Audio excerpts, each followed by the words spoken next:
So that little Yoko Swift, though, apparently, Art told me, I actually heard this from two people. I was featured saying Yoko Swift, though, on Howard Stern. They had a montage, I guess, of negative things people have said about Taylor Swift. I don't remember saying Yoko Swift, though, honestly. It sounds like a deep fake, an AI thing, a chat GPT thing or something, but I would never say a thing like that. You did say it, and multiple times. Yeah, and Howard Stern, I guess, had a cut of all these different negative things, like boom, boom, boom, and somehow I was in there. Like, how did they find me saying Yoko Swift, though? How did that show up? I don't think we ever featured it. Was it turned into a video? Because they would have to have I don't gone know through if Brandon our made a podcast. video out of it or what, but I don't know how they would have found me saying Yoko Swift, though. Did they? I don't know how Unless they did somebody that. else said Yoko Swift, though, and Art thought it was me. I couldn't find yet. Like, you can't really find Howard Stern full episodes, believe it or not. It's super hard. No, you can't because it's all paid for. Yeah, you got to pay for an XM satellite subscription. But I have XM satellite, and I still couldn't get it. Yeah, I still had a lock on it. I'm like, I don't think they let you download episodes of that show. Either way, if it came from you, I don't think we ever made like a video where they could be easily grabbed. So if it is you, it would have to been someone going through podcasts to find it. Yeah, I think that it's probably either Beetlejuice or Stuttering John or one of their characters. I don't know if any of those guys are alive anymore. I don't know if Beetlejuice is alive, but maybe Art misheard. But Art's, I don't know. Art knows the show, but it could have been somebody else saying Yoko Swift, though. I invented that, just like I invented Jaden Daniels in number 2 in the mock draft, and kicking Drake May out. But I don't know. You invented thought that. leader. Okay. Thought leader. Yeah, you're welcome. No, you're welcome. I've changed the national narrative. I remember when Colin Coward was going through it, Greg Tui said, "You need to listen. Colin's about to talk about your mock." And they were shocked that I didn't have May at second. And now it's just a standard thing. I've saved Dell from Drake May. Now everyone's just like, well, yeah, of course Drake May's not too. Well, I saved now you. Now here's the deal. You're going to have to live with him forever in the East, in the AFC East, because he's going to destroy you with the Patriots. Because the Patriots have such a recent history of developing young quarterbacks. Gerard Mayo is the guy I'm looking to. Is that you're going to develop a young quarterback. Oh, my God, dude. I have a Gerard Mayo story during the break. He's actually By the way, he's going to hire Mayo, a real offensive coordinator as opposed to a defensive coordinator to give the quarterback something. That's right. I got a funny feeling the Patriots are well, I'll just tell you during the break. What defensive Gerard end is he Mayo's taking? already stamp his foot on this. We're going to put a stamp on who this team is. Here's the thing. If you don't have a head coach like my head coach, and if you don't have a quarterback like my quarterback, which is going to be a topic today, unfortunately, it is, you're just, to me, I don't even want you talking to me. I don't want if you. If you're one of the poors? Yes. My coach has a fatherly way about him. He's the A.J. Hinch of football coaches, is what people are saying in the street. They're calling D'Amico Ryans the A.J. Hinch of football coaches. Just very calm, assured. The team rallies around him. I got a quarterback who hits home runs, makes three-pointers, and throws touchdowns. The modern-day Babe Ruth Vaharian or whatever. Babe Diedrichson Ruth. Wait a minute. So the A.J. Hinch, the man who made the worst managerial decision in the history of Major League Baseball? Well. Did you see that? But what about all those other games? Did you see that tweet this week? No. Oh, yeah, with Howie Kendrick talking about it and the call. Howie Kendrick would know a thing or two about a thing or two since he was on the other side. Well, he's the one who hit the home run. Yeah, he's the one who Will Harris does. Yeah, and he was thrilled when Will Harris came in. Thrilled. What? Well, imagine that. Wait, did you mean to tell me the hitter who hit a home run would rather have seen Will he said, Harris I was than standing, Garrett Cole? Yeah. Kidding. Not only that, or Zach Greinke. He thought, what are you taking Greinke out for? ZG was dealing that day. Yes, he was. I mean, we're going to play that in a little bit. Right. It's the call. It's Howie Kendrick talking about it. And he's like, I'm in the on-deck circle. I mean, it's terrible. And this is what you're putting on your Texans with C.J. Stroud? His demeanor. His demeanor. I don't. No, you mean world champion? No, I'm sorry. World champion A.J. Hinch? No. Yeah. They stopped by the playoffs. Oh, did they? Yeah, and then did they? Which trash cans did they have in L.A. when they were homering off of all the top relievers? And how many titles has that manager won in Detroit since he went there? Well, Detroit. You could have the greatest managers combined for a super manager. Ty Cobb used to win there all the time. Okay. He also used You to do mean other stuff, too. pre-segregation Ty Cobb? He also used to do a lot of different things there, too. Well, he used to fight underneath the stands, too. Yeah. Yeah. That's just one of many things. But listen, you can win in Detroit. Ty Cobb probably ran a brothel and some kind of flop house out of there also. So yeah. I don't well, know. all I know is this, is that I don't want to put A.J. Hinch on C.J. Stroud. Fatherly, calming demeanor. I just know I don't want to put Amber Rose. I don't want to put that on. Be going out with Amber Rose. Okay, so here's the other big story. Y'all think I'm joking, and I'm not joking. I'm extraordinarily concerned about my quarterback. I deserve championships. We've already talked about that. And we had a long discussion, and it was about Kardashians and Jenners last Friday. It's what the city's been talking about for a long time now, is that we must protect our C.J. Stroud by any means necessary. He goes and plays in the Cactus Jack, the Travis Scott celebrity softball game. I didn't get invited again for the 10th year in a row or whatever it is. I don't know why, but once again, I didn't get it. I'm going to chalk it up to racism. I was not invited to play in the Cactus Jack softball game. Okay, other white guys were. I was not. I'm going to have to. So how is it racism? Well, because obvious it's ageism. Well, it's don't racism. worry. JJ's got his softball game coming up. You can play in that one. I have not heard from Yeah, JJ. you won't hear from JJ. Why? Won't. Why? Well, because he's not going to invite you. You're not famous enough. Yeah. Any media member. Famous. Oh, really? Because he autographed the jersey for me. Oh, he did that on the for way all out. of us. Oh. We all got one. He said, "Thanks for your work, Lance." Yeah. And Me too. It felt non-specific. I was like, this felt like it. This didn't feel. Other people got. Yeah. You've been great at the facility. I've enjoyed seeing you. The many things. Gonna And I was miss like, you. thanks for your work. Like, JJ, couldn't you have said, I remember when you interviewed me after my rookie season for your blog in the Chronicle, which I did. Kevin Cooper got me an exclusive interview. Exclusive? Right after No. he did. He really did. Right after he did with the media. No. Oh. I went in there in locker room and like Coop hooked me up and I asked him. I'll never forget. I asked him about. Well, you were the only one that interviewed him that year. I remember that. No. But I was the only one after the year was over when he. No, he did. Like no one else in the local media got him for that. I could ask him any question I wanted. It was just a one-on-one. No, I know that, but the media met with him every day. Yeah, but this is a one-on-one about stuff. I got you. No one else got to. No one else. And he else. told me. I said, "When did you know?" Said that everything clicked for you. Like in the middle of the year, you were playing well, and then all of a sudden you were playing unbelievable. He goes, there was a game, and he said the game. I don't remember the game. He said where I started realizing I could do.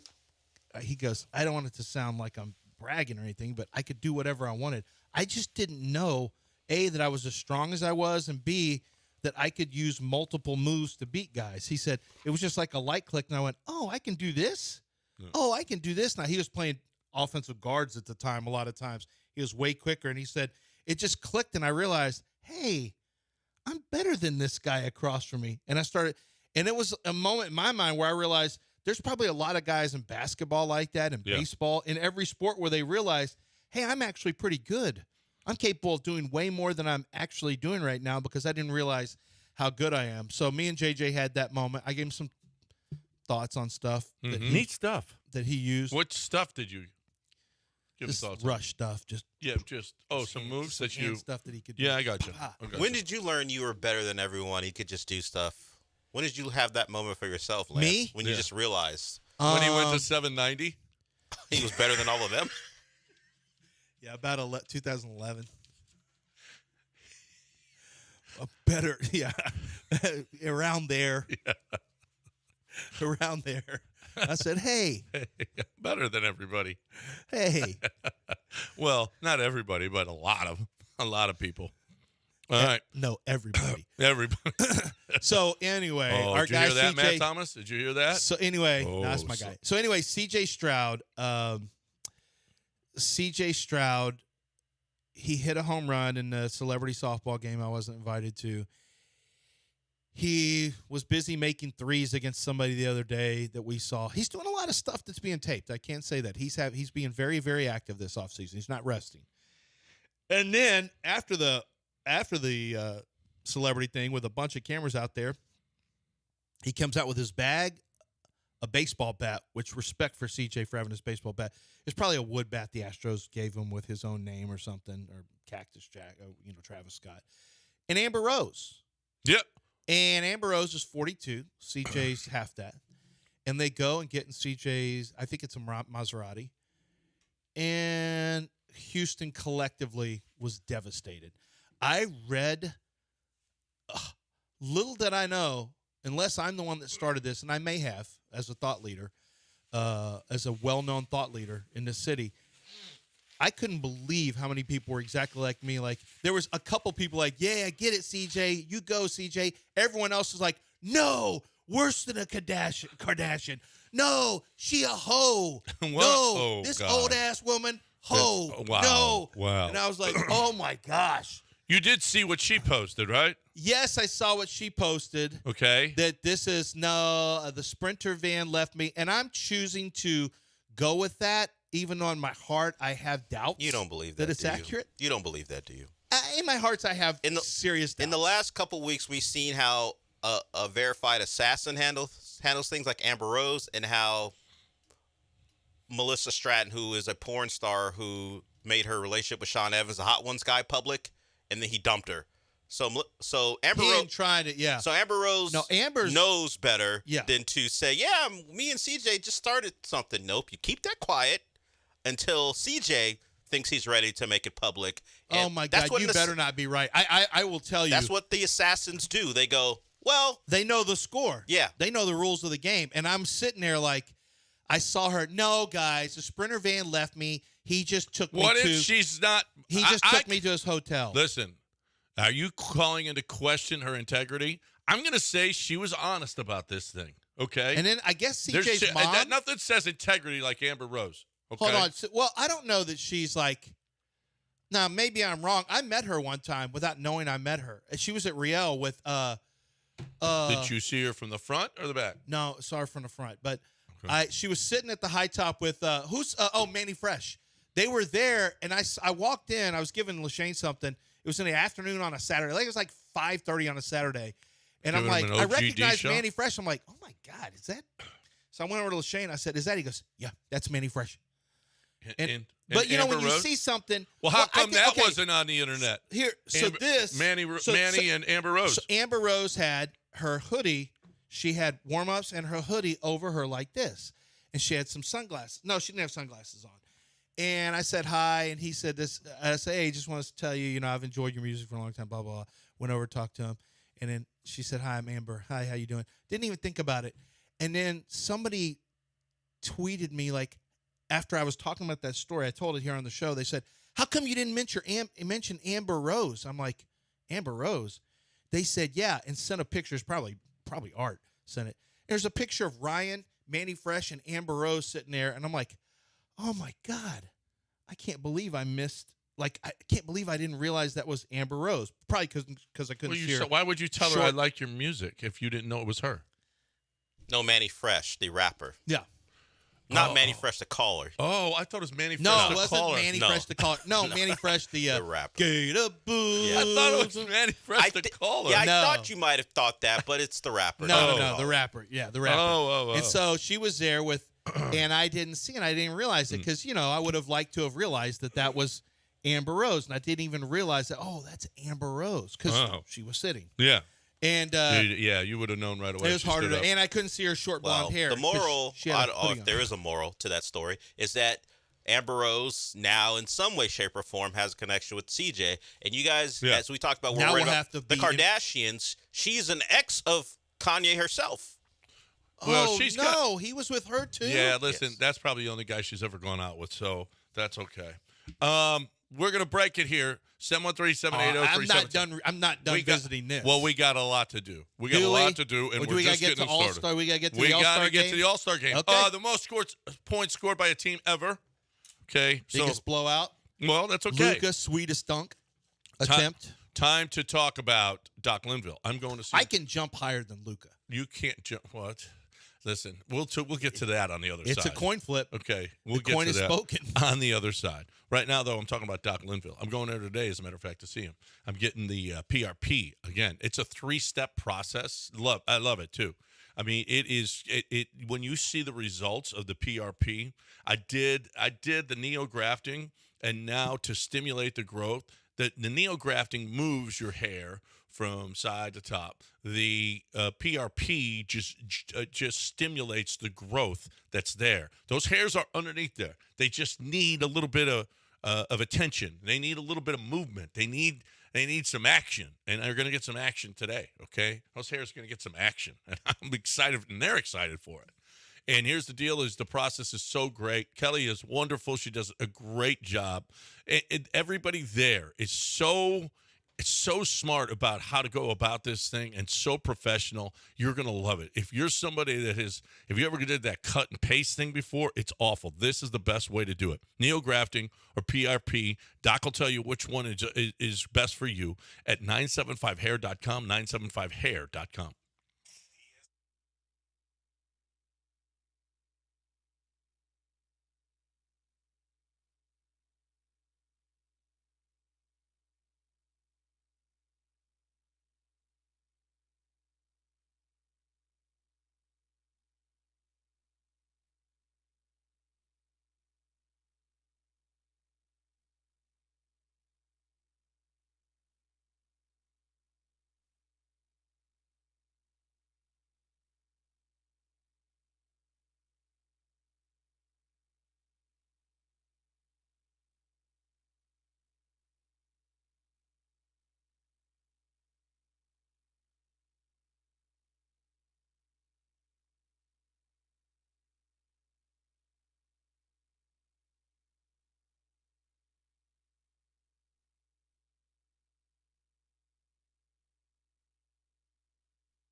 You're back in the Veritex Community Bank Studios with John Granado and Lance Zerline.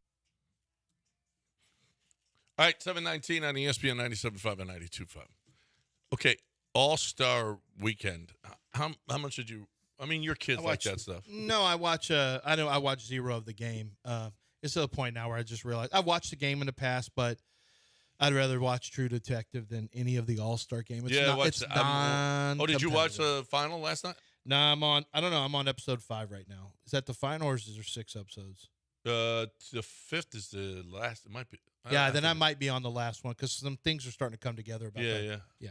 All right. So I'm on that. It's kind of weird that it's like it's a True Detective with a bunch of like science fiction type stuff. Right. Yeah, but so was the first one with Matthew McConaughey. There was a lot of Louisiana stuff going. Yeah, but you just chalked that up to voodoo and Santeria, weird Louisiana stuff. Right. Alaska's weird. People get bored and just And do stuff. They do stuff. Yeah. Jodie Foster does stuff. Yeah, She's care. not afraid if you're married or not. No. She just wants to do stuff. I was like, how come every woman in the city hates her? Oh, find out pretty quick.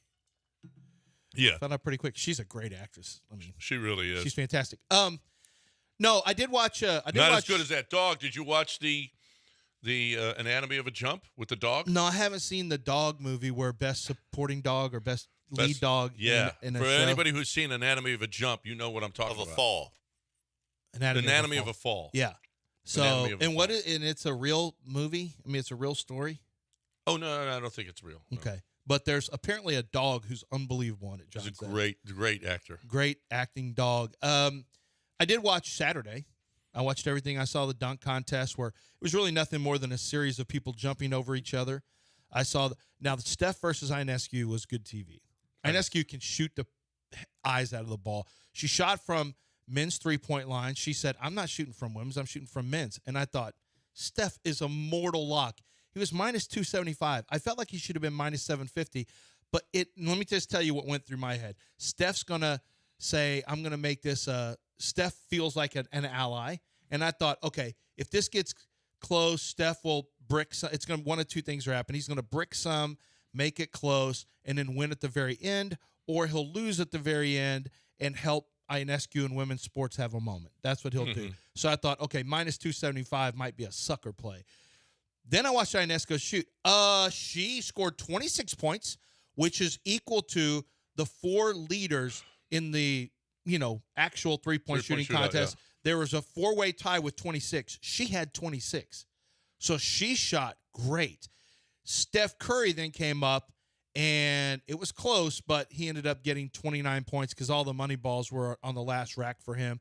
So he had 29, but it was really compelling TV. And I realize now what's going to happen next year is going to be, depending on what happens with Caitlin Clark, but it's going to be Ionescu and Caitlin Clark are going to be in there instead of like Markkanen and Jalen Brunson or whoever didn't shoot well. I didn't. Well, no, you put those two in there with. No, you put them in there with everyone. Yeah. That's exact. And you know what? I'm good with that. And you know what they should do? Go from the logo. And I think Caitlin Clark, Dame too. Caitlin Clark, Dame, and Steph can win. Well, they have longer shots that are worth more with the Mountain Dew ball or the Starry ball. The Starry used to be Sprite, now it's Starry, or 7-Up. Now it's 7-Up, I think, right? Starry? No one knows. Was It's it Sprite or impossible to know. 7-Up? It's one of those two. They've changed the name.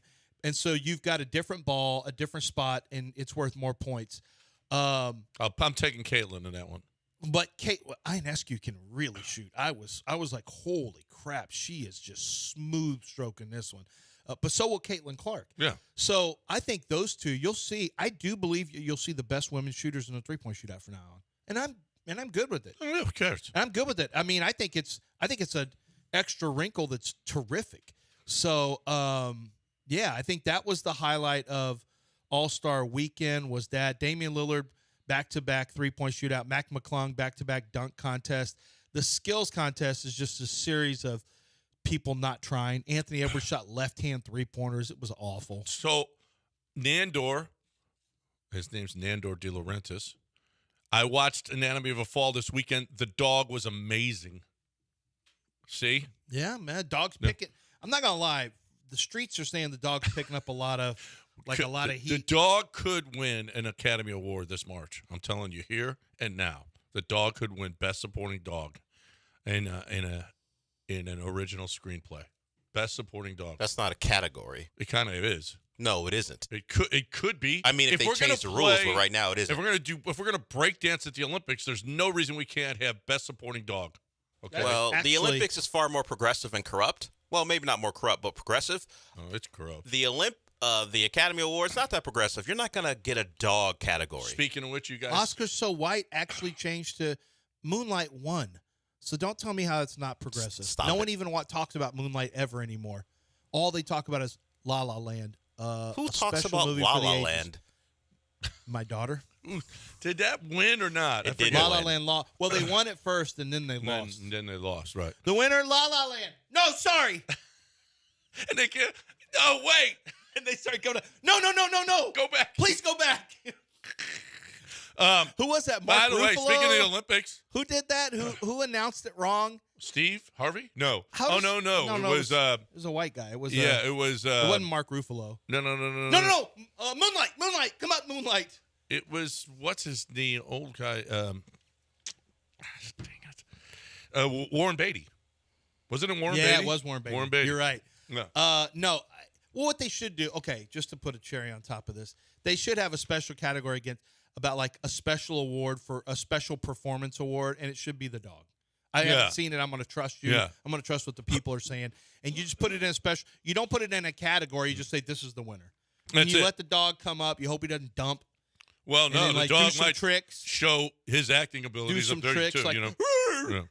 and then, he flips around, jumps up and So down. speaking of the Olympics, though, LeBron says he might play in Paris. Are you guys so LeBron is 50-50 on whether or not he wants a tour, a world tour, a farewell tour. He's He's 50-50 on this. He should get Are one. you guys? Where are you on this? I'm at 100%. Now, to do that, 100%, you have to say this is the last year. Now, knowing LeBron, I think he will want everyone to know it's his last year. He said he doesn't know if he wants that. I feel like he does. I feel like he's going to read a lot of books that year. Yeah, So LeBron wants to be on the first page. Look LeBron at this wants book I'm to. reading. He wants to be. He wants to, and he deserves it, and he should get it personally. Yeah. I mean, we're talking about one of the greatest. Are you know, going to go when he's here, just to see him and say goodbye? Be too expensive. No, I don't have to, but I can acknowledge his greatness. He's phenomenal. I don't need. I mean, but LeBron knows that, and LeBron will tell you. I'll never forget after he won the title. He said, "This is it. I'm officially the greatest now." Everyone has to say that, and then everyone immediately said, Wait. "You can't say you're the greatest."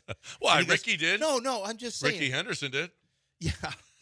And no one has called Ricky the greatest of anything. Well, Ricky Greatest did. base stealer. Yeah, he's Yeah. a great. No, he is. No, he meant greatest of all time. Yeah, today I'm the greatest. Today I'm the greatest. Like, you just stole bases, Ricky.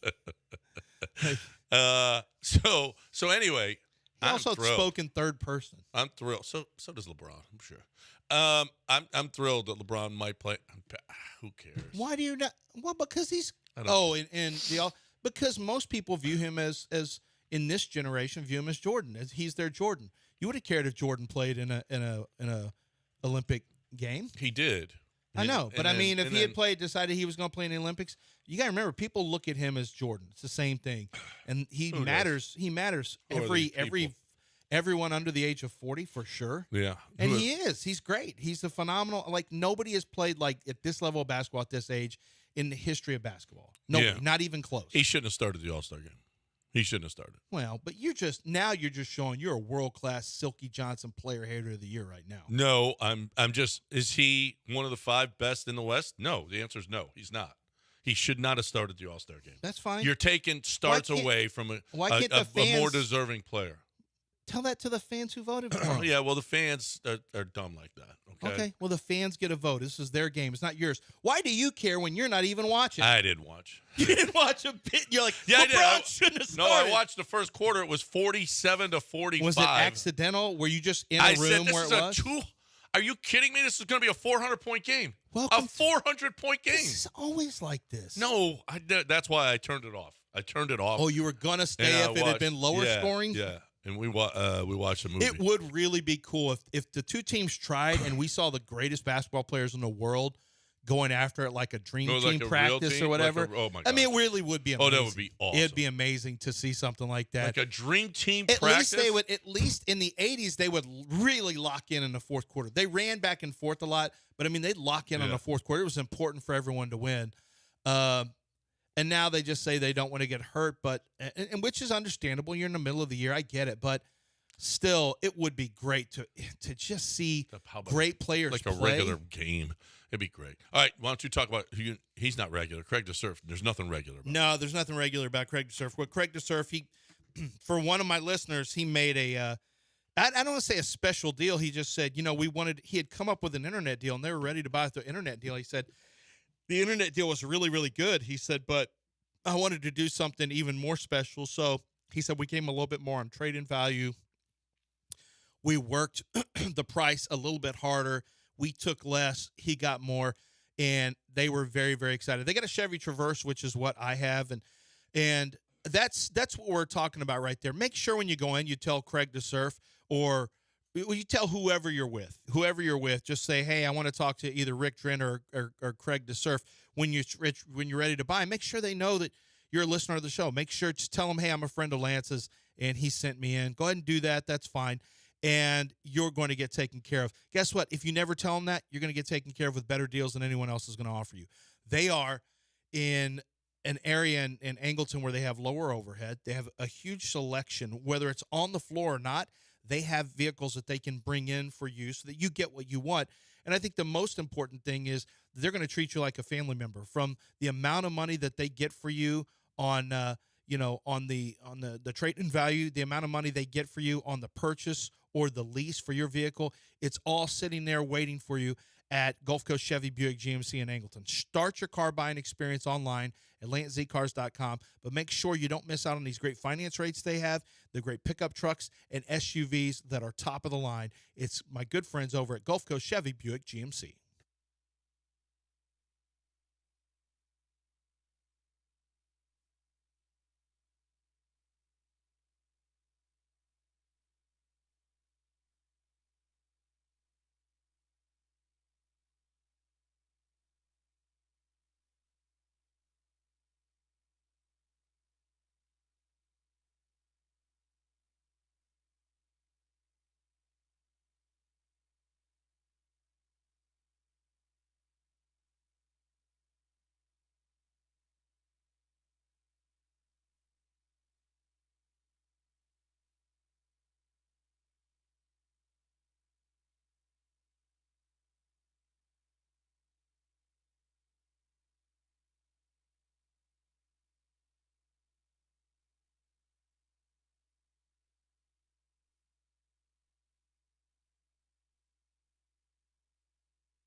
We heard a Houston Powder Coaters spot before the show, and I was telling Lance how awesome Robin is. She's the best.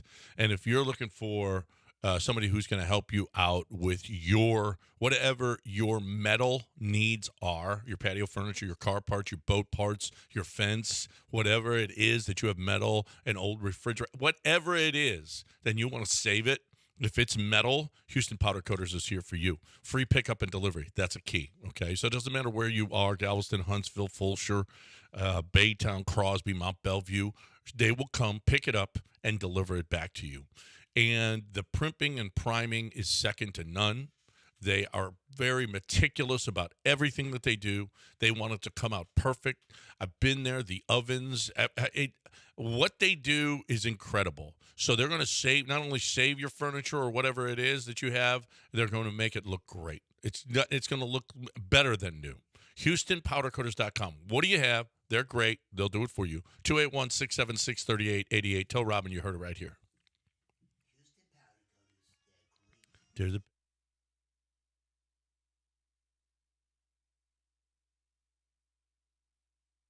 John plus Lance equals a damn good start to your day. Live from the Veritex Community Bank Studios, it's John and Lance.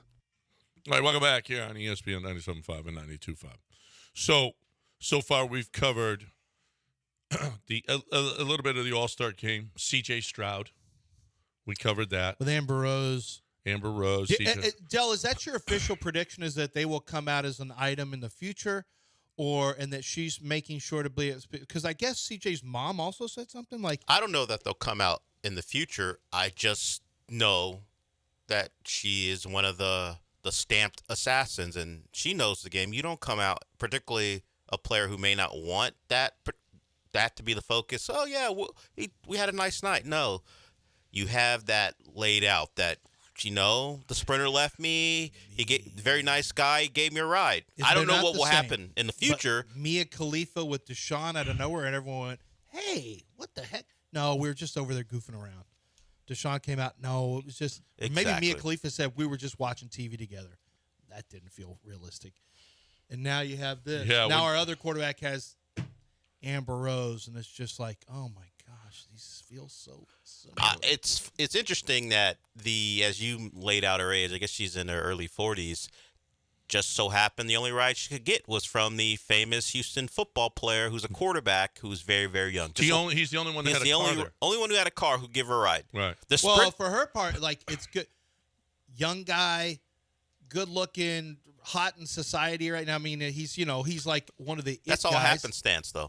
It just happened to play out that way because the sprinter left her. She couldn't get. She couldn't. Maybe he was the last one in there because he was taking BP. She couldn't call it back. She couldn't get a different ride. CJ Stroud. He goes, "I'll take you. I'm Christian. I will look out for my fellow people. Let me just keep getting some cuts in here." He was probably in a batting cage somewhere taking some extra all BP. Coincidence.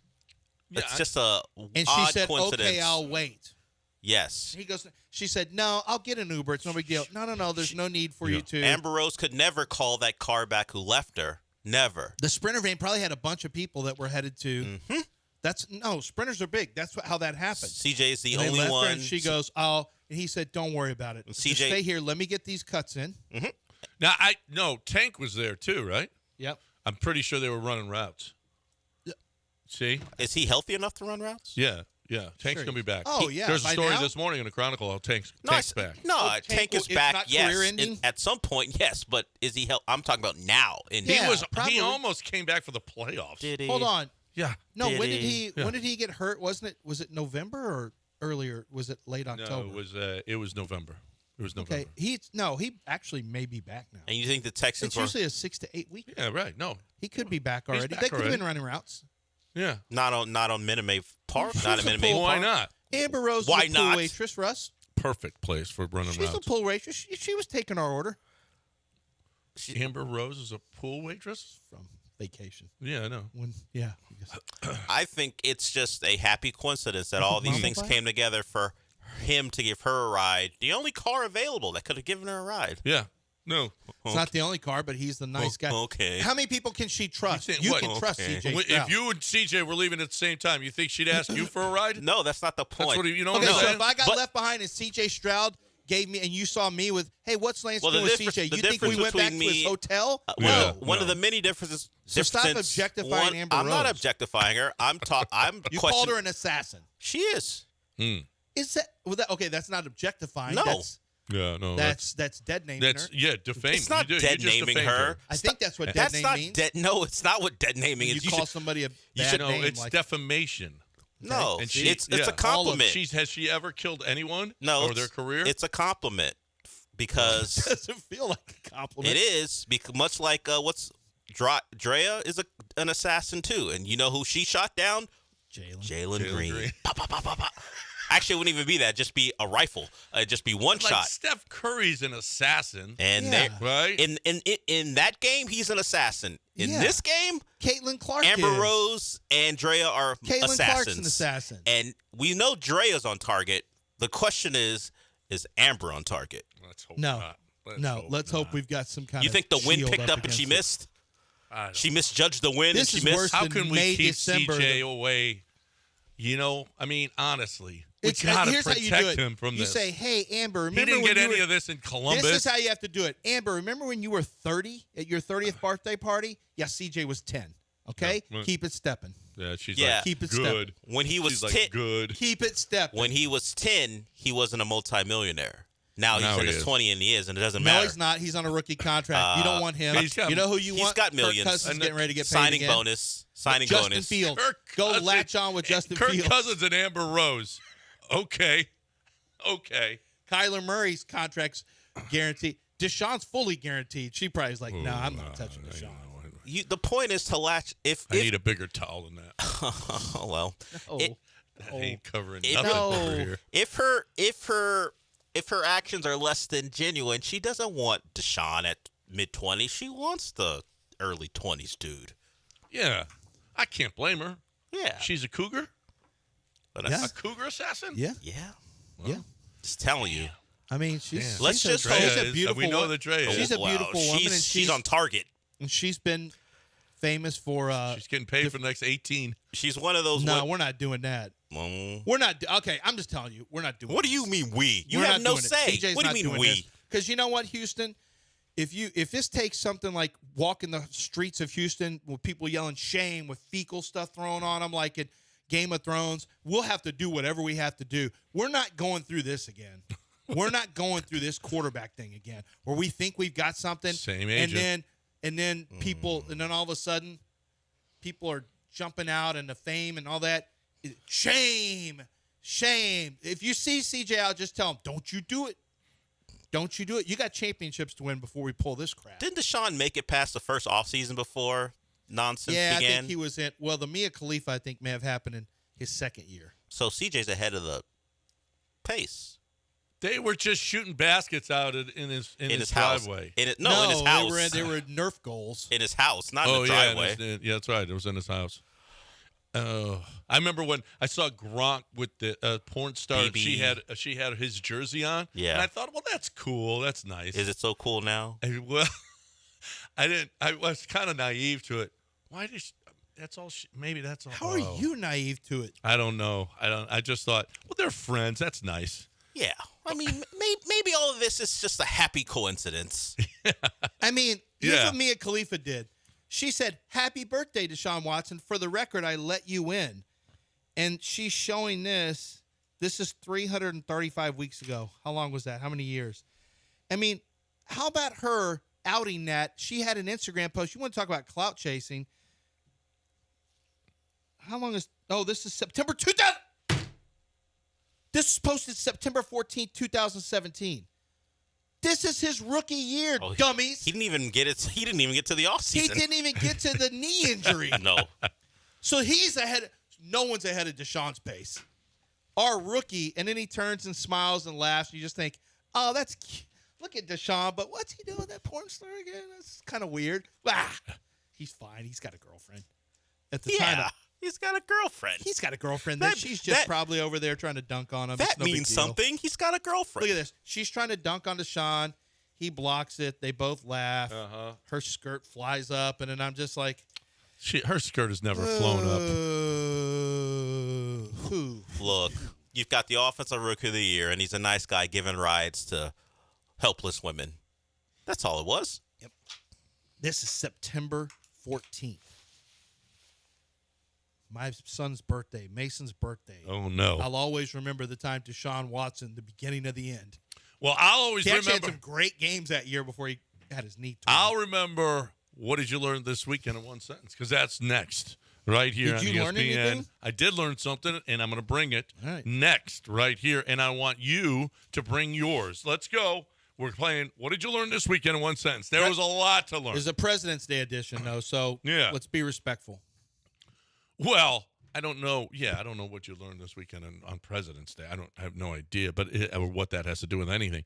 But 713-780-3776, light them up. Let's go. Y'all are awesome. 713-780 on this, the holiest of holidays, President's Day. I forgot it was President's Day today. Yeah, and it's freezing. Congratulations, you 40 jerk. degrees. You, It's not- it was 38 this morning. Look, no one's listening. There's Yeah, no phone everybody's calls listening. for. Don't worry. I'm going to call it. 713-780-3776. I'm going to talk right now about Houston Safe and Lock. Houston Safe and Lock is the best. Houston Safe and Lock, highly skilled, licensed, certified safe and vault technicians.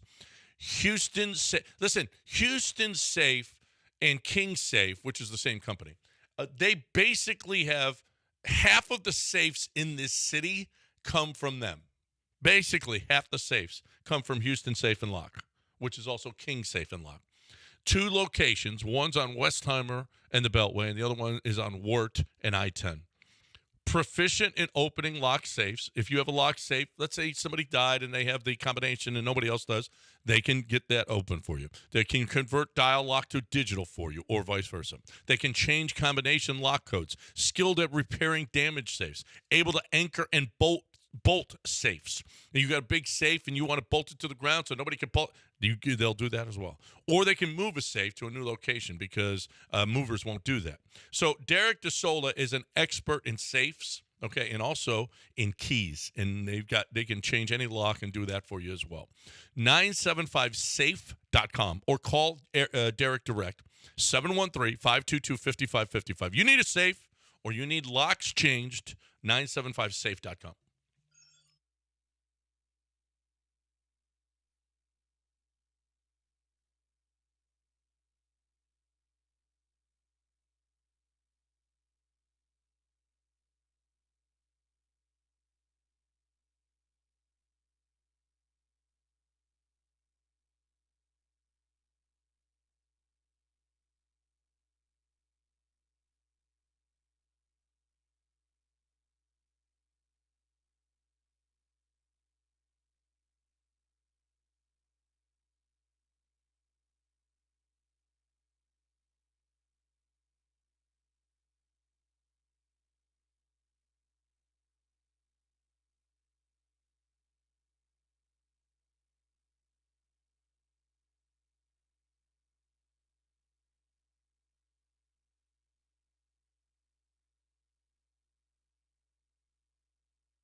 So with QC Kinetics, the thing that they really concentrate on doing is giving you a pain-free existence back. And it's hard for a lot of people who go through it doesn't necessarily have to be injury. It can be it could just be arthritis that is set in on your knees, your joints, at any joint, knees, hips. Those are the 2 big ones, back, shoulder, wherever. And you want to get rid of that. Well, what they can do, usually what you're doing is you're trying these creams and you're taking these pills and you're using steroid shots. Maybe if it's bad enough, you're considering surgery because chronic pain can really ruin your day-to-day life. Well, QC Kinetics helps you get it back. They take the body's healing power, they concentrate it, they put it back into the joint. And what you end up getting is relief because it restores and regenerates damaged tissue. And then it will reduce inflammation. And that is when the pain begins to subside. And that can be a huge, huge release of a barrier that may be keeping you from being as effective as you can be out and just living your life, your mobility, things like that. And so why don't you throw away the ideas of steroid shots and surgeries and downtime and the drugs to manage pain and go with QC Kinetics and get a fix, a permanent fix. It's that good. 4 locations here in Houston. Make sure you look into it with QCkinetics.com.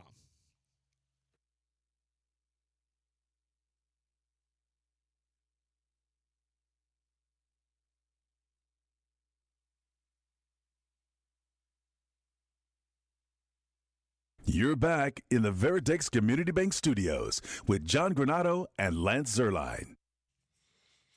All right, 7:50. Time for What Did You Learn This Weekend in One Sentence? Let's go. 713-780-3776. I will start it. What I learned this weekend in one sentence? University of Houston basketball fans are not classy. Oh, no. What happened? Well, I've just had always one liked sentence. U of H basketball fans. I just had one Oh, sentence no, to say he's it. doing horns down. They did horns down? You're not supposed to do that. It hurt my feelings. It hurt my feelings. Did Rodney have them take it down? Like, were the fans? Well, some were probably arrested. I think there were like 6 or 7 fans They arrested. had multiple arrests for doing horns down? Horns down. Were there technicals given? No, actually now it's turned into, forget technicals, it's arrests. But the We're going- players didn't do it after the game. No, the players dance didn't around do doing it, horns no. down. But some classless fans did. Oh man, that's hard. It hurt my feelings. In the 21-point win over Texas. Yeah. It was Houston, and did you hear? They were talking to one of the players who said they just out-toughed us. Like, that's what they do. That's what they do. You're not usually going to out-tough Houston. Hey, you may outshoot them. You may out-free throw shoot them. big game tonight, bro, for first place. Yep. First place tonight. I'll say this. I am pleasantly surprised with how consistent Houston has been they're up and down from an offense standpoint, but how consistent they've been from a winning standpoint. Well, Houston still. Listen, Kansas was a terrible place to play. We saw that. Maybe the toughest place in America to play is the Fertitta Center. Oh, this is wake up. Yes. Well, they're not losing it for Fertitta Center the last couple of years. They've lost 2 games the last 2 years. Yeah, I was there at the 2.5 Alabama years? games. Maybe I'm the jinx. Maybe so. They lost that game. Yep, we've been saying Maybe that. I'm the jinx. All right, let's go. 713-780-3776. What did you learn this weekend in one sentence? Lou is up here. Lou, what'd you learn this weekend?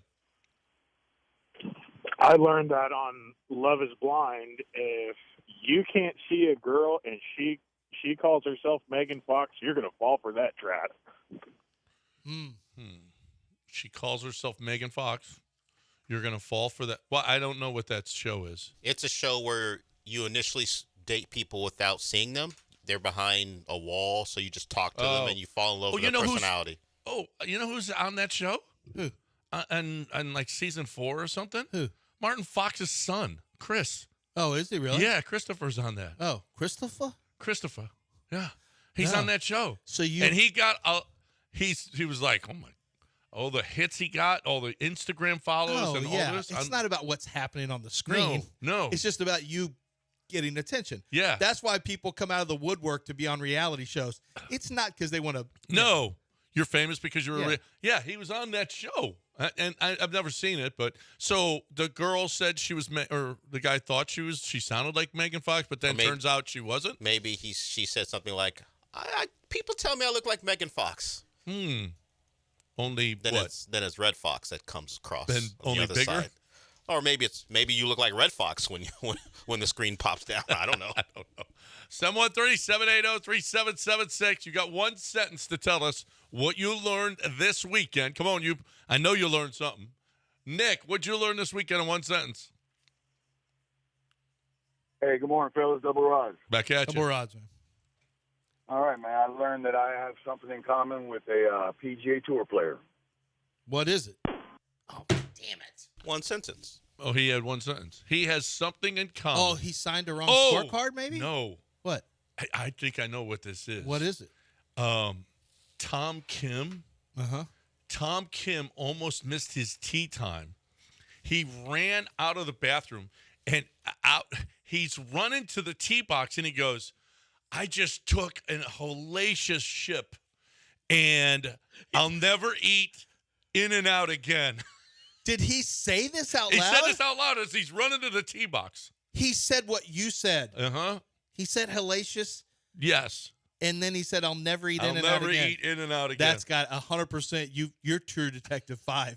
John Granado solves these riddles that are on. That's what you have in common. It's got to be. He can't buy signed us wrong scorecards Oh, like that's Jordan true. Spieth. That could be true. Here's what I learned. That Jordan Spieth is a scurrilous scumbag cheater who will sign other people's. Somebody had Jordan Spieth. No, I'm just staying with the classless Longhorn bit that you did a while ago. Okay. What a classless move by Jordan Spieth to sign a wrong scorecard and got eliminated. Yeah. You know, golf, two weird things. Men's basketball is the only basketball in the world that plays two halves of 20 minutes. Women's college basketball. Yeah. Women's college basketball plays quarters. Nobody plays halves except soccer and men's basketball for some random reason. You have to sign your scorecard, and you have to sign it with all the scores being correct, even though they're already keeping it. Well, Even though they already keep they it. already know, but it's the other guy that keeps your card, and then he gives it to you, and you turn it in. What a weird thing. But Don't you think it's a little... And it was wrong. Isn't that... I could understand it before TV and technology, you had to keep track of... Isn't this a little silly now that you get disqualified because of that? They need to catch up on that. It Okay. is. Yeah. Catch up as in don't do it anymore? Don't do it anymore. It's a... Why don't they just keep the scores in the cart like we do and just push the... They don't have carts. That's why. Oh, see. That's another Be a whole problem. lot cooler if they did. Cart path only. Yeah. They're playing. That's the problem with the PGA Tour. That's why I'll never be on it. DK, 713-780-3776. DK, what'd you learn this weekend? I learned that Michael Parsons is a pretty good basketball player. Yeah, he is a pretty good. You know who else is? C.J. Stroud, 30. Forget Micah. Here's the thing about it, and somebody said this, and I don't know if I agree or disagree. Remember back in the day, you'd have little heavy actors actually playing in this game. Now it's NFL players who are dunking on each other. It used to be, yeah, you're right. It would be like Dan Cortez from MTV. Yeah. And then you'd have... Urkel. Yeah. And now, it's like, hey, this isn't fair. He just scored 37 and got MVP. Micah Parsons of course, Micah Parsons. And putting his junk on everybody. Of course, Micah Parsons got MVP. Our guy, C.J. Stroud, literally flew from he hit a home run in the softball game. He also laced a double and then squabbled on second base. Then he immediately got in a plane. I don't want him running the bases ever. Probably flew coach. Yeah. And then went right to the All-Star game where he played in the celebrity and won the celebrity dunk contest. If they had one, I'm sure he won it. Mm-hmm. And I know for a fact, though, he played in the All-Star game, celebrity game. Yes. He, along with Micah Parsons. Parsons had 37, basically ran as hard as he could, and if you got in his way, you were going to get pummeled. No, you were going to. It's just like they had women and stuff. Let the nerds play. Yeah, let the nerds play. You can't have pro athletes in this game. You know, Tyrese can still play. The nerds. No, before that. Let the women play? They had women and stuff play. Is that what you said? Yeah, they had women and stuff. I mean, you want some woman guarding Micah Parsons? No, here's what it should I don't be. want Micah Parsons around anyone, really. It's like no, Jonah he's Hill, going to put his stuff Jonah all Hill's over you. out there. Would you let a professional wrestler play? Probably. Well, I mean, how's that different than Micah Parsons? No. Have like it's like Jonah Hill plays. Sarah the hot Gellar. ones What's her guys. name? Sarah Michelle Gellar? Sarah Michelle Gellar play. She's That's not fun. playing. No, you got to get. I don't want update Micah it. Parsons in there. No, you got to update it more like Zendaya. Okay. Zendaya can play. She's too busy promoting Dune, too. She ain't got time for that. Mm-hmm. Timothy Chalamet, get his lean ass Timothy out Chalamet. there. That's Get who his should raggedy, play. skinny ass out there. He's too busy promoting Kylie Jenner. They He ain't have got to time for lower that. the goals. You know what they need? Put a Jenner Pro out dunk there. out there for Timothy Chalamet so they can lower the goals so he can dunk. Okay. So Actually, he's actually a pretty good basketball player. We found Is he? Actually, yeah, there he are is. clips of him. He's actually pretty good. Yeah. Oh, all right. That's great. Put Tom Hardy out there How with come his Adam many Sandler? voices. Adam Sandler loves pickup. How come he's not out there? Yeah, put him out Adam there. Sandler's a perfect example. Because he's smart. He doesn't want Michael Parsons junk all over him. Put Russell Westbrook out there. He's not gonna. He'll miss a bunch of You shots. can't put Russell Westbrook out Put there. Russell. Just tell him you can't dunk, and then he's gonna be just like You insult everyone him a little else. bit. You got a little out of order yourself. He could cover Sade. Yeah. Sade. Who was that little chubby point guard we had last Sade? year? I don't know who on the on Rockets. the Rockets. I don't know. Yeah, you do. No, I don't. Remember the one who kind of had just Alicia Keys. thick We arms? need her in the game. Who was the Rocket that was kind of the pudgy Rocket who didn't look like he should ever be on an NBA team? No, it was last year. Yes. Knicks. Yeah. Deshaun Nix. Let him play in this. All right, Tom. Let's finish it up Adam with Tom. Sandler's getting by Deshaun Nix for buckets. What's up, Tom? Morning, guys. I learned that when you walk a lady to her car into the night, anyone that knows you is going to think you're hooking up with her. Oh, CJ. That's who you're going to be hooking up with. That's what he learned. That when CJ's walking Amber Rose to the car. You didn't learn that. We all assume that. Yeah. That's our assumption. We already know that, Tom. That's why. Okay, you know what I learned? No, it's the other way. You know what I learned? It doesn't mean that you're going to hook up with somebody just because you walk into the car. You could be taking them back to their hotel and then leaving to get to the All-Star game. Mm-hmm. That's what I learned. Uh, Because it was Friday night, right? It was Friday night, the baseball, and then Saturday afternoon, he didn't have time to do all that other monkey business. No. That funny business, the shenanigans. He didn't. I hope not. I hope he didn't have time for that. The hoochie coo. I'm pretty sure. Hopefully he went home to read the Bible. Okay, I'm hoping that instead of that. Or stream a My show. daughter I learned that when you go on a date with your husband after having a sick 1-year-old for a week, you end up sitting in the driveway watching TV on your phone, passing back and forth a bottle of wine.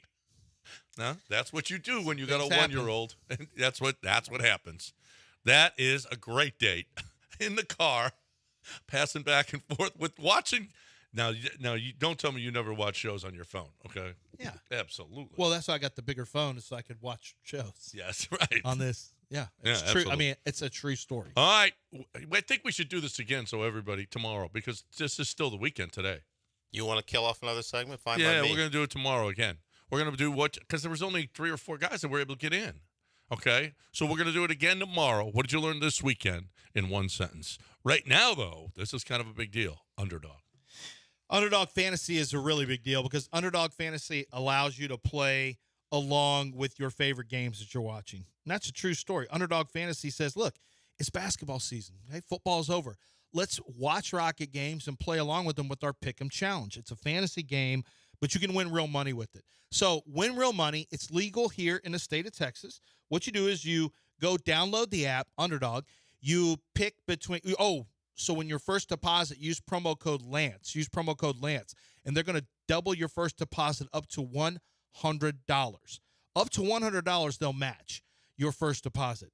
Then once you're in, you're also going to get a special pick that is going to, when you use promo code Lance, you're going to get your special pick that's available for your 2 through 5 because you have to pick anywhere between 2 and 5 players.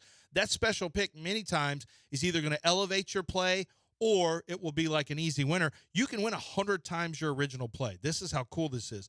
But you have to pick between 2 and 5 players. You go higher or lower than the stats they have out there. So if you think somebody's points, rebounds, and assists are going to be lower, then just say lower. If they say higher, you have to do it for at least 2 teams. If you say higher on the rebound total, then go higher. But study the games, figure it out, take a look at all the NBA slate, and you're in action. You got it, man. You got fun stuff to watch as you watch your game. You're following along with your Pick'em Challenge and a chance to win 100 times your original play.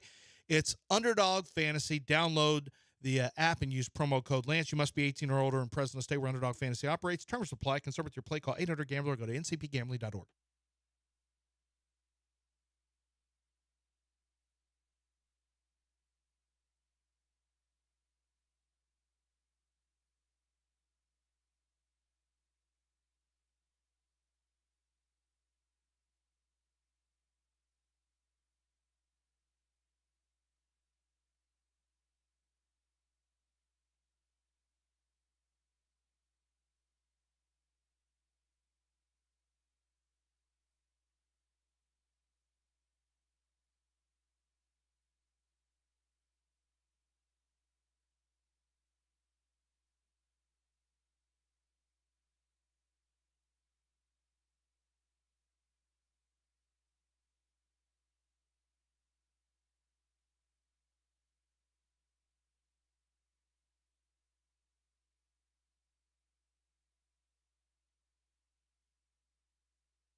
At Lowe's, save big every day when you buy in bulk. Save 10% when you buy 68 or more panels of select OSB sheathing. Plus, save an extra 5% every day on eligible purchases when you use your Lowe's Business Credit Card. Because Lowe's knows savings. Lowe's knows pros. 5% offer subject to credit approval. Exclusions and terms apply. See store at lowes.com/credit for details. U.S. only. Selection varies by location. While supplies last. Discount taken at time of purchase. See sales associate for details. Thanks for calling Discover. This is Anjali. Hi, it's Jennifer Coolidge. I just got an alert for a strange charge on my card. No problem. We make sure you're never held responsible for unauthorized purchases on your Discover card. Let's see. Did you purchase something from a t-shirt cannon store yesterday? Absolutely not. No, I already have like 3. $0 fraud liability guarantee. It pays to Discover. Learn more at discover.com/credit card. Limitations apply.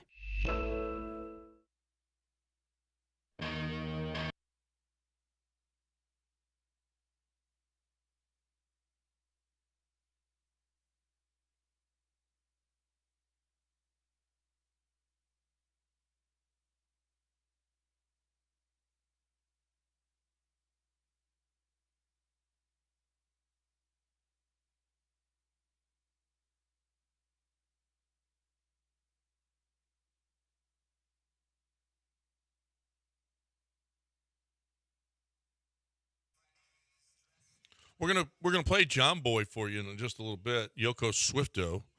Well, that's not no. Well, one has nothing to do with the other. That was actually I Howard don't even Stern. want to say what it is. I want people to listen. We may have to replay it tomorrow too, now that we know that it's a President's Day. But we just found this out that today's a holiday. I've celebrated lots of presidents yesterday. Taft. How stupid is this? Adams. President's Day should be the day after the Super Bowl.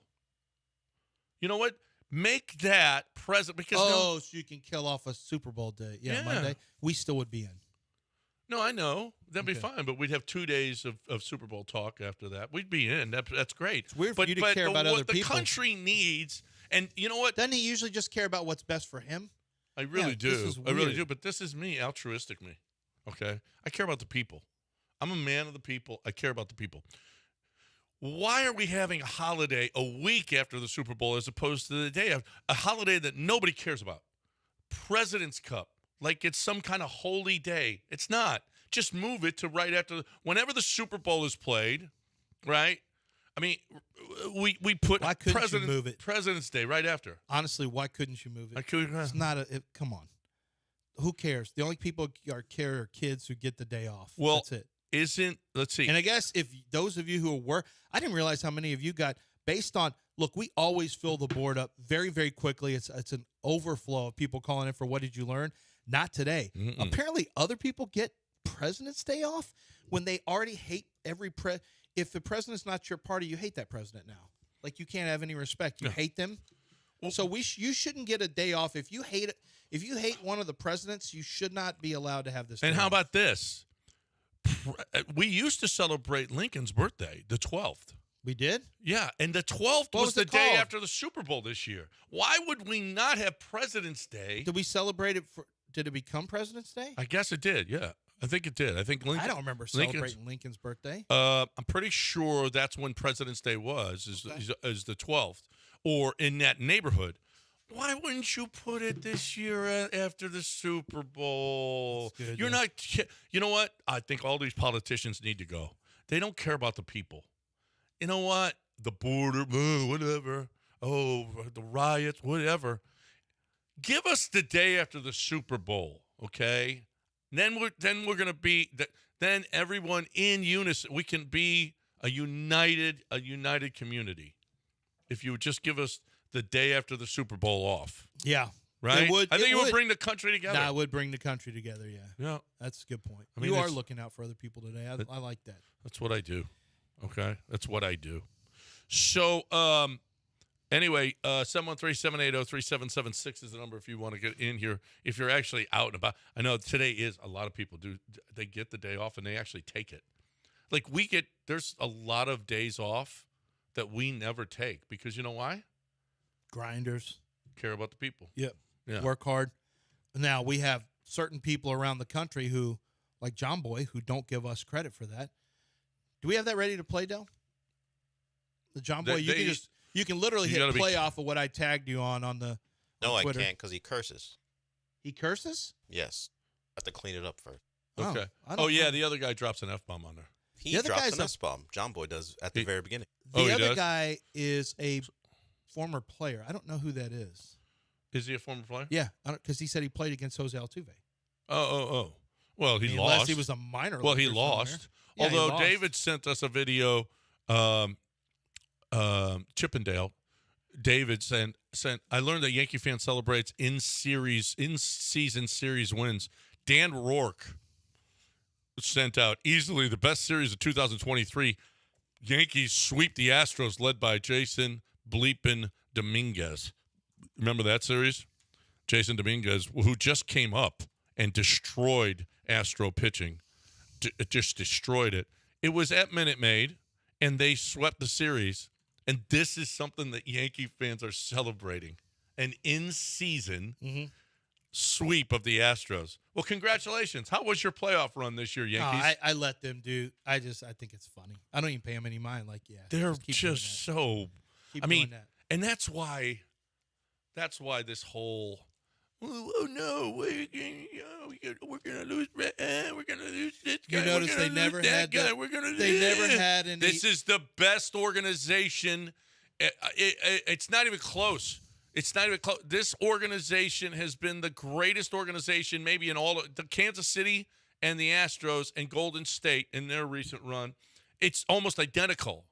The Chiefs, the Astros, and Golden State. I'll say this, though. I think the Astros benefited from being horrific because it allows a true reset. So did Golden State. Low picks. Yeah, that's what I'm saying. It allows low picks. I think that what makes them building a champion was based on some great drafts by Jeff Luhnow, an understanding of crafting a roster, phenomenal player development over the years. And it's not just winning a title, obviously. It's maintaining and sustaining this. I think this is where the most difficult stuff comes in because if you really look at this is, we're going back to 13, 14. So it has been a decade. Yeah. It doesn't start at 17. It doesn't even start at 15. It starts with the drafting of George Springer and then Carlos Correa and Lance McCullers. Those draft and Singleton. Was that – wait a minute. Did Luhnow draft George Springer, though? I don't know that he did. I don't think he did because it was already 13 when I was doing a show with Charlie Palillo. Yeah, he was already on, so I don't think he even drafted him. No, but he did draft. Draft Carlos Correa and Lance McCullers. and Bregman too. I mean, and Bregman that run. The next year. Right. Yeah, so great drafts, great development. You didn't have money. Money was not a concern. You had cheap labor, so it was easier then. But you did different things to sustain it. Bullpen here, Click did that, but a lot of the bullpen moves you made were smart moves. Fleecing the Dodgers out of Yordan. You've had some Bagwell moves. The Bagwell, no, don't trick me into that. The move for Verlander obviously was enormous. The Garrett Cole move, but unfortunately, I think, and not unfortunately, it's just the way it is. Now is when all the work. If you want to say that you are truly a great organization, can you keep it going from this point forward? Can you still be the Patriots in another 10 years where you have a 20-year run? Are you the Braves where you have a 20-year run? Can you extend it like that? This is where the hardest work comes in now. Well, okay, so in fairness, you're right. The Spurs had a 20-year run. And they were helped by Tim Duncan when they The Patriots had a 20-year run. They tanked, yeah. Right. Nobody in football's had it. I mean, Patriots. Oh, excuse me. Yeah. The Patriots had a 20-year run. That's why it's almost unheard of. Now, you've had people, look, the Eagles have had extended success. I would baseball. Nobody in baseball's had a 20-year run. Nobody in baseball. No, I mean, the closest, 20s. No. The closest you get is decades, like Yankees, Dodgers, stuff like that. But no, 20 is awfully hard. Well, back in the 50s you had that, but you only had like 4 teams. I mean, the Yankees had success in the 90s, but they, it's been up and down. They haven't won since 2009. No, you're right. If the Astros are really good in 7 of the next 10 years, it's almost unprecedented because now that is a 4-year run. You basically would be 17, 18, 19, 20, 21.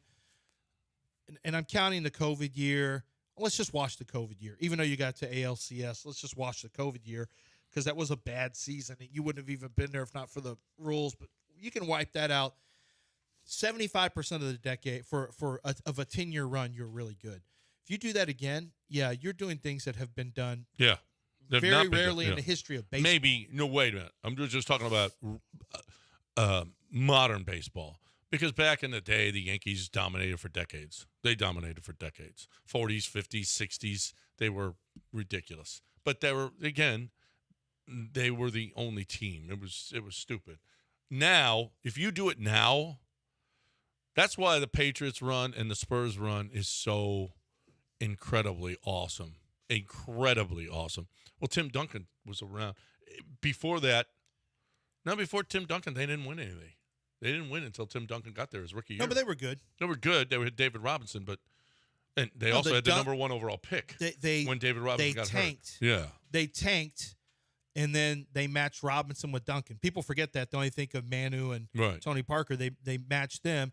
But then they did a great job of drafting Tony Parker and Manu Ginobili. They were ahead of the game in international. And as soon as but we were ahead of the game in international in some ways too. As soon as Duncan arrived, Popovich took over for Hill. Bob Hill beat it. I'm taking over. All right, I'm ready. Beat it. Popovich is incredible. Yeah. Well, Popovich oversaw the tank, and then he took over the job. He knew what he was doing. He's like, all right, we're tanking. I'm getting Tim Duncan and David Robinson together. And look at how similar it is to the Patriots. I mean, the Patriots just sucked after Brady left, and now since Duncan is gone, the Spurs suck. I mean, it's all about the players. It's all about the players. Pop is a great coach. Belichick's a great coach. You don't have any players, you suck. You can't win. We've got a break. 8:17 ESPN 97.5 and 92.5. Giovanni, you'll be first up on the other side. Right now, we're talking about Doc Manavis. I was thinking about Doc Manavis as a matter of fact. Listen, since I've stopped drinking, I don't get up in the middle of the night nearly as much as when I drink beer all day. And so find out for yourself, is it an enlarged prostate or you just have too many Coors Lights in you? Okay, you need to figure that out. What is the deal with you? And here's the deal with Doc Manavis. If you have symptoms, like if you are going to the bathroom so often, if you are getting up in the middle of the night so often, if you can't start and stop, if you can't hold it, all of these things are going on with your prostate. And if your prostate is enlarged, is not cancer, then the only person to see is Doc Manavis. She is not – a doctor is going to tell you that you need an operation. You do not need an operation. All you need is an IV. All you need is 45 minutes to reduce your prostate. No pain. No surgery. Do not, if you know anyone who's getting prostate surgery that doesn't have cancer, then you got to stop them immediately and have them go to 975prostate.com. It can't be a simpler process. She can't be better at it. It's awesome. 975prostate.com.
You're back in the Veritex Community Bank Studios with John Granado and Lance Zerline.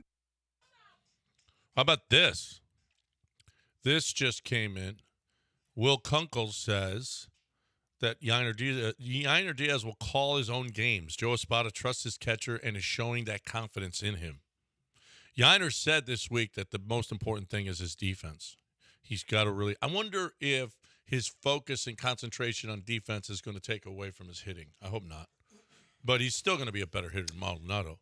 And here's the deal, is the pitcher's ERA at one point last year, I don't know what I don't know this, but at one point last or midway through the season, Yainer's pitcher's ERA, his catcher's ERA was better than Maldonado's. Now, and he didn't get to catch Verlander or Fromber. I mean, so yeah, he did. I think Maldonado did have to catch Montero some. So, but both guys did, I think.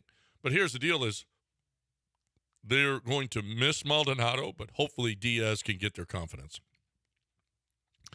Justin Verlander is going to call his own game, but Yainer Diaz has got to get the confidence of this. And I'm just worried that his focus on defense is going to be so extreme to gain the pitcher's confidence that it may take away from his offense this year. Well, how's it going to be extreme? Well, because he's going to be focusing so much on making sure that he knows all the hitters, that he is in tune. Right. No. That is his job, absolutely. But I think now that Maldonado is gone and, he's got to live up to that. He's got to live up to what Maldonado did. That there's a chance that his offense will not be what it was last year. Jim Crane, in an interview with Chris Baldwin for Paper City, noted that we're going to play our young catcher a lot. He was disappointed. We think we're in good shape. We got a backup catcher. We're going to play our young catcher a lot. We didn't get a lot of action. He didn't get a lot of action this past season. Now, he had way more starts than you think, and he had way more at-bats than you think. But Jim Crane, see, I know there were people who didn't think this was accurate when we were saying this. It's 100% accurate. The reason Dusty's not here is Dusty had final say on lineup, and he trusted his guy, Machete, and that's fine. But I think ultimately when Dusty thinks that 30-year-olds and bloggers got him, he didn't want to be back here because of those guys, it was really the organization wanted to go in a different direction because Dusty wouldn't. He just had a hard time trusting Yainer Diaz. And they wanted, this guy had 23 home runs in more limited at-bats. He had easily was a pace for over 30 home runs as a rookie. He might have been Rookie of the Year. Yeah. Great chance to be Rookie of the Year if he had played him like that. His defense, his arm was good. His calling pitchers, I get it. It's over. I don't want to linger on it. But Dusty really did that to himself by not following up on some of what the team wanted. Apparently I was told there was this thing where in the minor leagues they were working on creating disruption on the base paths with what they were doing on first base. They were trying something to really get the pitchers to take up part of the clock and potentially have pitch count, have clock count issues, or to use the leverage of how long the count was to pitch against the pitcher from a concentration standpoint. So they were trying this stuff on first base where they would try to distract the pitcher with what they were doing. Dusty didn't like it. He didn't think that was real baseball to do that. And the Astros did it. Like one of the players did it. I think it may have been Chaz.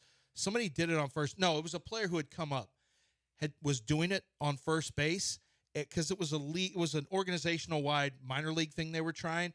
And Dusty's like, never do this again. This is not baseball. I don't know what you're doing. Don't do this again. And the guy who kind of started it came to what I was told. He kind of came to Dusty and like, hey, this is something we're working on this in the minor leagues. He's like, I don't care. I've been in the game I've been in the game stuff. Ricky Henderson never did this, all this and that. So apparently there were some coaches on the staff, some who are still there, some who aren't, and Dusty and Machete, who were kind of old school in their thinking, which is fine. They're like, this is the way it needs to be done. And then there were other guys, and Espada apparently was kind of on the – like Espada was open to everything that was being done. Anything that needed to be done that the organization thought was best, Espada was doing his role, and he thought, let's give it a shot. And because that's how H.A. Hinch was. Mm-hmm. And Espada was that guy. And apparently the guy in a minor league system who was kind of creating all this just said, we're going to keep doing it, but it's not going to be used on the major league level right now as it stands with Dusty. So it's just one of those philosophical differences. Dusty did an amazing job. Well, Dusty's not here. And you hear Jim Crane talking about Yonder Diaz not playing last year. Jim Crane was none too pleased. Listen, Dusty lost his job because of Yonder Diaz and Chas McCormick. Dusty might still be here right now if he had actually been not so hard-headed and we're going to do it my way. Because that Dana Brown went to him. And Dana Brown talked about it and publicly. We need to play our catcher. We need this guy to play more. And Dusty just said, no, it's just not happening. Sorry. And I make out the lineup. And you know what? That means you don't make out the lineup anymore. That's why you don't make out the lineup right now. That's why you're with the Giants as a consultant as opposed to being because maybe you don't know, or maybe, the owner, you got to do something that the owner wants, even if it's against your own wishes. Jim Crane just basically said it. Our catcher should have played more last year. And Dusty's hard-headedness is what got him fired. And trust me, it was not Dusty. It was not, Dusty wants out of here. Then why is Dusty still working if Dusty wanted out of here? Dusty didn't want out of here. Dusty was told you got to go because you're too hard. Sorry. You're too hard-headed. Well, it doesn't matter. Dusty's not here, but what does matter is that whatever they are, I do think the Astros want to be at the forefront of a lot of, if there's a way to game the pitch clock stuff and take attention off of from the pitcher because you're being disruptive on the base pass, that's great. You can do that. Whatever. Apparently, they're supposed to move up and back. I was given a good friend of mine who you also know was talking to the guy who was responsible for this, and it was interesting. It's interesting what the Astros are trying to figure out because anything that you want to take advantage of anything that you can, find a way to put it in your advantage, and that's what they were trying to do in the minor leagues. All right, let's get Giovanni in here before we have to take a break here. Hey, Giovanni. Hey guys, good morning. I just wanted to see if you guys caught the 3-point contest and saw Sabrina Ionescu can really put up some points from the real 3-point distance. And is there anyone that you guys would rather trade off the Rockets and have Sabrina on the team instead? Thanks. No, but I did see 3-point shootout. I did see Sabrina versus Steph. And we talked about anybody on the Rockets right now that you would trade for last year. Sabrina Deshaun Ionescu. Nix. Yeah, last year Deshaun Nix. But I do believe that I don't know if we're going to have a special shootout. I do think that we're going to begin to see Caitlin Clark and Ionescu, or you may have women's versus men's, something like that. But okay, did you catch what Kenny Smith said that became a big controversy? No. Let's do it on the other side. Okay. We got a lot to do still right here on ESPN 97.5 and 92.5. John Boy shouting us out. We got John Boy. We've got Charles Barkley. There's all kinds of stuff. We've got Ship Talk on the other side. Oh, Ship Talk is coming up. Ooh, you might. Charles will be featured. Charles is getting in there? Well, yeah. He aligns with you on his thoughts on San Francisco. Me and Lance is the one. And Lance. And Lance is actually, I love San Francisco. What did I do? Well, you'll hear Charles, and we'll see if you agree. Okay. You know what they don't have there? A rodeo. You know what we got here? A rodeo. And if you want to be rodeo ready, the 1836 boot line at Republic Boot Company is perfect because it starts at $395 for beautiful boots. And you say, well, those boots aren't custom fit to my foot. Yes, they will be because you get your foot into that thing and they will stretch it and bend it, and they can because it's leather. They don't use anything but leather. Leather, that's it. While the other boot companies, they have all this other crap in it. That's not what they're doing at Republic Boot Company. Actually, 1836 is their line. But they also customize boots. Now, you want rodeo ready? They've got that right now. They've got suits. They've got shoes. They got boots. They've got hats. They got shirts and briefcases, everything. Rodeo ready right now. You want to customize something for yourself, and when you see the line that they have, when you see what they do, it's incredible. We are going to be there next Monday, as a matter of fact, and we want you all to come out. They've got an open bar. You don't have to pay for anything. They don't have a liquor license, so they can't charge you for it. So you come and hang out with us and watch the show. On every Friday, they have bands there that you just go and enjoy. It is Texas. People, there's nothing more Texas than the Republic Boot Company. You're looking for any kind of rodeo ready, or if you want to customize something for yourself, 1133 East 11th Street in the Heights. Go to republicbootcompany.com. That's republicbootcompany.com. Tell them you heard it right here.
Currently, in the Veritex Community Bank Studios, one is a renowned forensic blood splatter expert, the other, an appointed master of haberdashery. It's John and Lance. All right, welcome back. Time for Ship Talk. Dell brings it every week. The Jackie's, we're going to call it the Jackie Goss. Unless he wants to Ship Talk sponsor, segment. we're not mentioning his name. No. Jackie Goss. Yeah, we're gonna quit. Ship Talk. Let's stop mentioning he doesn't like it because we don't care. We don't care. We do like if it. he wants to pay. No, he we don't. loves it. Who cares? If he We wants to don't care. pay for a segment, Yeah. we'll mention his name as much as he wants. But we don't do the show specifically for Jackie. Yeah, Ship Talk. We don't with even know Jackie, it's Jackie Goss's Ship We're Talk. not even sure the signal reaches where he lives. Well, nothing reaches there. That's my point. Yeah. Yeah. All right, so what do you got for us? We're gonna start. I know one. Well, the All-Star game was in Indiana. The city or the state of Indiana and the city of Indianapolis caught some flack because of the weather, something they can't control. Well, Josh Hart does a podcast with Jalen Brunson. They're both Villanova guys. They now play on the Knicks, good team this year. Josh Hart has thoughts on Indiana, and no matter the weather, no matter the situation, he's not going there. Hell no, I'm not going to Indianapolis. Bro, can you give me a PJ and a PJ back? I'm not. If I don't have to play the Indiana Pacers, I'm not stepping foot in that state. How about you tell your people, get you a little appearance where you could PJ. He would have said no. I do not want to be in Indiana for any All-Star break, anything. I am not an Indiana guy. You don't want to be there when you play the Pacers. I don't want to be there then. I am not an Indiana fan. Now, basketball court in the airport, dope idea. Is that Indiana? Yeah. There's nothing like TSA tearing an ACL before the flight, you know? That's kind of raw when you come at a whole entire city like that. Yeah, Josh Hart, noted meme lord when it comes to NBA stuff. Pretty clear on his dislike for at least the city of Indianapolis, maybe the entire state. We talked about L'Jarius Sneed last week. Good corner, coming up on a new deal. He's with your favorite Kay Adams on her. I don't know if you call it a podcast, but certainly it's online. I'm off Kay Adams. You already know that. Well, yeah, you said she looks like Skeletor. Yeah, there's a picture in the group chat. She's skinny. Kay Adams. Eat something. Kay Adams is a little woman, and she's on TV, so that generally leads to skinny. Here is L'Jarius Sneed on her show. What would you like to say as we wrap the show up here to Brett Veach? And I have a lot of love for your GM and what he's done building this dynasty. What would you like to say? Man, pay me. Pay me. Pay me. That's what I got to say. Pay me. The man wants to get paid. That's all. I mean, he didn't write it on his shoes. No, right? He did not. He didn't talk about Brett Veach's attire. No, like Steven Nelson would. Yeah, but maybe he should have said that. Yeah. No, he went on dumb suits. Pay me. He wants to get paid. I think Rhett would love to if they had unlimited money, pay you, but they're gonna have to pay you and Pat and Chris Jones. Oh, you think a cornerback is all that self-aware? Just give me my money. I don't care about all the other stuff. Well, it's not his job to. Well, then you're going to lose one of your best players then, I guess. Yeah, I think you are. I think he's the guy that goes, and I think they hold on to Chris Jones. I saw what it's going to take. So Chris Jones, they tagged him over or I think on Friday they put some kind of tag on him. Basically, if they want to franchise him again, it's going to cost over $32 million. He is getting paid like a quarterback, for sure. For sure, in the regulars, they have $28 million as his $28 million a year is going to be his amount according to Spot Track. I think it goes closer to 30 because that's where Aaron Donald is. So I think Chris Jones, if you have to take and they have $26 million right now, so they're already going to have to let some guys walk. They're already going to have to make some moves. I don't see how you can keep Chris Jones and L.J. Sneed.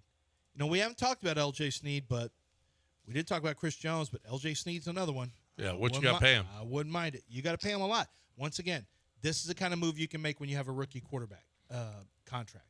It allows you to do this. This is why it's a big deal. It wouldn't be a big deal when you get to reset the rookie contract, the rookie quarterback contract. Okay, well, why is that a big deal? I don't know. You just don't have to pay him as much. No, it's because you can spend in free agency. Yeah. And put stuff around them or keep your own guys.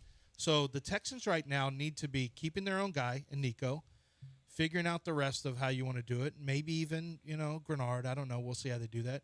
But go get a hammer, whether it's D-tackle or linebacker or wide receiver. I mean, D-tackle, cornerback, or wide receiver. The Texans should come out of this free agency period with one of the best players at those positions.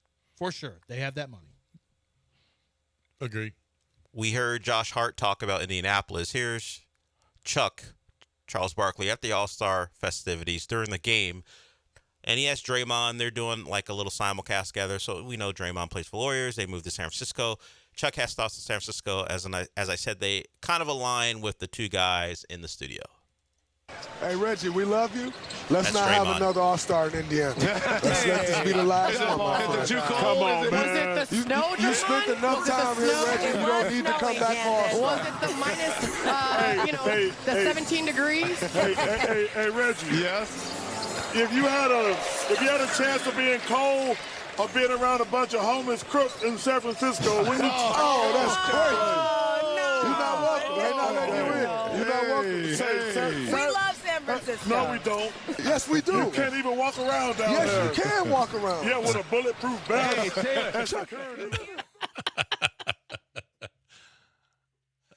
I used to love San Francisco. I went back. This is before I knew it was a thing. We got the window smashed out of a car, and my wife had her bag stolen that had her planner and her shoes that she was using for training for her first marathon. So that was before we knew it was like a thing. And we were with a group of people. And then we went back, I think, a year after that, and it somehow had gotten worse in 1 year. We were downtown, and we're like, this is a little rougher than we remembered it. And then it's gone sideways even more since then. I mean, they had to hire people to pick up human poo. It's a over $100,000 a year job picking up poo in San Francisco. Yeah, and that's poverty line. Well, you're in San Francisco. Well, yeah, it is. I mean, it's kind of crazy. So, yeah, that's not San Francisco. I love the city. I love the way it's beautiful, but it's not. It's gone way. It's beautiful. And Indiana's fine. I'll be in Indiana in a week and a half or whatever. Indiana's fine. I never thought it would be great for All-Star Weekend. 17 degrees is bad. Yeah, so it was freezing cold. It was snowing. But the other thing is, Indiana is very centrally located. It's great for events. Really good. They have a fantastic convention center. It's great for all that stuff. For NBA All-Star Weekend and the parties and everything like that, I don't know that anyone's like, have you gone to St. Elmo's for the spicy shrimp cocktail? Yeah. I don't know that anybody is really making as big a deal about the shrimp cocktail at Elmo's. Didn't they go from Utah to Indiana? Mm-hmm. I mean, could there be... No. Utah was 2 years ago, wasn't it? Didn't it go Utah, Sacramento, Indiana, or was it Utah, Indiana? I don't think it's been a Sacramento. Well, they're basically trying to... This is Adam Silver. No, it is, because I've talked about this before. This is Adam Silver trying to get rid of All-Star Weekend being a thing. Yeah. He's like, we got to get back to real All-Star stuff. Well, he talked about it. Would that be Black Super Bowl? What? Not in Utah. Not in Utah and Indiana. Well, No. he has talked about they made it less entertainment type stuff. The halftime show is shorter, only one song. The intros were traditional intros, more like what we're used to, as opposed to Common did in the past. But yeah, it still don't work because the players don't care, and that'll always be a problem. We're going to go off the beaten path here a little bit. This guy, or the person being talked about, has real King Butter energy. If you don't know who King Butter is, it's Lance's ex step brother. Yeah. But who changed his name to King Butter? Yes. Butter energy. He's actually ordained reverend online now, so okay. He's Reverend King Butter. Well, this is a daughter talking about... That's real. Well, this is a daughter talking about her father, and like I said, the father has real King Butter energy. My dad abandoned my family when I was 5 years old. That is a wife and 4 kids. He abandoned us and then pursued amateur breakdancing. And he got really good. He blew up. He became a D-list celebrity status, viral breakdancer. He became the oldest actively competing breakdancer in the world. Then he got on Good Morning America and talk shows, and Washington Post wrote about him, and he went super viral, and he did all these interviews, and he danced with Paula Abdul. Here, I'll show you. Take a look at this 60-year-old breakdancer. I believe that's Michael Strahan yes, talking about it. 60 years old. Amazing. That's Ben Hart. He's competing at a breakdancing competition in Philadelphia, and he may not have won, but I tell you what, he is winning over a lot of people on the internet. Yes. He really is. Yep. He's winning over a lot of people on the internet. This guy wouldn't pay my medical bills. This guy wouldn't pay my medical bills. This guy abandoned his family to become an 4 amateur kids to be a breakdancer. An amateur breakdancer. He is pretty good. The internet loves him. Look at him. Well, until now, you go viral and find out what happens now. Oh, I'm sorry. Can you tell people what you're watching right now? What's he doing right now? His breakdancing. What's he doing it with? Oh, he is with a baton? Nunchucks. Nunchucks? Oh. Yes. Yeah. He's really more popping and locking with nunchucks. But this is, I got to say, yeah, look, it's great. it's not acceptable for him to have done that to his family. This is King Butter energy, though. You're right. You nailed this. You nailed this. 8:40. But at least he pursued at least something. He's good and at it. Really, I don't know if he's going to make a lot of money. This guy's 60. He's got tremendous core strength, and he's got the heart of a young man. And he's these flexible. Are moves. Yeah, these are moves they're legit moves. He didn't win. Could he be our breakdancer in the Olympics? In seniors category? Usually the Olympics have these stories that are heartwarming. I don't know if what he did to pursue this? He left his family. I don't know if they want that. If they had him on, I guarantee the internet. No, the internet 100% would. While you're telling that story, tell this story. Tom Rinaldi. So how do you feel that you had to leave your family to live your What dreams? a sacrifice. Most people how you sacrifice. Most people your live 4 for their kids family. Their and family wife to go live your dream. They work tireless hours, working 2 jobs sometimes to send people through college. But for Ben Hart, the family was nothing more than an obstacle, an impediment that he had to remove so that he could pursue his dream, a dream which has become a reality. That's how it would start out. Yeah. And then you see him popping and locking like. Dude looks like he's had a couple in his life, too. He looks rough. 847 ESPN 97.5 and 92.5. Time for us to talk. It could be rough for you right now because you, my friends, might have some kind of plumbing issue. And if you got a plumbing issue, this is the number that you have to put in your phone, 281-488-6238. It's important that you have that. Listen, to go directly, and you might talk to Mary there or whatever, but put that number in your phone, 281-488-6238. Because you go to the website, and then there's, and then they got to contact you and all of that stuff. It might be an emergency that you need. I had an emergency where I had a leak, and my floorboards are starting to come up, and I'm like, what the bleep is going on here? And here comes Aqueduct Plumbing, saved the day, called Resto Pros. Resto Pros came in, saved the day.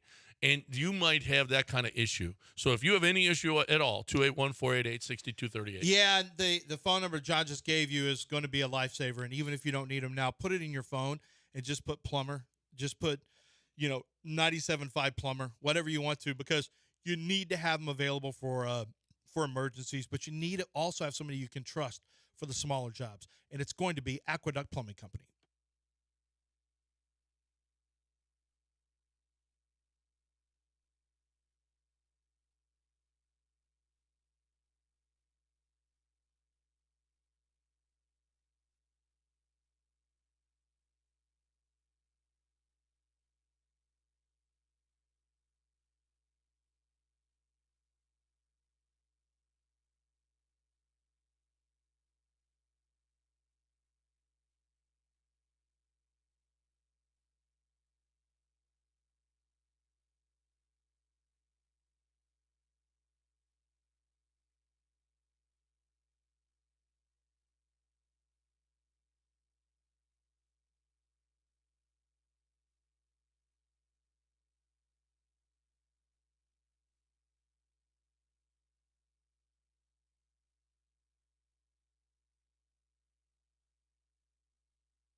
8:51.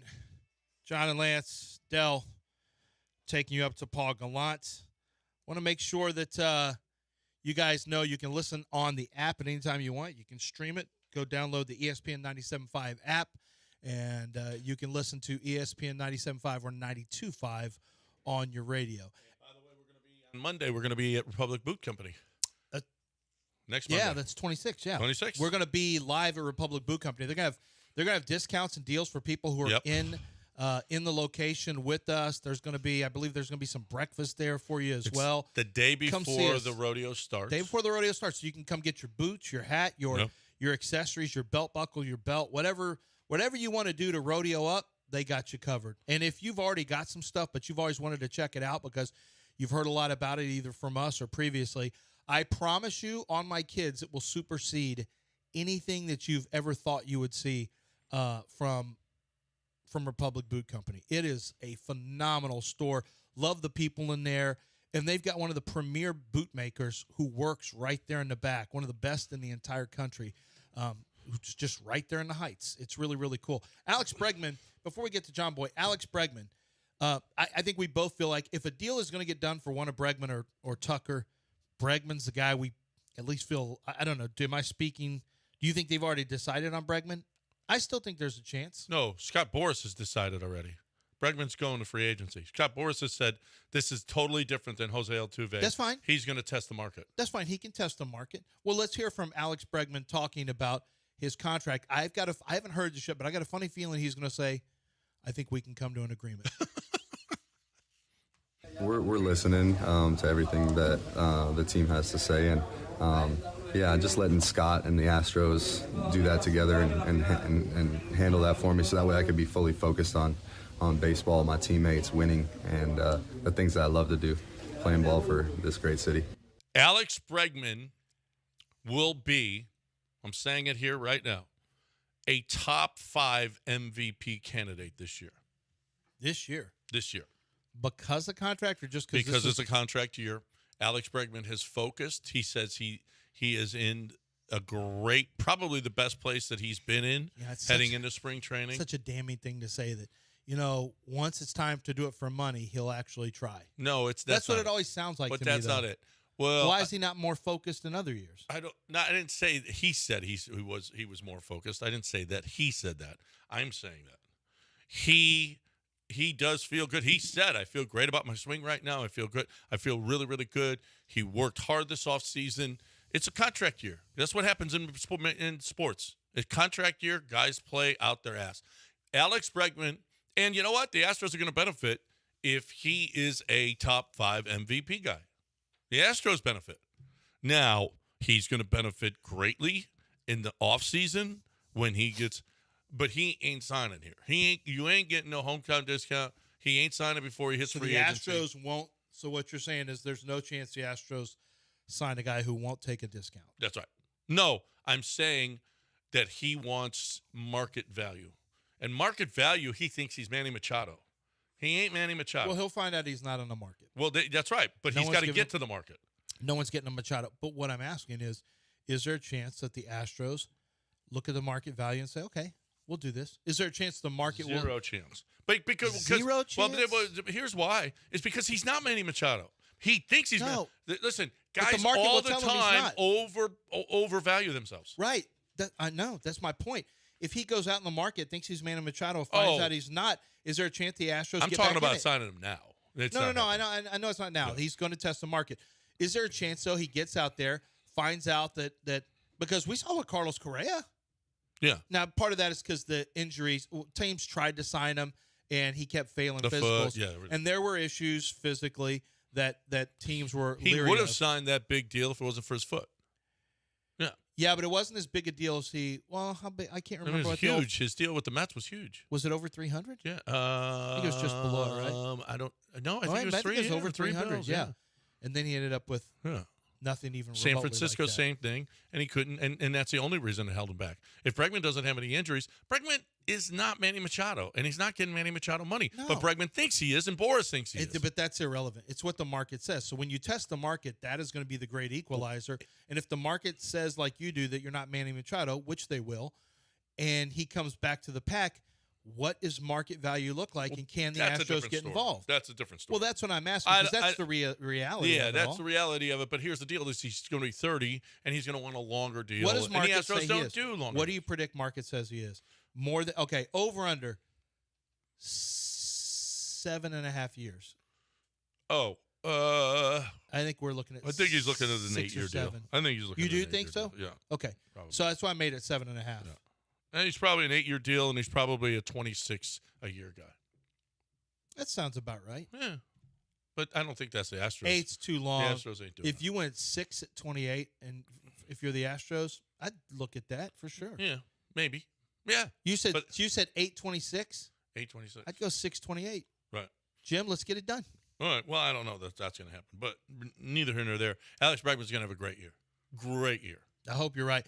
It'll be, I think, the first year he gets off. If he's going to have a great year, I mean, he either gets off to a good start or the starts doesn't. A bad start or an average start doesn't last as long. Yeah. If he's going to be a top 5 MVP candidate, I mean, you can have a down month and still become an MVP candidate. Yeah. But if this is going to be the year that Alex finally gets it together early, yeah, that'd be great. Right. All right. When we come back, we got John Boy, who talked about us on his podcast. We think it was us. We know it was us. And we've also got we've got a couple of things. We got the worst managerial decision in the history of baseball. That's what it was entitled in an Instagram tweet. And we also have one of the worst contracts given out this weekend. And there's proof of it. It's one of the worst. And we'll tell you why next, right here on ESPN 97.5 and 92.5. But first, you've got Allstate Siding. Allstate Windows and Siding. It's not just siding, although, you know what, I'll focus on siding. No, I got to tell you about windows, because right now you're going to be cold in your house. For those of you who have single-pane windows, you have an old home with original windows. That's what we're looking at. If you have a home that is unusually cold, there's a good chance that you've got a breeze going through there or a draft going through there because your windows are not properly fit, and so they're leaking. You'd be amazed at what a leaky window can do to your air conditioning bill or to your heating bill or to your comfort in the home or the dust in your home. Get windows from Allstate Windows and Siding. They're made in Texas for Texas tough weather, and they are Texas tough with an installation process that never has any broken glass. They didn't patent the process, but they created the process so you don't have broken glass. They take it out very, very quickly. The installation happens before you know it, and it's great because you now have windows that are sealed properly. They give you less noise outside because they're double pane, double strength. You have less dust in your home, and they add a layer of safety. And I didn't even get to the part that it makes your house look way, way better. It really updates the exterior of your home. Allstate Windows and Siding.com. Make sure that you, when you get your window quote, tell them you're an ESPN 97.5 and 92.5 listener, and they will give you a big discount on the windows. They'll tell you what specials they have. They'll do the same thing with siding as well. It's Allstate Windows and Siding.com.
All right. So that was Howard Stern that actually took your Yoko Swifto and used it on the air.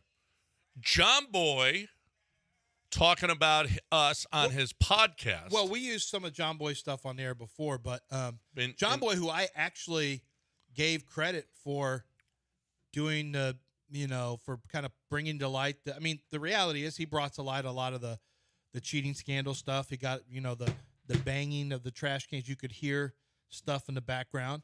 I give him credit for doing the heavy lifting to come up with that stuff. However, he got on a high from that. He rode to prominence. People were having him. He created his own multimedia company. And we'll get to the rest of it. We know he famously put the circles around, Jose Altuve. He brought up the Jose Altuve cheating or the buzzer stuff. Now, he'll give you a little different explanation, but as you listen to his explanation how it wasn't his fault, you'll actually hear how it was his fault, and we'll follow up on this. But here's John Boy talking about who we believe is us because we came after him several times, including on videos that were done that I'm sure, I know for a fact he was tagged in. This guy, before... He's talking about like Altuve. in 2019, people would ask me, who's my favorite player to watch that's not a Yankee yet? Jose Altuve is who I'd always say. Now it would start a bunch of because two lame radio figures in Houston told all of the people in Houston that I invented the buzzer stuff when I heard Joel Sherman write about it in his article and Michael Kay talk about it on ESPN and then responded and said, oh, they're talking about this now. It's two guys who've been unfairly judged by the cheating scandal, you and Jose Altuve. Two most unfair treatments of that whole thing. I still get it every single day. People think I made it up. Oh, I know. Because that one tweet. You didn't even, the video, that was just you talking about another article. Yeah. No, it's the tweet. It was a fake account that said they were Beltran's niece, and I quote tweeted it, and all I said is, I've heard this as well. Pause. So you don't see a problem. You think that two radio guys are the ones who caused all this when you just said you quote tweeted a fake in the middle of everyone being out for blood. You quote tweeted it and then said, oh, I've heard this as well. You don't think that was irresponsible? Yeah. You quote tweeted in the middle of all that nastiness. And then you said, I've heard this as well on a huge platform in the Astros. Then you're the one that had already, uncovered, showed a lot of, which I gave you credit for. You showed a lot of the evidence that the Astros, there were noises going on during at-bats. But you want to act like you're somehow being unfairly judged about Altuve? You don't see how this did. This guy has no idea how much damage that he helped to do to Jose Altuve. To this day, people think Jose Altuve just used buzzers, and there's a lot of people who believe that confetti that was on Josh Reddick's chest was something that taped a buzzer on. When if you keep watching the video, the confetti just falls off. You don't think you're part of the problem. You've been unfairly criticized. We'll keep listening to it. Is that it? Is that all you have? Okay. Well, the other guy, whoever his co-host is, goes on to talk about how awesome Jose Altuve is, and he played against them, and he just described it. I mean, John Boy, you literally took conjecture or rumor in this spot, fake retweeted rumor, it, and then you amplified it. Yeah, and then those people amplified it, and there's a reason Jose Altuve gets F Altuve everywhere. I mean, I don't care if you don't want to live with this or not. You have to live with this. You are part of the reason that Jose Altuve is looked at the way he is, without question. Yep. The Astros are for running him out as the first face, him and Bregman, the first two faces of the cheating scandal, by running him out there with no way that they had any chance of standing up to the public scrutiny. They did them a disservice, and then John Boy single-handedly took Jose Altuve. I don't care about the Astros stuff, but took Altuve and put him in a negative light, and the damage was done. You let the genie out of the bottle, and it's too late. The damage is done for the rest of his career. You have to live with that. You had a part in that, period. That's all there is to it. Thank you, Lance. Thank you for your service. These guys turned Houston against me. What? No, I got news for you. People watch their own stuff. They see you saying it's Beltran's. This is Beltran's niece. It turns out it's fake. I mean, come on, dude. You got faked. Well, you got to ask, who did you hear it from when you quote tweeted an incorrect, bogus source? I heard that as well. Who'd you hear it from? I heard that as well. Who'd you hear it from? From Joel Sherman. He already said he read it. Yeah. He's trying to put it on Joel Sherman. Well, I understand your anger, but he did say one thing that's true. You guys are lame. No, that's not true. Let's recount the. Yeah, it is. You're lame, but not because of this. Yeah, not because of that. We were nominated for Texas Radio Hall of Fame. But did Not you really. get in? We were. We were nominated? Not Oh, really. no, did we even get nominated? No, I don't think So, we did. I mean, we No, got I think we you got. got to have so yeah, many we got votes. nominated. We didn't. You have to have so many votes or something. No one cares. We're lame. Yeah, Yeah. you're lucky. No, we're not. You are lame. Yeah. You're lucky So, I'm but not not the because co-host. of that. Yeah, not No, because of I'm not this. lame. You're right I on do. this. Yeah, no. No, I do. No, yeah, you think. I invented Drake May not going in the No, I you did think act- you could I get, did, actually. You could guy. get 26 yards. I could. You Until you can't. prove I can't, I can. No. You don't know. Patrick You don't know. Mahomes can throw you for 20. No. Yes, as no. a zone beater, I could. You're not a it would zone hurt you. beater. The ball would go right through I'd your go hands down and hit you in immediately. the face. I'd go down. Okay. It Yeah, would I hurt would. your hands. You wouldn't catch the I'd be a football. wouldn't body catch the catcher. ball. I'd be a cradle catcher. No, you No, wouldn't. in the I'd say face. throw it down here. Yeah. You're going to tell Patrick Mahomes where to throw the football? Yeah. Okay, sure. He'll throw it at your Respect helmet, elders, Pat. and you'll miss. Jackson Mahomes would get more yards than you. He's more athletic. He is. I see him I dancing. see him dance. Yep. Yeah, he's Seen him more dance. athletic than you. That's without question. All right. The other baseball Think story again. today, this weekend, for whatever reason, this came out. Everyone's always And it making was us the story. titled- Why are we always the story? Well. We don't choose to be, but people love making us the story. Let me ask you, before we move on, John, I'm sure you have something very important, but neat stuff, I'm sure it is. But you say you don't like making yourself the story. How come every time something happens with Always. CJ, you're always like, I deserve this. I deserve this. Totally different. No, it isn't. No. Or, I could do that. Or, yeah, I could, yeah. No, listen, if it was me, or I'm going to coach him up, you always make it about I yourself. say it's not about us. Well, that's true. It's not But about it's always John. about you. It's about Lance. Sometimes people make it about me, but they always try to make it about us. Sometimes people make it about The me. people are you. And I just don't fight back on You make it about you. You make it about you. Yeah, a lot of people have done stuff. A lot of people. John Boy and all those other hosts tried to make it about us, and it's not about us. It's about you, John Boy. Stop deflecting. You help ruin Howard this man. Stern even tried to make it about you. Yeah, Yoko Do Swift we was have a funny evidence? name. Big deal. Do we have sound that was on the show? and it no was one you? knows. No one's heard that show. Okay, let's move on to what I saw was, gosh, you're going to hear Howie Kendrick, okay, and then you're going to hear the announcers. It's the 7th inning, 1 out. Zach Greinke has thrown 80 pitches, given up 2 hits and 2 walks. And To be fair, Zach rarely even got to 50 pitches that year. AJ was hooking him so fast. oh my God, Bang. yes. 4 1/3, you're out. So, okay, so then it is the, okay, top of the, here we go. I'm trying to find the inning. Here it is, top of the 7th. Eaton grounded out. Rendon homered to make it 2-1 Astros.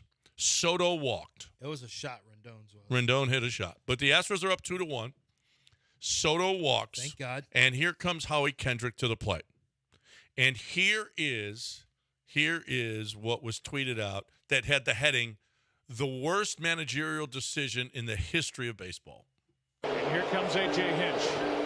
When I saw A.J. Hinch coming out, I'm like, yes. You know, it's kind of crazy to me that they took him out of the game. Listen to this crowd for Zach Greinke. So if your question was, is Garrett Cole in play tonight? You now have your answer. The 0-1. It's a long run into the corner, and it's gone. It hit the foul pole. Howie Kendrick has done it again. Unbelievable. And if you thought that it was going to be Garrett Cole, you were wrong. Mm-hmm. Even though he had been up. He had been up warming up. Yeah. Maybe the untold story is that he didn't Well, look good. He didn't before look the sharp game, in his bullpen. AJ said he was only going to bring him in a clean inning, which is the dumbest thing. And before the game, he also said before the game that Will Harris was spent. He was spent. Those were his words. Yet in the most critical time in the game, with Zach Greinke only throwing 80 pitches. Now, he did give up a homer and a walk, in fairness. It was the 7th inning, and Zach Greinke hadn't worked that long all season long. I was fine with him going and getting him for Cole. But he was only going to, for whatever reason, and he said that afterwards, well, I said it before the game, I was only going to bring him in a clean inning. Like Garrett Cole has never pitched with a runner on. Like Garrett Cole is I can't do it. I can hear Dell laughing through bulletproof glass. What the? Like, I have no idea where that voice came from, Dell. I see a common. There's a common. No, I'm just saying. Garrett Cole would go in there. I don't know what to do. Huh? You know where that voice came from? It's in the same family as this. No. It's in that same family. It's related, at least. No. All I'm saying is, what the bleep? Well, I said before the game, I'm not bringing him in unless it's a clean inning. What? Garrett Cole can't come in an inning with a runner on. Worst case scenario, if you're AJ Hinch, you want to be judged on bringing your best in. Yes. You want to be judged, win or lose with your best. Look, he wouldn't have closed the game even though he should have. He should have gone Mason Baumgartner, and it would have been a done deal. The legend of Garrett Cole would have been firmly established. You'd have another championship, back. And then they would have found out about, after that year about the cheating scandal, and it would have been assumed 17 and 19 were both cheats. But although it is now anyway, since John Boy. But, that was like, why would you not want to lose with your best? Why would you not want to get beat with your best? Yeah. Madison Baumgartner. It's the last game. Yeah, Madison. I said Mason.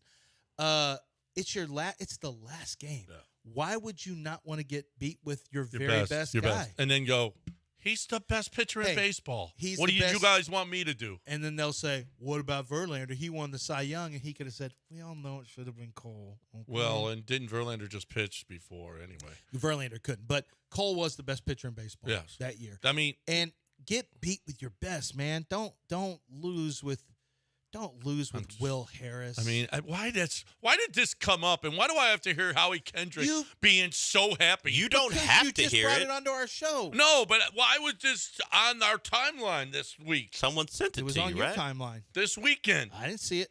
Neither did I. Someone sent it to you. Send it to me because I would go. Yeah, because because they want you to go. You never will let this go. So anytime you get more content, you're gonna lean in. All right, which will I let go of first? Tank Dell as the guard. The Tank Dell thing you'll let go because it didn't cost you a title. It did cost you a title. Yeah, probably the not. Texans would have won it all. Unlikely. No, 8 outs to go will live longer. Yeah, it will. Okay, how about this? You can't correct it. Even though they won a World Series since then, you can't, because you just said, once they'd have 3 right now and be right in the same conversation as the Chiefs and the Warriors. Yes. They'd be in the same conversation. Yes, they would. If it wasn't for that move. How about this? You got a casino. You don't want to drive 2 hours. Okay. You don't want to fly to Vegas. Okay. I get it. I got one for you right there. MyBookie. It's on your computer. You can be on your couch, in your office, on the patio, kitchen island. You can be in the bathroom like Lance's playing casino games, okay? You can play real casino games on your phone, laptop, desktop. Not where it's not anime. These are online computer games, include slots, table games, Texas Hold'em, tons of cool games. Enter the live casino with real in-the-flesh dealers on the poker, blackjack, baccarat, and roulette tables. Real dealers dealing you as opposed to a computer. I trust that a lot more. I don't know about you, but I do. When you're playing from wherever you want, just go to mybookie.ag, get started.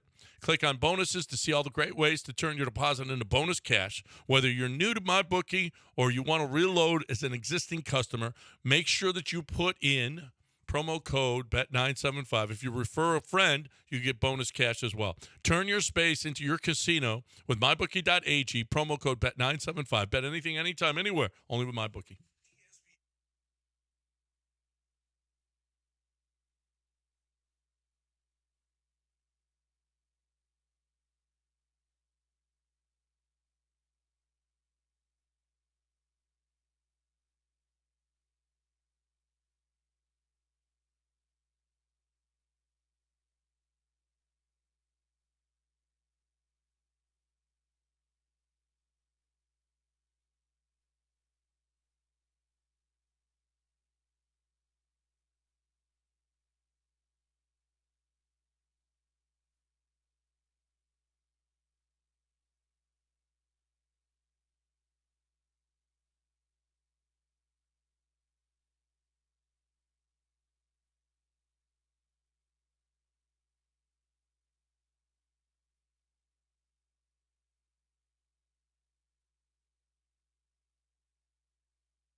You're back in the Veritex Community Bank Studios with John Granado and Lance Zerline.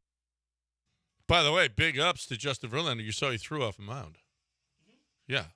I did see that. Those worries that you were like, oh, the season's over already. Oh, God, that was you. Okay. Okay. They're fine. They're just fine.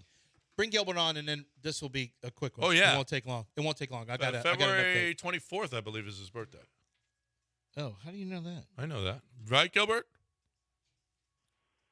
Gilbert. Yeah, how you doing, gentlemen? Your birthday's the 24th, right? Right, on Saturday. It's what?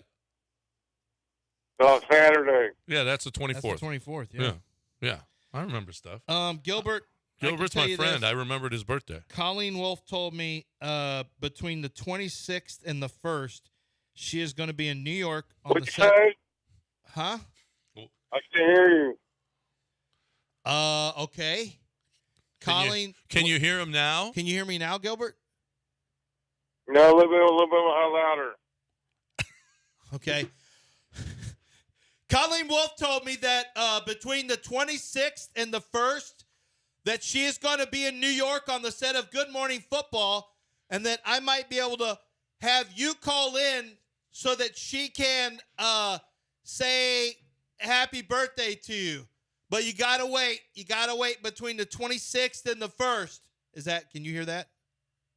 So call in next Saturday, next week. Well, I'll have to tell you when to call in.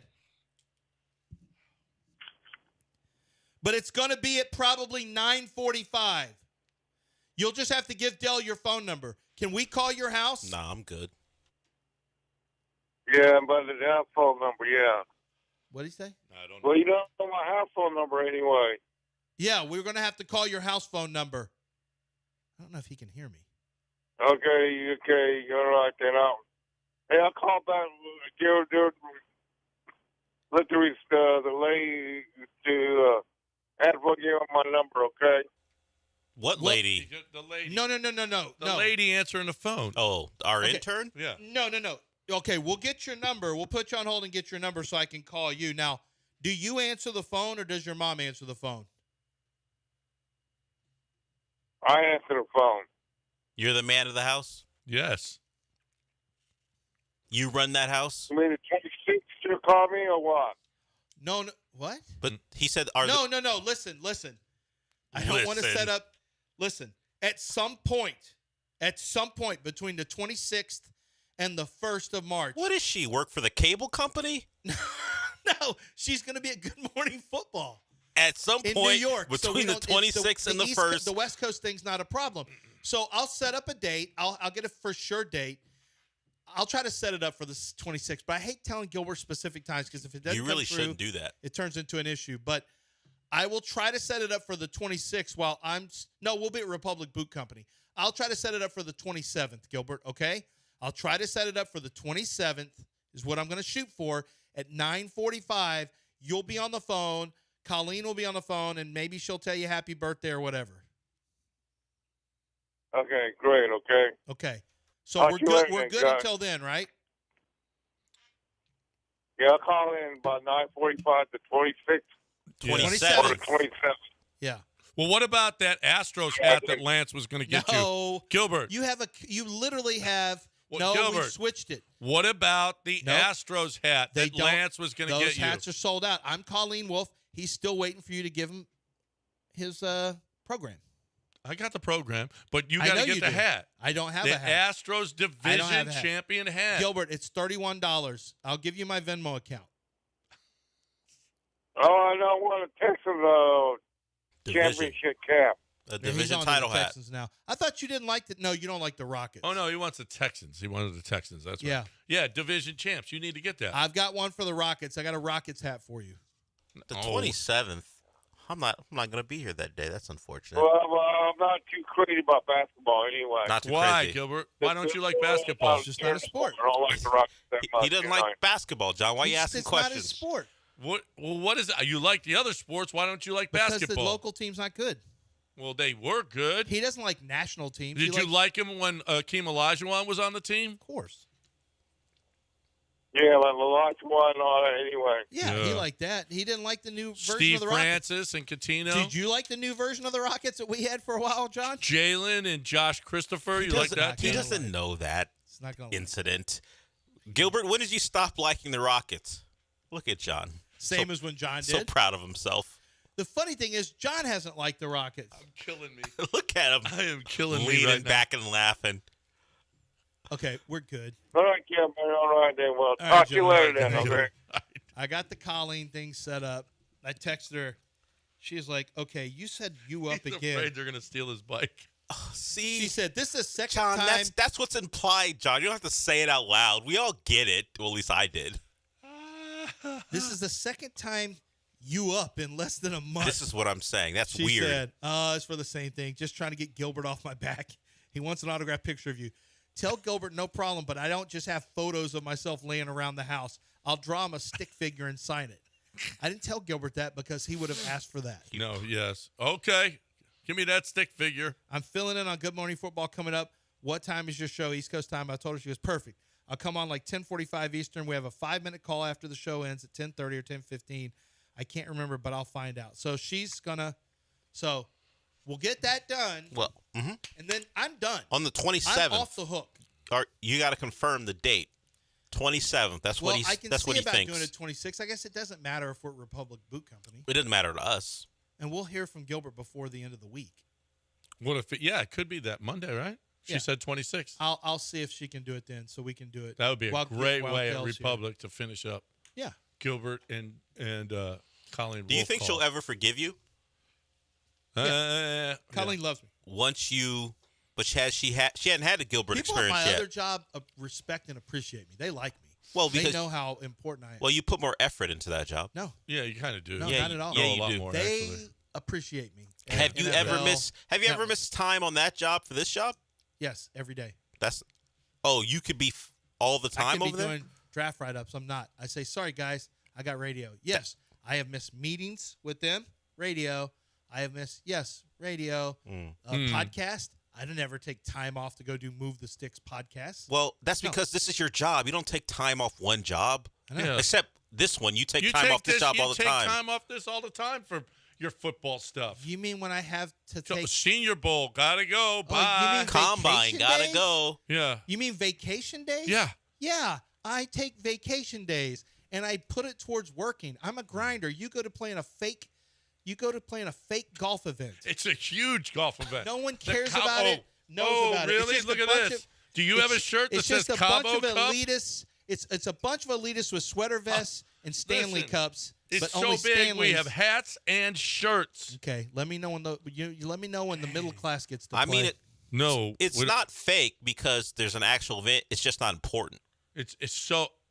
It's the biggest cup in Cabo. I take time it's off called, to go do it's the named draft, after Cabo. to go do draft related stuff, and I don't just take I take vacation days. I have less You guys- vacation because I'm working Oh, on look vacation. at me going out to Los Angeles. I have How working tough is that? vacations. No, you're the worst. I've got a huge event. You're going to Senior Bowl to watch Huge guys event. in their underwear. No, I'm going to Yeah, watch Texas. okay, whatever. I'm going to You scout future Texans. leave this job and leave the people hanging when they want your draft Where are you knowledge going and the experience. 27th, Del? What are you doing? I'm not taking off to go to a different job. What are you doing? Yeah. I'm taking off because I have to. They go, hey, if you don't take these days off, you lose them. Then Lose just them. lose them. No. We lose days Lose all the them. time. Yeah, we don't lose care them, about Del. that. No, you don't. You go to Cabo. Why don't you just drain the company? He goes to Cabo. You don't lose days. You go to Cabo. What are you No, talking about? I still have days. But do you lose them? Yeah, and I'm going to lose them because I'm not taking off because I care about the show. That's not true. You don't lose your that's fair. days. That's true. He That is doesn't. true. You don't lose your days. Yeah, I do. I do lose my days. We don't know that. Like everybody. We don't know. Yeah, I think you do. Like everybody. Nah. Yeah, and you know what? I don't care. You all that You know why you don't care? you Gen Xers, you have to. I'm not a Gen Xer. or whatever you are. That's older than me. Okay, you. No, he's millennial. I'm You millennial. millennials, you have to have every day off. Oh, I'm gonna lose my day off. They It's No, unfair. we're on to Gen Zs now. We don't really mess with millennials anymore. Well, he's a millennial. No, he's Gen Z. I mean, yeah, he's millennial, but we're not messing with millennials. It's Gen You Z. go to Cabo for a day off and you're coming after me? I know. What are you talking about? When people take vacation During the middle of the season. you're just gonna sit wants at home. you And, to He pay- left during wants the football flat tax season. rate For you to pay you're what he gonna sit pays. at home and scratch You instead of going left to work. during football season. No. Yes. It the- was football season. The Texans were out of the playoffs. It was still football They were season out and of- you They left. were out of the playoffs. It was We're football going to the season. AFC Championship game. We never do that. No. No, it was only our American pastime, football, which is taken over, the heavily viewed game of all time or whatever, which was the AFC Championship game at that time, Lamar Jackson. And you didn't even want Lamar Jackson and Pat Mahomes. I was here and for you that. were You gone. know, I was here the next what day. you're getting wrong is the next day. he planned the trip no matter what. The issue was if they had won, he was gonna show up. He was gonna do the radio show, but he was going to Cabo no matter what. Yeah, but I was going to do the show. But in Cabo playing golf, how distracted would you have been? Not at all. Okay. I mean, like, stop it. today I'm going to play. Stop Am I it. distracted? No. Yes. I'm doing a brilliant show. You are on not. This, the holiest of holidays. You cannot criticize anyone for vacation days, considering what you've You're been a gonna part sit at of. home and scratch instead Yeah. of coming into work. Yeah. I was in Cabo. You don't have So anything what? better Why'd you to go? Okay. You could have Just- been in just Houston come doing the in. show. Yeah, you're the worst. He could have been in Houston doing the show. He thinks Cabo is some Millennial Z or protection whatever for you him. are. I call into the show even on my off days. I'll call in. Yeah, me too. Now, I to be fair, I call in on the weekends. To who? I was just going to try to mess with to you. yell at Charlie Epps. Who are you calling in for? Yeah, I called the Charlie Epps show. I have plenty of times. That doesn't you, have- not so much. He doesn't want me on the show Me talking and golf. Will. This is what happens when y'all don't watch the All-Star game. Time We for can't me to about talk about Chastang Ford and 1.9% financing for 72 months on all 2023 F-150s that are on the lot. Okay, discounted prices. This is truck month right now. Truck month is the biggest month. Literally, this is probably the best time of the year to buy your vehicle from Chastang Ford. This month, it's truck month, so you're getting all of the rebates, fantastic discounts, exclusive discounts on a 2023 F-150s, and you get 1.9% financing for 72 months. Here's the deal. They got to get those 2023s off the lot.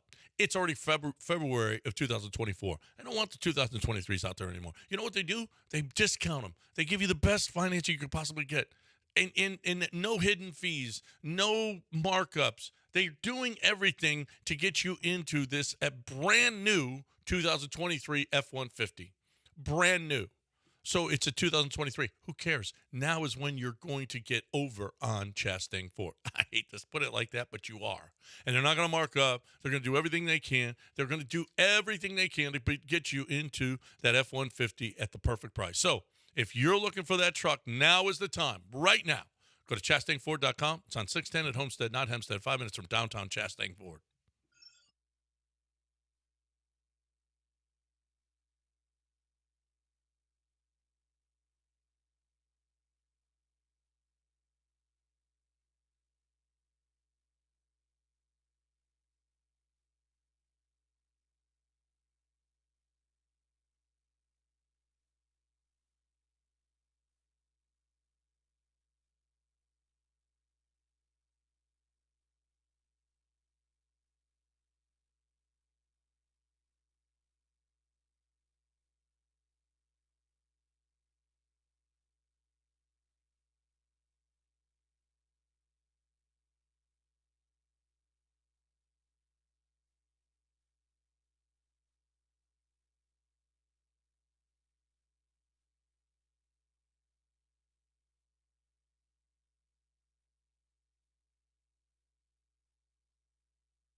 Your morning continues on its steep trail towards greatness. And these are your Sherpas, keeping you on the straight and narrow. John and Lance, live in the Veritex Community Bank Studios.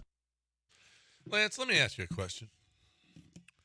When Kevin Sumlin and the Aggies beat Alabama, what happened that next offseason? He got an extension. Big extension. Big extension. How'd that work out? No offense, Summy. How'd that work out for the Aggies? I think he got one after the Duke game as well the next year. So that was his first extension. He had another early extension, too, after that. He had 3 in his first 4 years. 3 contracts. Did he fulfill that contract or? No, they gave him another one. They were like, man. Yeah. Did he? They talked about, I remember Kevin Sumlin may go to the Eagles, remember? Yeah. Kevin Sumlin may go to the Eagles. Right. Let's give him another one. Right. But you just did last year.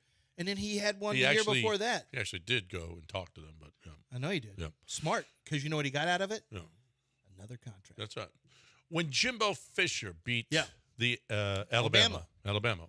What happened that next offseason? Well, you beat Alabama, you get a big contract. So, okay. So they what got happened? Like a 10-year, $75 million contract. How'd that one work out for? No, not 75. It was more than that. No. It's like 100 and something. They ended up paying him 75 to go away. Right, to go away. Yeah. It didn't work out as well as the Aggies would have hoped. So when Texas... They beat Alabama. Hey, wait a minute. They beat Alabama too. That's exactly right. Yep. So something in common here. Uh-huh. Steve Sarkisian gets a $10 million a year contract extension through 2030. Did you see what else he got? Yeah. He got 2 cars. Yep. He got private plane use. 20 hours of private plane use. He got special one-time payment of $300,000. He got up to 12 tickets to all home football games, up to 8 tickets at away games, 8 tickets to conference championship. Country club membership. Probably just some goat ranch. Well, no, not really. It's really a great club. He also gets 1.85 in non-guaranteed incentives, including 1.25 million for winning a national title. Okay. That makes him, that one makes plus sense. $100,000 raise a year for nothing, basically. Mm-hmm. Excuse me. Yeah. Yes. How can we help you? Can I ask, who were they fending off to keep Sark? Like, what was Sark? Everybody? Was Sark fighting off and they just had to pay him to keep him from taking a job from someplace else? I'm not sure you saw this offseason. Offensive coordinator. There was an article that the headline was, "Is Steve Sarkisian the best coach in college football?" And was the answer immediately no? No. Did you see how many coaches are now going to the NFL to be offensive coordinators? Well, go ahead. He could have easily done that. He's done that job before. Oh, go were right you ahead. in the playoff this year? Go right ahead. Were you in the playoff this year? If you want to take an offensive coordinator job on the NFL level as opposed to coaching at the University of Texas, go right ahead. I don't know who they were fending off, but they just want to. If you beat Alabama, it's kind of a known thing. If you beat Saban, you get a huge. Who's the AD there? Chris Del Conte. Yeah. Man, Sark and his agent hustled the hell out of you. No. Let him go if he wants to. No, hell no. We got to keep Sark. Where's he gonna? And did you go to the playoffs? Where's he gonna go? And they're gonna go again this year. But this deal then let him do it. Why the details of this? The money will be paid directly to Sarkisian's LLC. I don't know what the difference is in that. Probably it's something tax related. But how long is this contract again? It runs through 29, right? It runs through 30. Okay. I give them credit. At least they didn't get stuck with they didn't do the Aggie contract in terms of length of contract. Right. That was insane. Well, this is, through 30, which is 7 years. I mean, so, okay. Yeah, it's not crazy like 10, but it's 7 at $10 million a year, $10 million plus a year. Texas is one of those places where people, like, if you're great, you don't leave. Mm-hmm. The Texas's problem is having to fire guys, not having an issue retaining good coaches. When's the last time a coach left Texas? On their own accord? Job? It's never happened. Thank you. So what are they concerned about? They're not concerned. Then why are they giving them? This is what somebody from Miami who doesn't understand Texas. Okay. This is what you don't understand. Go ahead. This is about taking care of our own. This is about, when I say our own, my wife is Longhorn, so here I am. This is about really, okay, you did a great job. We're going to reward you. If you don't do good, we fire you. Charlie Strong, Tom Herman, you guys get fired. If you do a good job, we give you money because that's what we do. So when they initially hired him, what was the goal for Sark? What was the goal for Texas and Sark when they initially hired him? Beat Alabama. Playoffs. And they gave him a contract to do what? But Was it just a playoff? Get back to the playoff. Or win a Alabama. Or win a national title? Beat Alabama. Win a national title. So one is beat Alabama. Okay, so what they paid him did for? Did he take that step? Did he reach the goal that they paid him for yet? No. Then why are we giving him more money in his after his third season? No, first of all, the goal wasn't national championship. Of course it is. It's You have Texas. small goals along the way that you have to accomplish. Yeah. And he probably accomplished beat Alabama, yes. Win the conference, yes. Get to the playoffs, yes. He accomplished 3 out of the 4 goals. Wouldn't there have been a bonus in this deal to make the playoff beforehand? So why are they giving him more money now? I'm pretty sure he probably had that bonus in there. Yeah, so why are we giving him money for reaching one of his bonuses? Because you can't afford to lose him. No. It's not about Was he losing. leaving? You're not leaving Texas. You could lose him. It's to not, who? You're not losing him. Oh. Where? To Who? Oklahoma State? Alabama? No. Okay. Yeah. Sure. Alabama. They just got Kalen DeBoer. He was just there. Sure. They love him. And was there Alabama's not a better job than Texas. It isn't. Oh, only really? Saban made it a better job. Saban made it. Sark is not leaving Texas to go to Alabama. Saban has the national titles. Who else? Bear Who all the Bryant. let's go back to pre-integration football. No. Gene Stallings got better one. job. Better job than Texas. Gene Stallings got better one. job. Close. It's not. close. It's not a better Facilities job. better. Well, Alabama's facilities are good because Saban made that. Thank you. Job Doesn't look matter. better. It's still a better job. Not anymore. It's not. Recruiting base, Texas. Tell all the players who just left. The The amount South, of money. Alabama has the whole country. The amount of money. No, Texas so does has Texas. And what has Texas won with Texas So does players? Texas. What has Texas National won? championship? When?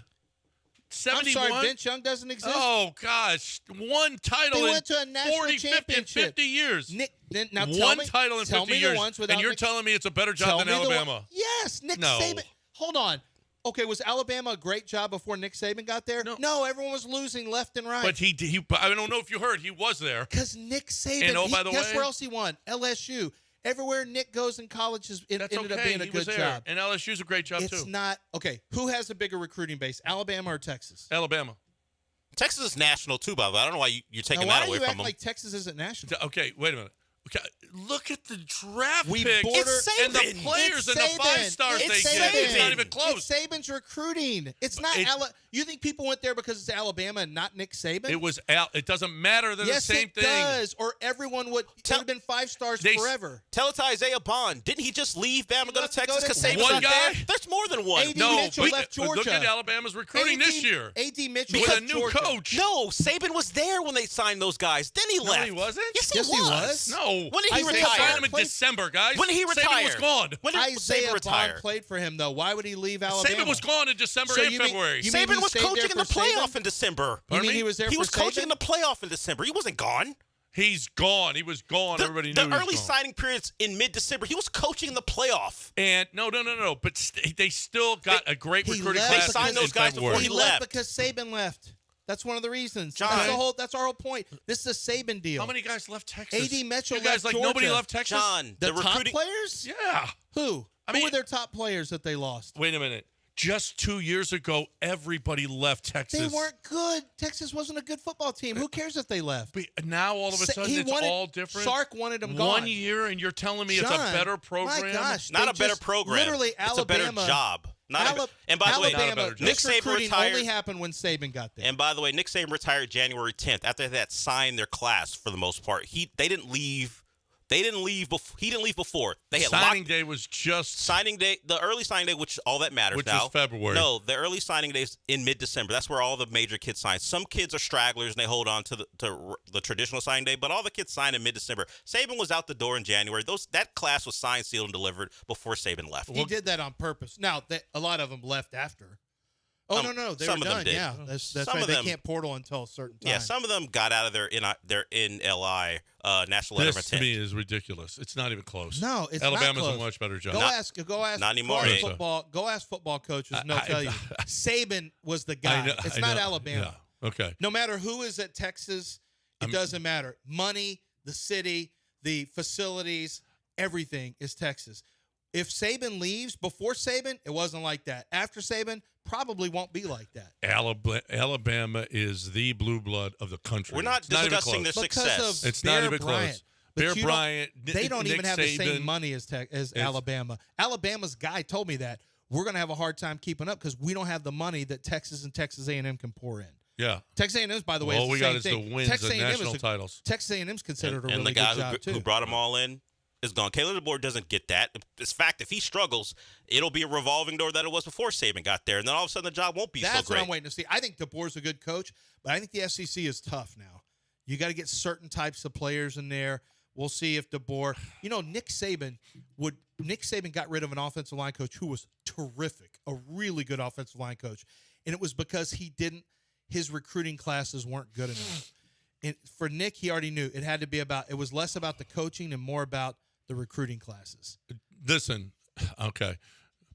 Texas has Alabama's offensive coordinator. You do horns down. You need to recuse yourself. And we can't listen to him. Can't listen to you. And You're he wouldn't classless, have too. even been a candidate for the You're Alabama classless, job. too. Wouldn't even have been a candidate You're for the classless Alabama too. job. You do horns downs. You think we're going to listen to what you say about our Mandels I University? said what I learned this weekend was the U of H was classless because they were doing horns down. And Then yet you here did it you too. are being classless. I'm not being. And you've done horns down a lot. YouTube saw you throw him down too. You threw him down. This is crazy. Well, yeah. Why didn't Saban come to Texas when they were recruiting him? He tried to. And then he it was got going out, to, and so then he they had to ratted stay. it out early, and he got all pissed off, because Jeff Ketchum or Chip Brown, they ratted that stuff out, and the University of Texas was so pissed that got out. So pissed. Sobriety's having a negative effect on my brain. Oh, my God. Mm-hmm. Are you kidding me? These people are being true. Y'all are just, you're so... I don't know. I like You're Drunk seeing John. through He your was more realistic. Your burnt orange glasses. I can't believe this is not even close. I can't believe which this is program. even a real discussion after the Mike Price and the Francione and the Shulas and all the nonsense. And then they hired a great coach and the program got great. But if we're keeping it at even, Alabama's not a better job. Saban made it great. And is Caleb DeBoer going to keep it there? Unlikely. You want to go through the list of Texas coaches over the last 15 years? Come on. This is ridiculous. It's not a better job. This Saban is made that ridiculous. program, and now Tom it's gone. Herman was a hot coach. Yeah. Houston coaches were hot coaches when they were hired. Tom Herman was a hot coach. Texas got a coach that they love. Now, I think we'll get too far into it, but Texas is considered probably the preeminent job because of money, Ask people. recruiting base. It's not us. Everyone says this. Everyone says that. Not everyone Look, says it doesn't mean people want them to win. I don't say that. And now they're in the SEC, which makes them an even better job because they're in the SEC now. We'll see if it's how much better a job. It hasn't been a much better a job for the Aggies. Because they keep hiring not good coaches. That's on them. All right. But they're so scary. Time to talk about HR&P. You two need to go see HR after this, okay, for arguing with me. No, if you have argumentative employees, there's a good chance that you need HR&P to help you out, like I do, okay? I need HR&P to come in here and straighten these two out. What I need you to do is go to hrp.net and check out what HR&P is doing. HR&P, you hear all of our people on here. You hear Chad Clay. You hear Marcus Piabla. You heard Ricky Ford talking about all of these people talking about HR&P. And there's a reason that they do and did is because HR&P is doing wonderful things for them. Bucky Richardson. It's guy after guy after guy. They're telling you what a great job HR&P does. Are you somebody that owns a business? Are you somebody that's doing your own payroll? Are you somebody that is struggling with it? Are you somebody that's in the middle of tax season right now and you don't know anything about the Affordable Care Act? Why are you doing this? This is not how you make your money. How you make your money is selling your widgets. Let HR&P take care of the stuff that you don't know about. They know about payroll. They know about HR. They know about taxes. They're going to make sure that you get the best deal that you possibly can every single time. You're looking for that payroll company? I got them for you. HRP.net, 281-880-6525 or HRP.net.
All right, welcome back here.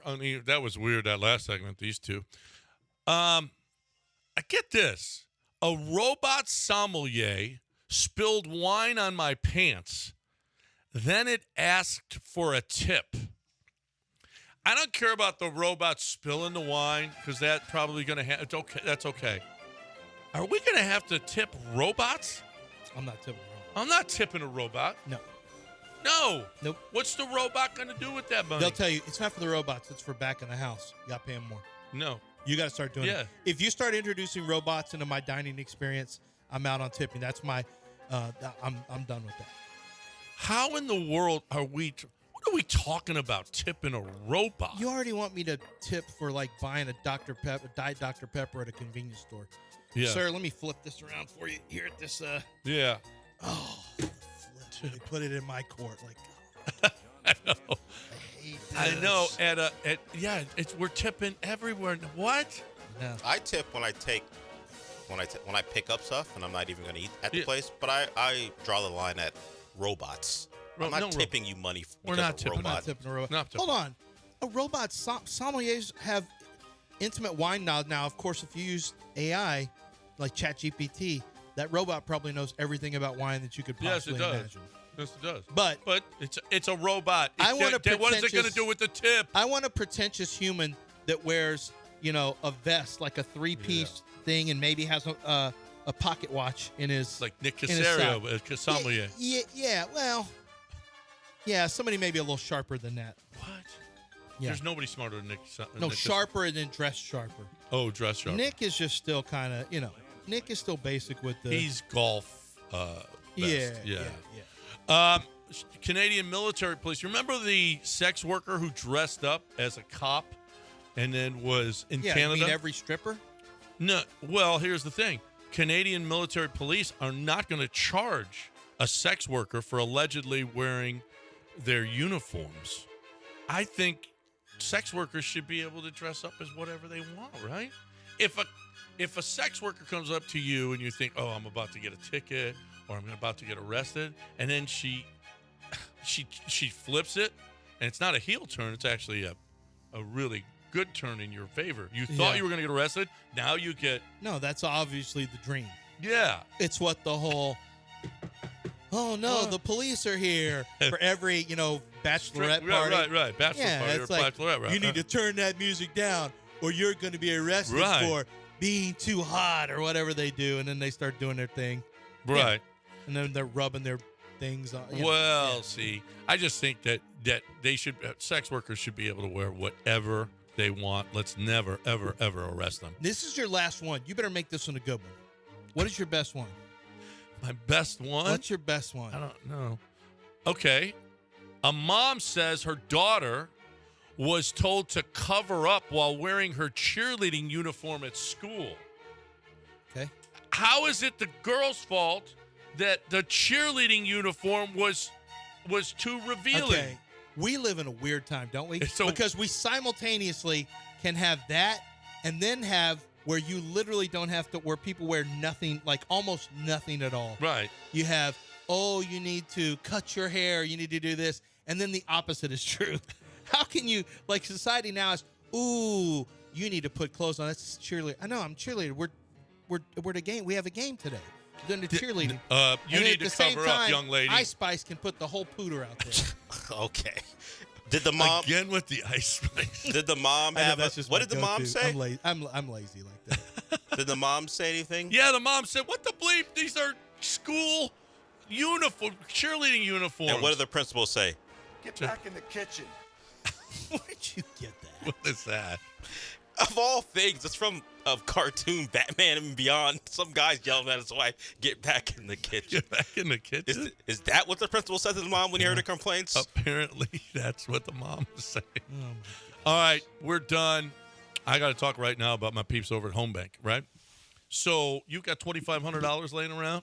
If you got $2,500 or more laying around and it's not working for you, and listen, let's say you don't need it. You're not going to need it for the next 7 months. Okay. How about putting it into an annual percentage yield, a CD, which is yielding 5.15% on a 7-month CD? Or if you're going to go longer, you got longer, 14-month CD, 4.75%. At least the minimum balance is $2,500. That's all you have to put into it. You want to put more if you possibly can. If you've got a lot of money laying around in your savings account, you ain't making money with that, okay? How about making 5.15% on a 7-month CD? That's what's happening at Home Bank. Plus, listen, they're going to help you out if you've got a small business or personal banking. You're not completely satisfied with your bank. How about going to see them? River Oaks, Sugar Land, Gulf Freeway, Baybrook, Friendswood. They've got those locations in the Houston area. They've got locations all over, though. They got 42 different locations, but they're here in the city of Houston at those locations. Visit home24bank.com for more information. Home Bank, member FDIC. ESPN 97.5 and 92.5, home of Odin Finch. Odin Finch. I'm Odin Finch. Bye, bitch. I'm Nicole Murray with Your Money Now. Starbucks has opened a new cafe designed to be more accessible and inclusive for customers and employees with disabilities. The redesign includes dimmed lighting, power-operated doors, lower counters, open floor plans, and more. The first inclusive cafe opened in Washington, D.C. this past Friday. All future Starbucks locations will follow a similar framework. The coffee giant said it plans to open more than 600 new stores in 2024. Jeff Bezos has sold $2 billion in Amazon shares for the third time this month. Regulatory filings show Bezos' total sales this month amount to over $6 billion. The Amazon founder sold 2 previous batches of 12 million shares on Tuesday and Wednesday of last week. The sales this month mark the first time Bezos has sold Amazon stock since May of 2021. The stock market is closed for the holiday and it will reopen tomorrow. That's Your Money Now. ESPN 97.5 and ESPN 92.5. Brought to you by Zadak Jewelers, KFNC and KFNC HD2, Mont Bellevue, Houston. At Lowe's, save big every day when you buy in bulk. Save 10% when you buy 68 or more panels of select OSB sheathing. Plus, save an extra 5% every day on eligible purchases when you use your Lowe's business credit card. Because Lowe's knows savings. Lowe's knows pros. 5% offer subject to credit approval. Exclusions and terms apply. See store at lowes.com/credit for details. U.S. only. Selection varies by location. While supplies last. Discount taken at time of purchase. See sales associate for details. Thanks for calling Discover. This is Anjali. Hi, it's Jennifer Coolidge. I just got an alert for a strange charge on my card. No problem. We make sure you're never held responsible for unauthorized purchases on your Discover card. Let's see. Did you purchase something from a t-shirt cannon store yesterday? Absolutely not. No, I already have like 3. $0 fraud liability guarantee. It pays to Discover. Learn more at discover.com/credit card. Limitations apply. A radio show host called Paul Gallant.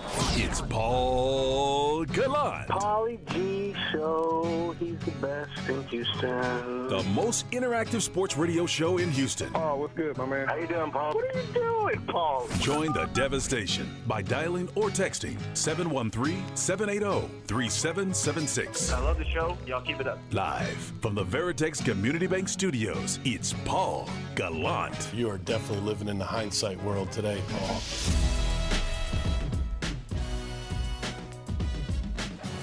And to the Eastern Conference All-Stars, you scored the most points. Well, congratulations. It must be nice to half-ass your job and get paid for it. But guys, that is the NBA All-Star Game once again. Did any of you punish yourself and try to watch it last night? Personally, I didn't. I'd rather die. I am not surprised at all that the All-Star Game, which I saw some clips of, and Jesus, what an embarrassment. I saw some of those clips and I thought to myself, I mean, what a cherry on top of what's arguably been the most embarrassing week in recent basketball history. You had Ime Udoka saying the Rockets looked like the softest effing team in the NBA. You had Doc Rivers saying we had some guys here, some in Cabo, while they're playing actual regular season games. And then you saw that absolute abomination, which, again, I don't really care about it. I more care about the fact that people can show up for their job and half-ass it. The NBA All-Stars weekend was exactly that. I guess it's a lot of fun to party at it, Saw a couple of posts on Vanessa Richardson's Instagram story. Indianapolis looked lit. Who would have thought?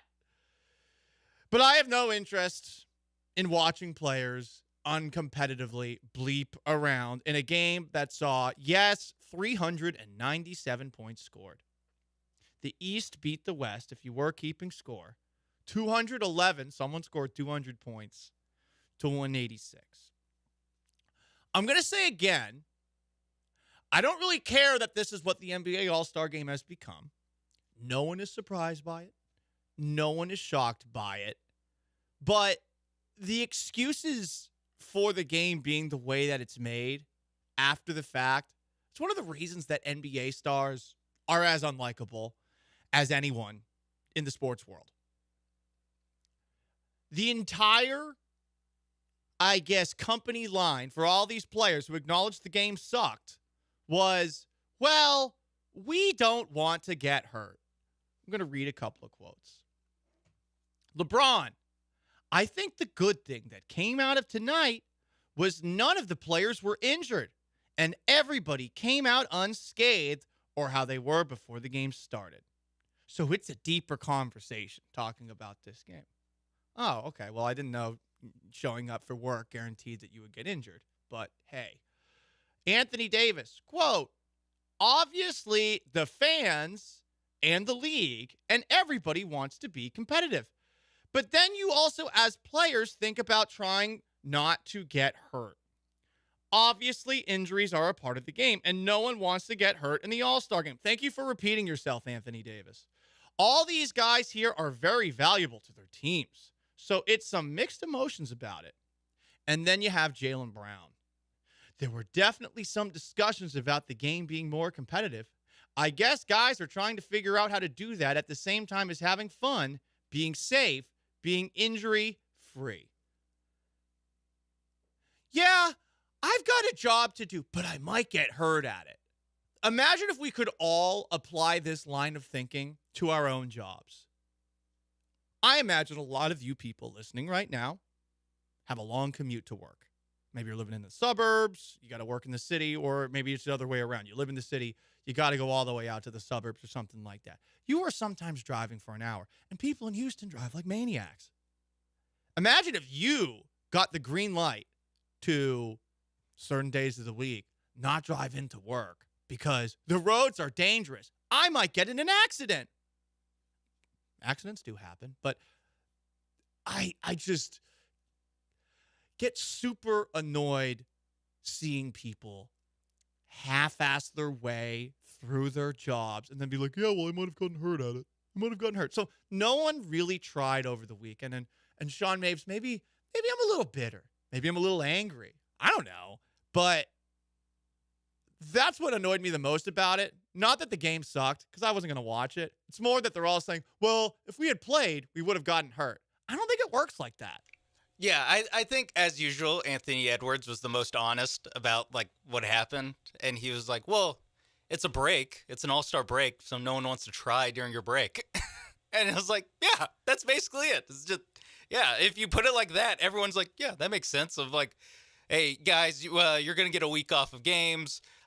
Some of you know, the best. You're going to have to play in an exhibition game on a Sunday. And they're like, cool. Yeah. Sick. Can I not? Right. No? Okay, then I'll shoot some threes. That's what it's become. And I get it.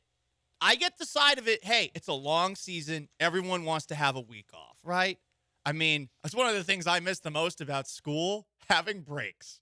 Oh, we get a month off at Syracuse because they don't want to run the heating bill from mid-December through mid-January. But then by the end, you're like, wait, I kind of like being an absolute drunk and hanging out all the time. I kind of miss being back at school, but breaks are fun in school. And breaks are fun at your job, not commercial breaks, but, little vacation. It's great. But let's just get rid of it. Let's just get rid of it. No one wants to play it. It's an absolute insult. I mean, my God, you had Larry Bird, one of the greatest players in basketball history, before the game in his great state of Indiana, begging essentially players to not half-ass it. Here he is. The one thing I would really like to see is they play hard tonight in this All-Star game. I think it's very important when you have the best players in the world together. You got to compete, and you got to play hard, and you got to show the fans how good they really are. So I hope you enjoy your weekend. I'm enjoying mine. Have a good All-Star game.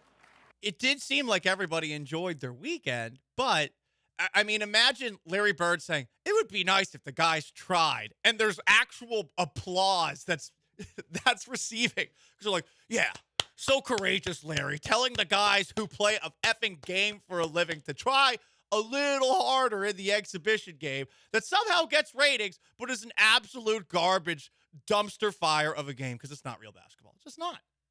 It would be so nice if they just listened to Larry Legend, the man who asked me if I was going to scream and cheer at my first basketball game ever. I love Larry Bird. And they didn't even listen to Larry.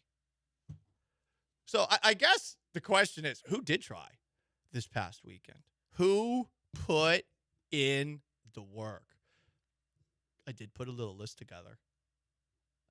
The dunk contest, Jaylen Brown tried to do his own artistic interpretation of what he's going through. Did you notice that in the slam dunk competition, he was trying to prove that he has a left hand, even though he's traveling while dunking several of the dunks during the slam dunk contest? Also, putting a glove on your hand, like O.J. Simpson? Well, it also like makes it easier to. Probably does, Sean. Like it's a prop that makes it easier to do the dunk. It's like a football glove. He also was dunking over like someone who was 5'2", who was sitting down, and Jason Tatum was throwing awful lobs. Which, by the way, I could have told you that Jason Tatum was going to throw him awful lobs. Doesn't throw good lobs. It's funny that was one of the higher effort things that took place at the All-Star weekend. Steph Curry versus Sabrina Ionescu. Hey, Ionescu hit 26 from the NBA line with the women's ball. Damian Lillard won the three-point contest with 26 of his own. So Sabrina Ionescu with the women's ball hit 26. Steph Curry at 29. And that was it. I mean, we did have some guys working hard. LeBron James, I got to give him credit. LeBron James was working hard this weekend because LeBron James found a way to make All-Star Weekend all about him. Did you hear LeBron James talking about his future and whether or not he might have a retirement tour? I have not mapped out how many seasons I have left. I know it's not that many. I also don't know if I will. I was asked this question a couple of days ago. Will you kind of take the farewell tour, or will you kind of just Tim Duncan it?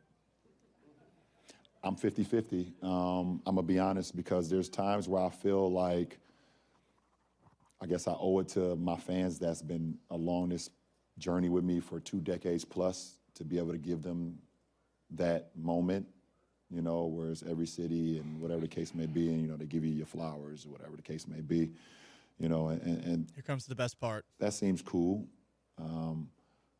But the other side of, I've never been that great with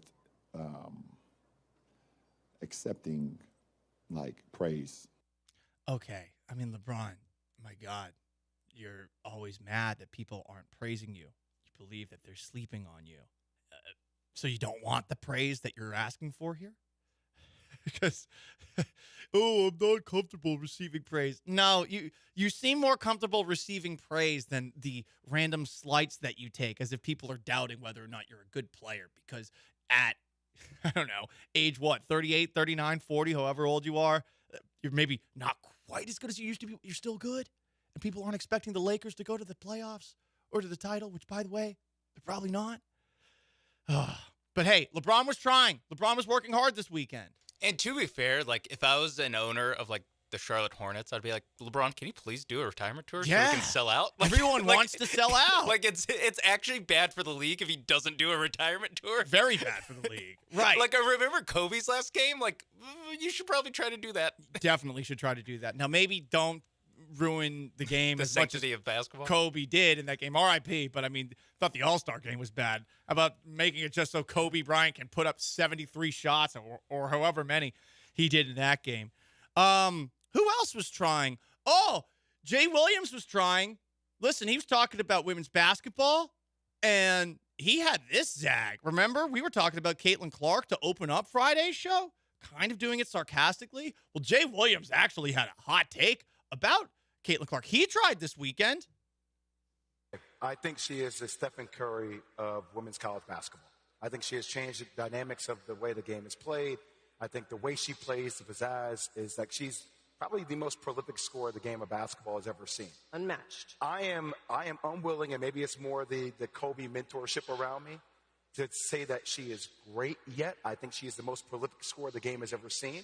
I hold great, or the levels of immortality, or the pantheon to when you win championships. That's just me. So Diana Taurasi, when you win 3 consecutive championships, 2-time National Player of the Year, it has to culminate with the chip. It has to. I mean, Breonna Stewart, if we're talking about GOAT legends of the game, she's won 4 chips. That's true. 4 chips, multiple National Players of the Year.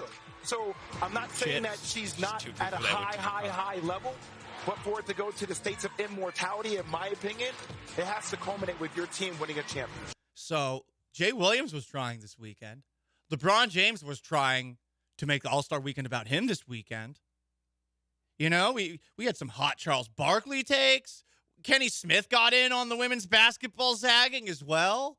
I mean, we had some people try this weekend, but the players in the NBA who are paid millions of dollars to play a game were too scared to play hard because they thought they might get hurt. That's what they all had to say about it. And I get it on one hand, but on the other, it just makes my blood boil that you could just show up, mail it in, and there's no consequences. People are going to criticize this, and they're going to do the exact same thing next year. Must be nice to be certain people. It's the Paul Gallant Show, ESPN 97.5 and 92.5. Big game tonight in Houston. We'll discuss, plus an epic rant by a colleague of Kelvin Sampson. Paul Gallant Show, ESPN 97.5 and 92.5. Stick around.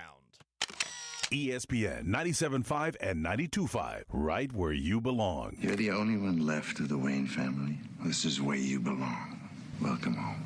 Individuals and businesses with tax problems, listen carefully. If you owe over $10,000 in back taxes or have unfiled tax returns, U.S. Tax Shield can help you take back control. The IRS can seize your bank accounts, garnish your paycheck, close your business, and file criminal charges. Our team of tax attorneys can stop collections and get you protected. U.S. Tax Shield offers a price protection guaranteed quote to get you protected today. U.S. Tax Shield is A+ rated with the BBB, so call 800-494-6139. U.S. Tax Shield, 800-494-6139.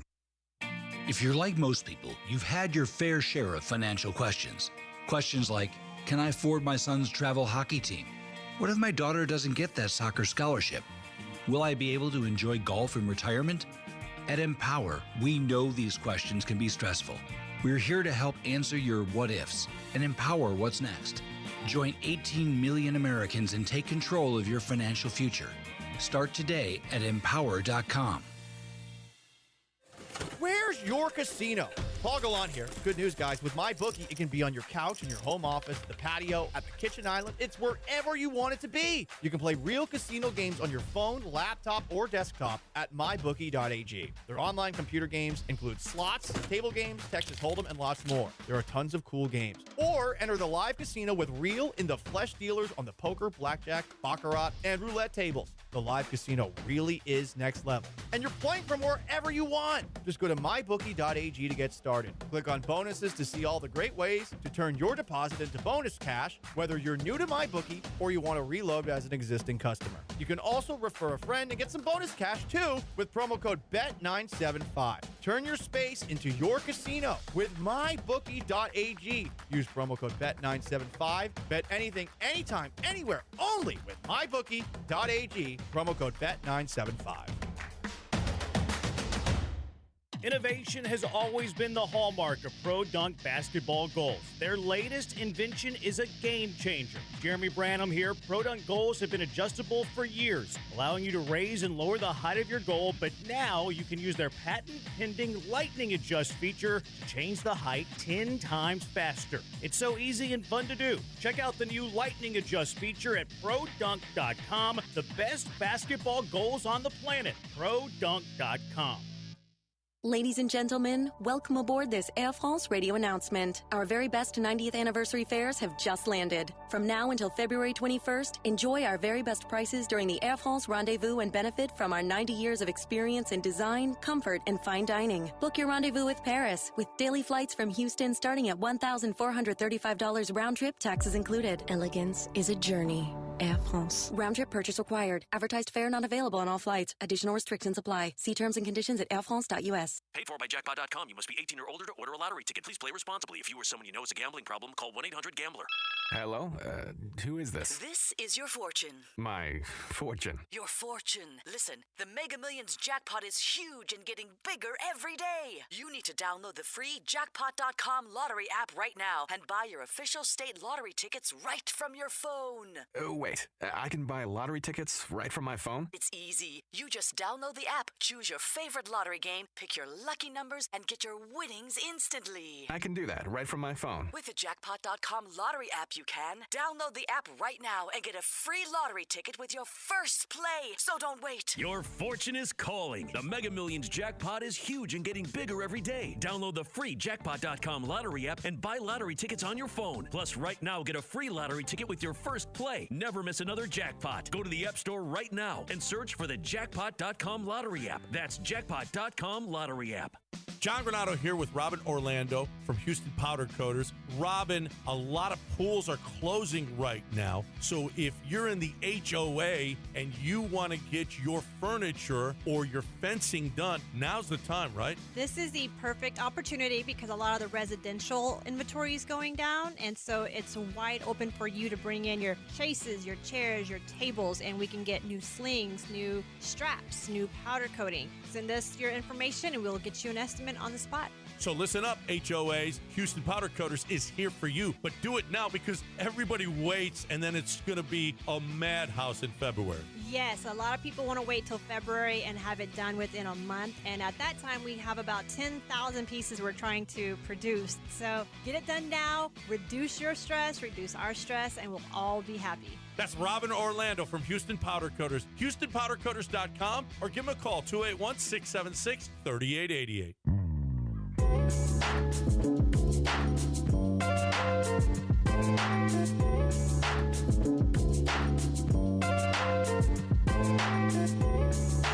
Live from the Veritex Community Bank Studios, it's Paul Gallant. Join the conversation by dialing or texting 713-780-3776. Must be nice to get paid in half-ass things. I'm talking, of course, about the NBA's All-Star Weekend. Here's a text from the 936. Eric, the driver, says, why does it seem like every NBA star has the attitude of, why should I? When they are talking about the game they are paid millions of dollars to play. I don't get it either. Another text. Not sure if I should admit this yet. The NFL changed their Pro Bowl format, which gives me hope that Silver can revamp the All-Star Weekend as well. What say you? Well, at least they are still playing a brand of football. And I will say there seemed to be effort put into that flag game. Was it a ton of effort? I don't know about that, but it was certainly more effort than we saw, Sean, in the basketball game last night. Yeah, I think because there's not a way to like do a game as is and be like, hey guys, try. If guys don't want to try, like you can't like externally motivate someone to try. You really can't. It's a shame though, because have some pride. And as we said before, should they just show like Kobe, just show Kobe interviews in the stadium before the game? How about just on the Jumbotron the whole game, show Kobe Bryant shaking his head and saying soft, because he would call every single person that did not put in effort last night the P word. He would do that. Credit to Kobe on that front. The guy was always competitive. I don't think Michael Jordan would have dealt with any of that stuff. And again, more money for these players these days. But to me, what bothers me, it's not the actual game itself, which I don't watch. It's that this was so predictable, and that afterwards you're saying, well, I might have gotten hurt. Yeah, lots of things can happen to you in life. We could get attacked by non-human intelligence. Amazon could turn into the next Skynet. We could have a president accidentally press a nuclear button. There's all sorts of things that could theoretically happen in life. You're not going to go do a thing where the injury risk is probably not that high because you're nervous about getting injured. I'm sorry, I just don't buy that, especially with 2 months left in the regular season that is already too long and already has so many guys that don't try on an every single night basis. Yeah, I think the way to do it, if you wanted like actually have something on Sunday, is that you would have to do it like how hockey does their all-star thing, where it's like 4 teams that play 3-on-3 or something. That could where work. It's just like harder to like just not try whatsoever. Maybe play half court so you don't even have to worry about running back on defense. Just literally, guys, just play one-on-one against each other with like that might work with a moderate I'm just asking for like a 7 out of 10 effort. You know what would work? A 16-player one-on-one tournament. And obviously certain players they're gonna be effed with specific height matchups and stuff like that, but I think guys would try a little bit harder if it's one-on-one. With this, it's just not real. It's not real. It's like a shoot-around. Exactly. Like, that's what it is. If it even is that. I mean, did you see that one sequence? Who was it? Karl Anthony Towns and was it Damian Lillard who were just passing it back and forth to each other like it was hot potato? Luka and Jokic. Doncic, yes. Who are basically just kissing each other all weekend. My God. Did you see Doncic attempted dunk off the backboard? Like, Jesus Christ. Like, I'm sorry. It's not – I shouldn't be talking about this. But it's more just the optics of they're not trying hard, and they're saying, well, if you might get hurt, there's no point. That's what Slopez69 says on the Twitch. Well, if there's no point, then what's the point of anything? Like that, we could take this all the way down the rabbit hole. What is the point of anything in life? And yeah, this is a rando white guy, 34 years old, who is just bitching and moaning about a bunch of NBA players who aren't putting in work. But I mean, how can any person working a 9-to-5 blue-collar job, how can you have any respect for these people? We're like, well, I might get hurt. Like, kiss my ass and F yourself. Seriously. I might get hurt. Yeah. Cool. Awesome. You know who played through being hurt this weekend? Paul. You know what he did? 3 days in a row of excess drinking to the point where he even puked on one of those days, and he hasn't puked in 5 years. He's talking about himself in the third person now. I'm about that life. I put in effort this weekend. Did they put in effort? Yeah. No. Wow. Thank you. I mean, I Starburst shots. I had 4 of them. Judging by the game, I'm guessing some of those guys also did excess drinking this weekend. Yeah. If you would have told me that before the game, Luka Doncic puked, I'd be like, yeah, probably. I would have believed that. Yeah, I would have believed that. All right, guys. Quick episode of Cougs Watch because they got a big game tonight.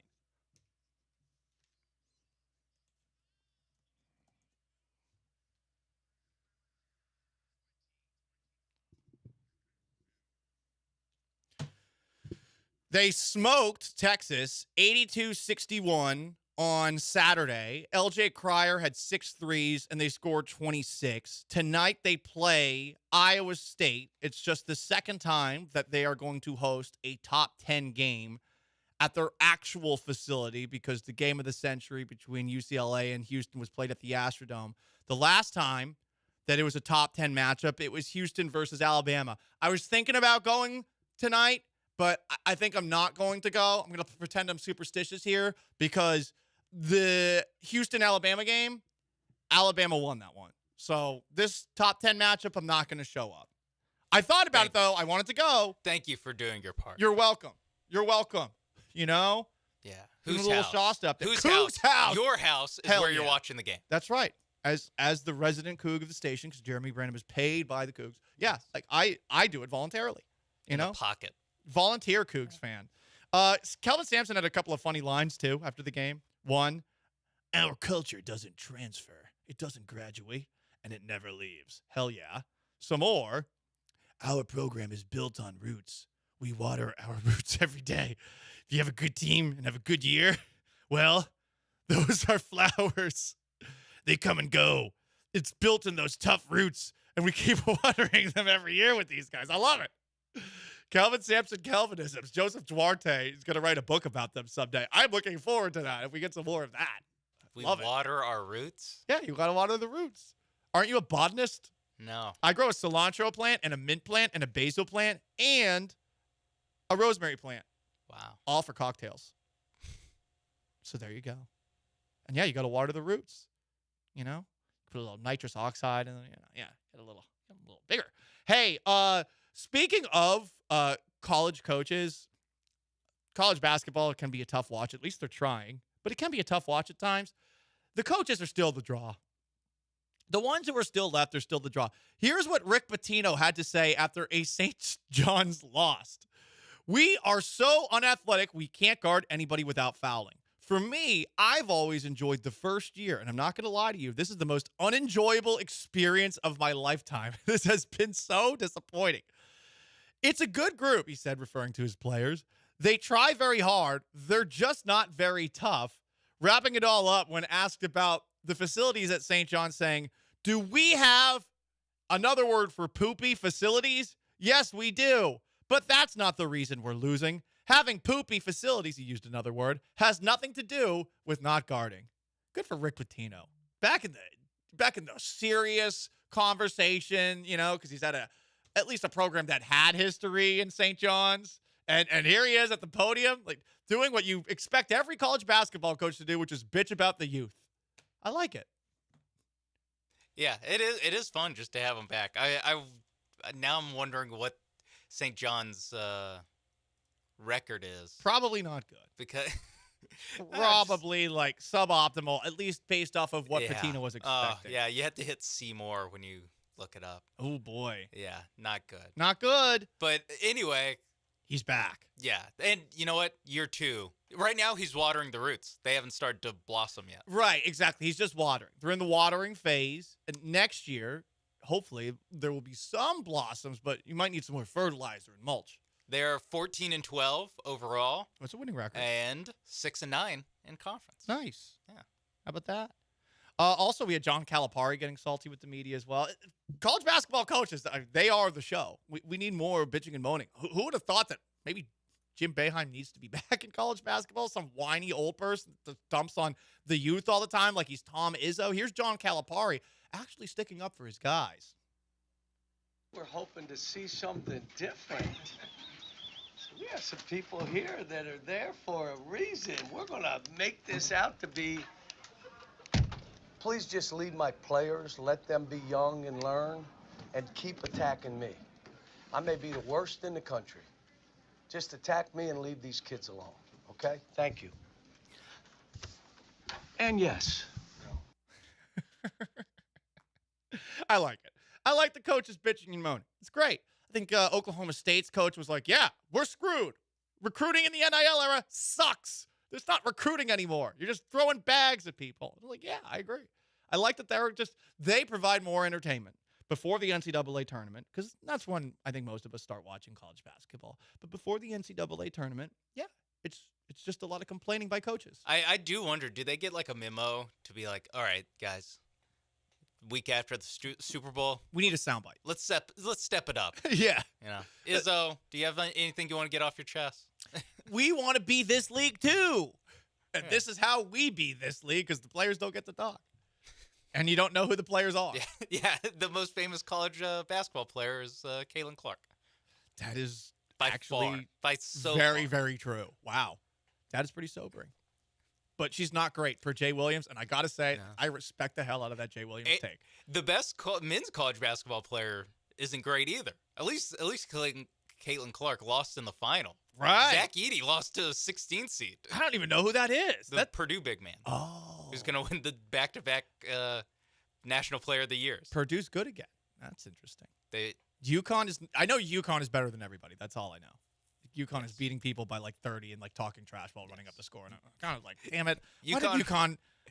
UConn won the title last year and might be better. It sucks. It sucks so much that UConn is good. Like, again, I went to Syracuse. They were our arch rival in school, and they have just completely lapped Syracuse multiple times as a program. They've won, what, 3 coaches now? 3 different coaches have won national titles in the last 15 years at UConn. I forgot about Kevin Ollie. Yeah, Kevin Ollie. He just completely gone from the world. But, like, yeah, jeez. That sucks. Paul Gallant Show, ESPN 97.5 and 92.5. Up next, we go around the NFL. Is Bryce Young savable? And it's very fun to see that other teams are still floundering around as the Houston Texans continue to rise to AFC supremacy. Paul Gallant Show, stick around. ESPN 97.5.com, Tiger-friendly radio. And he says, well, obviously you want to watch the guy with the big one. I said, well, you ain't that straight. I lock up my Old Spice Fiji aluminum-free dry spray to keep that 24/7 lasting freshness safe for myself. Fresh coconuts, palm trees in the wind. It's like catching waves in Fiji. Actually, I just talked myself into a refreshing spritz of Fiji. My Old Spice is missing! No! This year, Dell Technologies wants to help you do amazing things with their best tech. For a limited time only, save on select next-gen PCs, like the XPS 13 Plus, powered by Intel Core processors, and more. Plus, curate your dream setup with great deals on select monitors, mice, and more must-have electronics and accessories. When you shop online at Dell.com/deals, you'll have access to leading-edge technology to match your forward-thinking spirit and free shipping on everything. Again, that's Dell.com/deals.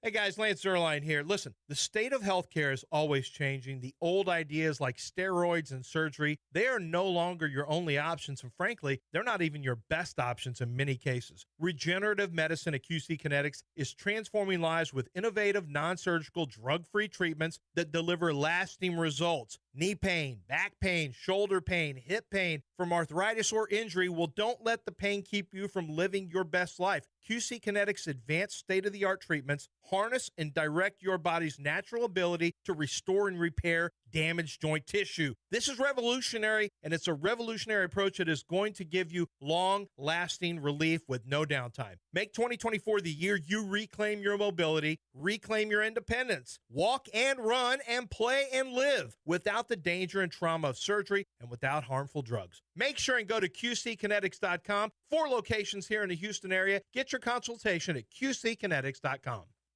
We're ready for some football, baby. Tackling the biggest issues in the NFL. This just in. Here's the 10-minute drill with Paul Gallant. Football time. It's so nice that the Houston Texans are no longer in a place like this. Bryce Young sucked last season. Was it all his fault? Maybe not. But we were told that his situation was one that was going to help him succeed going into the year. And that C.J. Stroud was in a terrible situation. If you've watched Bryce Young, maybe not in that game against the Texans, but you've noticed that he looks small, and the size actually might be a factor for him because he does not have the cat-like elusiveness that Kyler Murray has. Young was tracked down by some TMZ person. The worst. Just the absolute worst in sports media. Sean, you're shaking your head. I get it. They're a reputable. They're the best. They're a reputable source, but the people who track down athletes or celebrities for TMZ, I think they're just absolute vultures. You know? No, they're vultures, but in vultures, the actual animal, very important in the ecosystem of the world. The circle of life. Yeah. How else would we get this exclusive from outside a Indianapolis All-Star party, I'm guessing? They're all a bunch of Jake Gyllenhaals and Nightcrawler. That's what they all are, which is to say just completely manic, weird people. But hey, they got a job to do, you know? They're vultures. They're part of the ecosystem, as Sean said. They asked Bryce Young if he feels he could turn things around next year.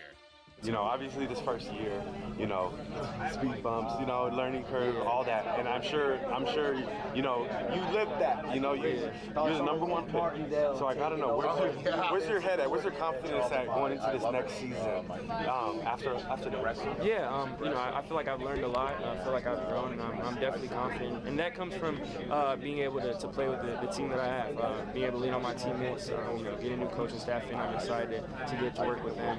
Blah, blah, blah, blah. Listen, Bryce, you're not CJ. It's fine. It's not your fault. Wow, he's just still going. This is a great report by TMZ. Great report. Yeah, he's happy because his teammates. Well, what teammates are those? Adam Thielen, he's coming back. Is he still around? I do not know if he's still under contract, but he was on the team last year. It's good that the Texans are not dealing with a situation like that. Say they had drafted Bryce Young, they had the number 1 overall pick, and he just sucked last season. Oh, boy. That would suck. And apparently they wanted him. They did want him. I know John McClain's reported that a couple of times. Meanwhile, talk about depressing quarterback situations. The Pittsburgh Steelers are deciding between Kenny Pickett and Mason Rudolph as their starting quarterback for next season. Oh, my God. How does Mike Tomlin retire? How are those the two options? Shouldn't there be a third option? Well, they anyone cut else? Mitchell Trubisky, so no. No, I mean, this is the offseason. You can sign someone, can't you? Baker Mayfield? Surely you can sign someone. Baker Mayfield might have a little market. Ryan Tannehill? Yeah. We're talking about Kenny Pickett and Mason Rudolph, all right? I'm not saying they're going to go out and get Peyton Manning when he broke the touchdown records with the Broncos. I'm just saying they get a guy. Yeah, a guy. Draft a guy. Just one. You're right. I totally forgot about the free agent options that they have. I saw that Baker Mayfield is apparently drawing interest from the New England Patriots, and oh my God, I'm so down bad. I don't even hate that. I don't even hate that right now. No. Mac Jones. Mac Jones is available. No, he's still under contract. Yeah, I mean, like the Patriots trade He's you. available. The Patriots will trade you a 5th-round pick to take him out of that locker room. How about that? All right, more misfortune for other NFL teams. The Jaguars asked about former number 1 overall pick Travon Walker. Remember him? Yeah, he's done Jack Diddley poo in the NFL. Ryan Nielsen, the Jaguars defensive coordinator, said at a press conference he's hopeful things work out on the contract front with Josh Allen, their best pass rusher. We'll see on that front. But he'll also be working with Travon Walker. Walker actually had a pretty good season during his second year. He did have 10 sacks. That actually surprises me. I did not know that he had 10 sacks. But I look at the Jacksonville Jaguars, and I do wonder how they feel about passing on Aiden Hutchinson. Because Hutchinson's clearly the better player. Probably not great. Not great. No, I bet it doesn't come up a lot in the front office. They're like, well, you know, we could have. Hey. Yeah, let's not talk about No, they don't want to bring it up because, I mean, it's the Floribama Shore. Like, there's a little, little Southern racism going on around there. They would have loved to have them, a white fella who's running the show up there. Oh, dude, imagine Hutchinson and Lawrence as the face of your franchise. Also, there's a chance that the owner, Shad Khan, just has no idea that Aiden Hutchinson is good. So they're like, no one bring up the fact that Aiden Hutchinson is good. All right, He's focusing on wrestling. No one bring that up. It's fine. Also around the NFL, Micah Parsons is doing some recruiting. Micah Parsons, the all-star celebrity game MVP. He had some good numbers in that game. He did, but what stood out to me the most between him and CJ Stroud is they both took like 30 shots. Yeah, because it was a them versus them. It's because of that basketball conversation they were having. Just 30 shots is so many It's shots. a lot. It's a lot, but guess what? No one else on that court should have been shooting shots. Honestly, I'm cool with that. It is funny that it didn't occur to me until I saw Michael Parsons do like a spin move in the post on some random singer, I'm guessing. And I was like, it is crazy that they have random singers and actors going up against Micah Parsons. Anything athletic. I really wish that Parsons, and I don't know what happened. I didn't watch the game, but I wish Parsons sent someone flying, like not CJ, of course, but just someone. Put a shoulder in someone's chest. Like a YouTuber has broken their sternum after Micah Parsons put his shoulder into them. He just dunks on him like Shaq. Yeah. He just kicks him in the face accidentally on the way down as he's hanging on the rim. Parsons is doing some recruiting, saying, quote, "We need to get one of them big, old, nasty pass-rushing defensive tackles." The Texans need to do that, too. They need to do that, too. So, CJ Stroud's got to step up the recruiting. He's got to step it up. Maybe a certain guy who changed up his hair can be that for the Texans. Huh? Yeah. One last job, J.J. Watt. Well, speaking of J.J. Watt, J.J. Watt suggested 5-yard holding calls so that referees will call more holds. I don't think more holding calls is the answer, even though holding does happen on every single play. More penalties is bad for the NFL. The problem is that players have figured out that that is the case. And for the most part, in the playoffs, I'm pretty sure referees are told that, hey, don't get too crazy. Don't bog this thing down. So, an interesting suggestion. As somebody who believes defenders' lives matter, I stand with JJ's thought here, but I don't think more penalties is good for the NFL. It is the Paul Gallant Show, ESPN 97.5 and 92.5. Speaking of CJ Stroud, in that celebrity all-star game, playing a little basketball, he went viral for something we didn't get to touch on Friday at the other celebrity all-star game he was at. Do we have to be concerned about CJ Stroud? We'll discuss next. It's the Paul Gallant Show. ESPN 97.5 and 92.5 Twin Flames. None of it matters because you're his twin flame and this is your union. Paid for by Jackpot.com. You must be 18 or older to order a lottery ticket. Please play responsibly. If you or someone you know has a gambling problem, call 1-800-GAMBLER. Hello?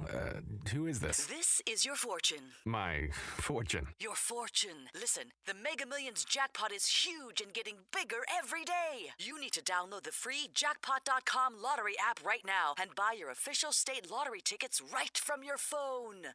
Wait, I can buy lottery tickets right from my phone? It's easy. You just download the app, choose your favorite lottery game, pick your lucky numbers, and get your winnings instantly. I can do that right from my phone. With the Jackpot.com lottery app, you can. Download the app right now and get a free lottery ticket with your first play. So don't wait. Your fortune is calling. The Mega Millions jackpot is huge and getting bigger every day. Download the free Jackpot.com lottery app and buy lottery tickets on your phone. Plus, right now, get a free lottery ticket with your first play. Never miss another jackpot. Go to the App Store right now and search for the Jackpot.com lottery app. That's Jackpot.com lottery app. 13 years ago, Veritex Community Bank opened its doors with the intention to serve others and grow the community. Over 40,000 customers choose the bank with truth in its name. Wouldn't you like to experience truth in Texas banking? Join Team Veritex today. Member FDIC. Ladies and gentlemen, welcome aboard this Air France radio announcement. Our very best 90th anniversary fares have just landed. From now until February 21st, enjoy our very best prices during the Air France rendezvous and benefit from our 90 years of experience in design, comfort, and fine dining. Book your rendezvous with Paris with daily flights from Houston starting at $1,435 round trip, taxes included. Elegance is a journey.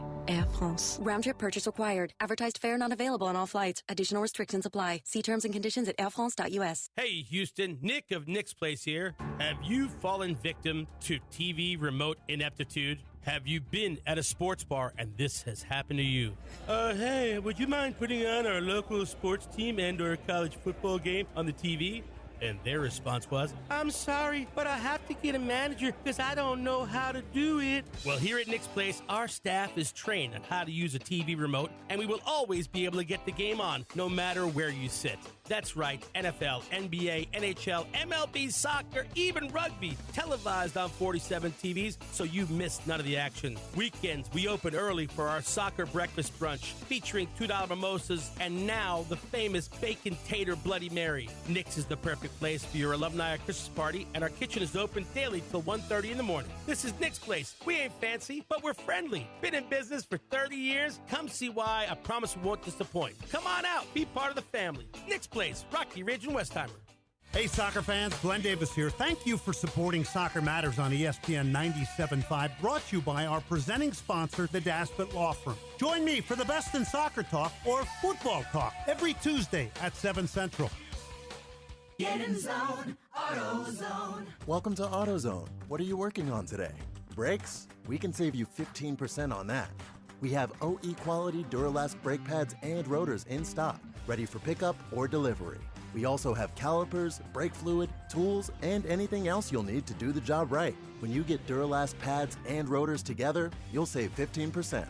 It's just part of what makes us America's #1 brakes destination. Get in zone, AutoZone. At Lowe's, save big every day when you buy in bulk. Save 10% when you buy 68 or more select OSB sheathing. Plus, save 10% on bulk purchases of Hillman galvanized fasteners. Visit us in-store or online for the materials you need. Lowe's knows savings. Lowe's knows pros. Selection varies by location. While supplies last. Discount taken at time of purchase. See sales associate for details.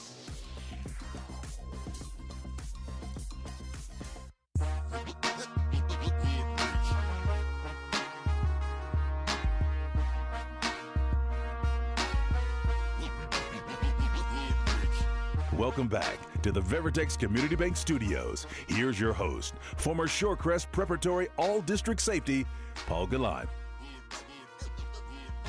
CJ Stroud showed off his athleticism in a couple of celebrity all-star games over the past couple of days. We discussed on Friday his performance at the Cactus Jack Celebrity Softball game where he won MVP.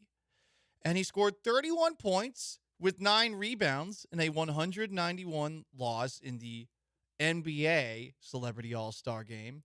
Micah Parsons, meanwhile, had 37 and 16. No one got hurt. Stroud looked pretty good.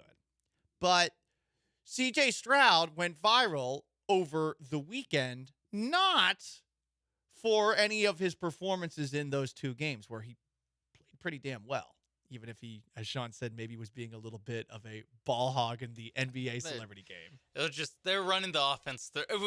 Hey, I get it. But they're running the offense through him a lot. Why weren't they running it through Neo? Yeah. Or YouTube sensation Scooble-Doop McBooblebutts? Yeah, McBooblebutts had a good video about it, too. He did. The little TikTok dance, too, while lip-syncing something, like all those non-talent hacks. Yeah. So, after this first game was done, the Cactus Jack Celebrity game, people noticed CJ Stroud leaving Minute Maid Park with somebody, and then everybody made assumptions. CJ Stroud was seen leaving a celebrity softball game together with model and television personality Amber Rose. The pair were walking side by side to a white Lamborghini amid a swarm of paparazzi taking pictures and videos. Amber Rose felt the need on her Instagram story to try and quell the rumors. Quote, "We literally don't know each other and only met yesterday at a softball game," said Rose, 40 years old. "The Sprinter van left me, and he was nice enough to give me a ride to my hotel." She had walked directly in front of Stroud, who has not addressed the romance speculation.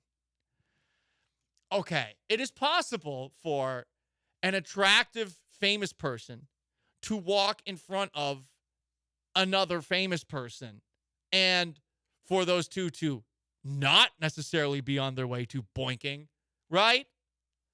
It's possible. It's possible. Now, he did drive her to her hotel, but I think that CJ Stroud, whatever he did, I'm totally cool with it. Whether he did or didn't, guess what, man? You're 22. Have fun. Yeah. She's pretty good looking for 40 years old. She's pretty good looking. Now, there are questions about her career, if you will. I think that's why people made the assumption, by the way, is because what do we know Amber Rose for? I think that's why people, it's not just like 2 attractive people, it's CJ Stroud and Amber Rose. I gotta say though, reading about her a bit, her name is actually Amber Rose Levenchuk.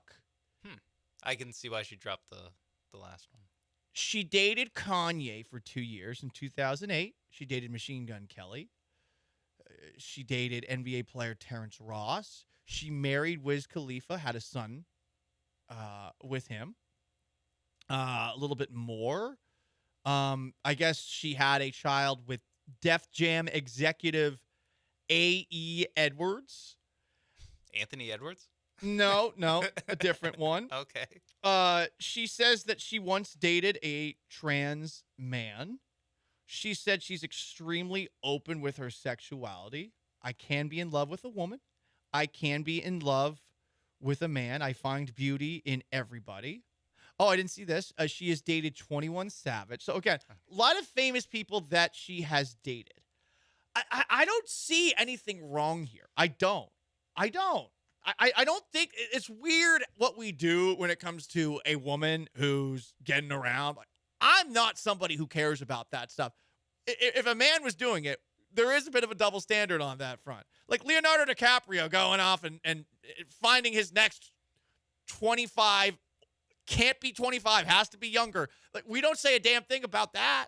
But, Amber Rose has had multiple kids by multiple men. Seems like she's doing all right financially. I have no idea what her mothering skills are like, but, she's going to ruin C.J. Stroud. Is she? Oh, yeah. The ruined CJ Stroud. Whatever.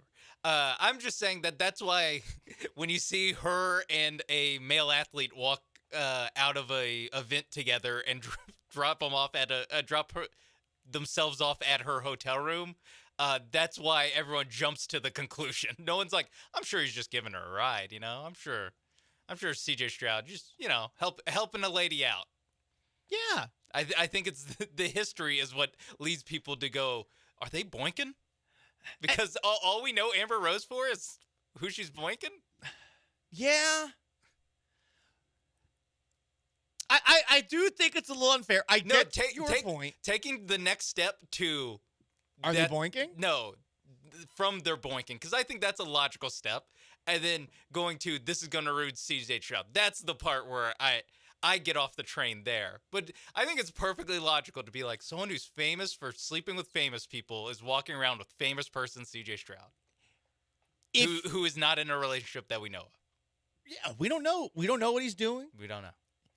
I think if this was Megan Thee Stallion, we'd be a lot more excited about this. Like if it was at opening day for the Astros this past season and Megan Thee Stallion was wearing the white pants again, I mean, my goodness, those were neat. Those were splendid. But, okay, he's seen walking out. One, okay, maybe they are, maybe they aren't. What's the problem? He's 22. If he wants to, go ahead. Have fun. Yeah, and you're setting age limits on him now? No, and I mean, if anything, it makes a lot of sense where it's like growing up, Amber Rose was probably someone who he looked up to. There probably is a dynamic of that, yes. Yeah. Same thing with Jalen Green and his lady. Oh, I didn't know there was a lady. Oh, that's nice. Yeah, but she's again like 38 years old. Oh, okay. Listen, nothing wrong with dating older. There's nothing wrong with that. So I'm looking at this, and I just think it's funny how everyone's like, whoa, what is he doing? And, of course, they're going to make online jokes. And my advice to C.J. Stroud going forward is if you don't want to deal with this, you got to be more discreet. But it's unfair for C.J. Stroud, who literally might have just been being a good guy, definitely part of his character, to potentially simply offer her a ride home because the van left, and she didn't want to wait 20, 30 minutes for an Uber or something like that. Although I don't really know. How does it work if you're a celebrity? Do you say, like, I'm above an Uber. Give me the fanciest Uber possible. Yeah. Is there, like, Uber secret, like, level? You mean a car service? Yeah. Yeah, I think you don't think they use Uber? No, I don't. You don't think they're getting into a Lyft, like, Toyota Camry from, like, 1993 that smells like cigarettes with the air conditioning not turned on? And a driver playing his own mixtape? No, I don't think they're doing that. Oh, man.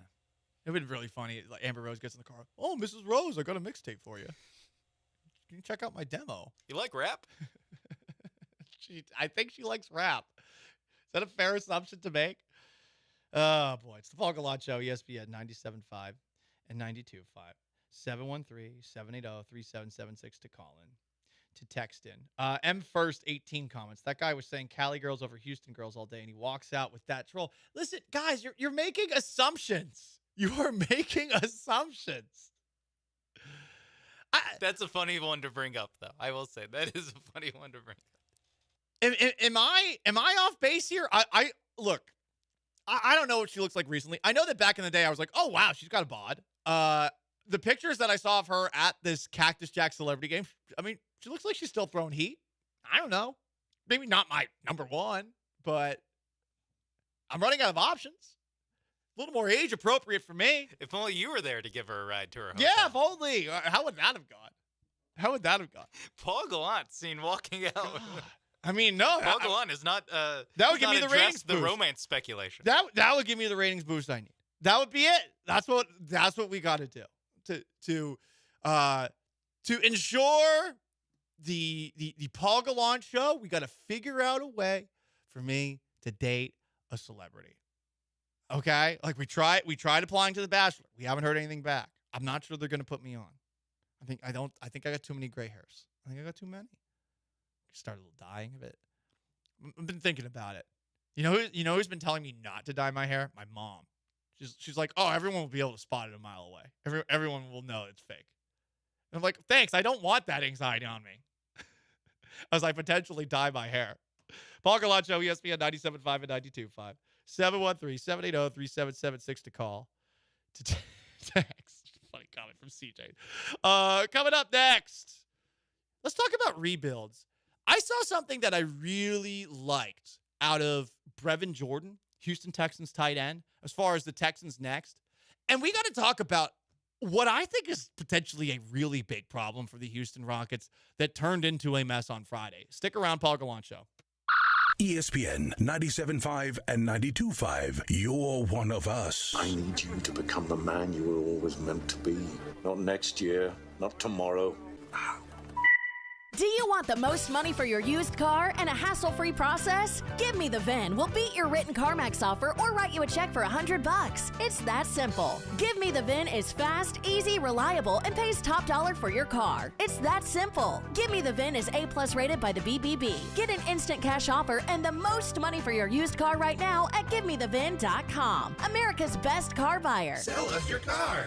GiveMeTheVIN.com. So easy you can do it in your underwear. The President's Day weekend sale is here at Edwin Watts Golf Shops by Worldwide Golf. Don't miss incredible deals like 20% off used clubs, 30% off select apparel, and get custom fit on the new tailor-made QI10 drivers. Book your free custom fitting online today. Swing into Edwin Watts Golf Shops by Worldwide Golf for the President's Day weekend sale, or shop us online at worldwidegolf.com. Get there. Hey guys, Joe Blank here to talk about Allstate Windows and Siding. It's time to give your home a facelift by installing some new siding. Allstate offers a huge selection of colors and energy-efficient quality siding. Check out these winter specials. $2,500 off on a complete siding job with 24 months interest-free. They've been family-run for 3 generations, and they are here to help you. Call today, 832-204-1936, or connect with them online, allstatewindowsandsiding.com. Discounts for senior citizens, first responders, and military. allstatewindowsandsiding.com. CW39 Houston is the spot for Hoops Madness this Saturday, starting at noon. An HBCU men's and women's doubleheader as Virginia Union takes on Virginia State. Then at 4:30, you're home for ACC basketball all season. The Virginia Tech Hokies battle the Pitt Panthers, and at 6:45, Florida State squares off against Clemson. And at 10, all the scores and highlights with Todd Freed on H-Town High School Sports. Watch Saturday, starting at noon on CW39 Houston. For over 30 years, the attorneys at Adley Law Firm have helped navigate their clients through car and truck accidents, premise liability claims, and other types of personal injury cases. They are board certified and have an aggressive reputation with insurance companies, and their caring approach to clients has made them one of Houston's best Google-reviewed personal injury firms. Live chat now with an Adley Law Firm representative at adleylawfirm.com or call 713-999-8669 for a free consultation. No fees unless they win your case. 713-999-8669. Where's your casino? Good news with MyBookie, it can be on your couch, in your home office, on the patio, at the kitchen island. It's wherever you want it to be. You can play real casino games on your phone, laptop, or desktop at mybookie.ag. Their online computer games include slots, table games, Texas Hold'em, and lots more. There are tons of cool games. Or enter the live casino with real, in-the-flesh dealers on the poker, blackjack, baccarat, and roulette tables. The live casino really is next level. And you're playing from wherever you want. Just go to mybookie.ag to get started. Click on bonuses to see all the great ways to turn your deposit into bonus cash. Whether you're new to MyBookie or you want to reload an existing customer, you can also refer a friend and get some bonus cash. Use promo code BET975. Turn your space into your casino with mybookie.ag. Use that promo code BET975. Bet anything, anytime, anywhere. With the only place I tell you to do it, it's always mybookie.ag, promo code BET975.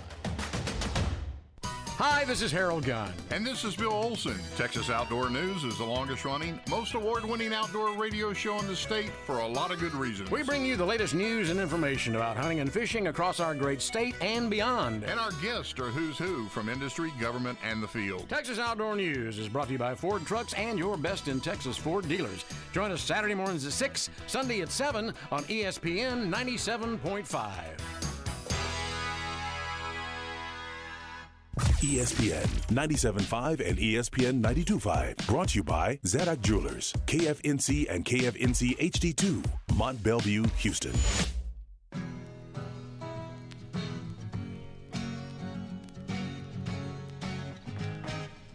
Live from the Veritex Community Bank Studios, it's Paul Gallant. Join the conversation by dialing or texting 713-780-3776. It was a very exciting 2023-2024 for the Houston Texans. And for a change, this offseason, we're not talking about a new head coach. We're not talking about whether or not the quarterback is the guy. And there's a tweet that people were very excited about coming from Texans tight end Brevin Jordan on, I believe, Sunday. He tweeted this, quote, "Almost done with vacation and about to head back to Houston for off-season training. Excited to get back crafting. This is the first time since my junior year of high school having the same quarterback and offensive coordinator in back-to-back seasons." Damn, Brevin. Sounds like you have been going through it. You know what helps build a winner? Not just in football or basketball or baseball. In life, continuity. Continuity helps. Having time to mesh, to gel, it helps. These things don't happen overnight. Turnarounds. But when they do and you get to keep things together, the offensive coordinator, Bobby Slowick, isn't leaving. Gerard Johnson, your quarterback coach, isn't leaving. It's great. But we don't always get to have continuity. Sometimes you are a holdover from a previous regime. Yeah, the general manager of the team maybe still likes you, but we're not really 100% sure about his future going forward. Who am I talking about right now? I am talking about the future of Jalen Green, shooting guard for the Houston Rockets, here in Houston.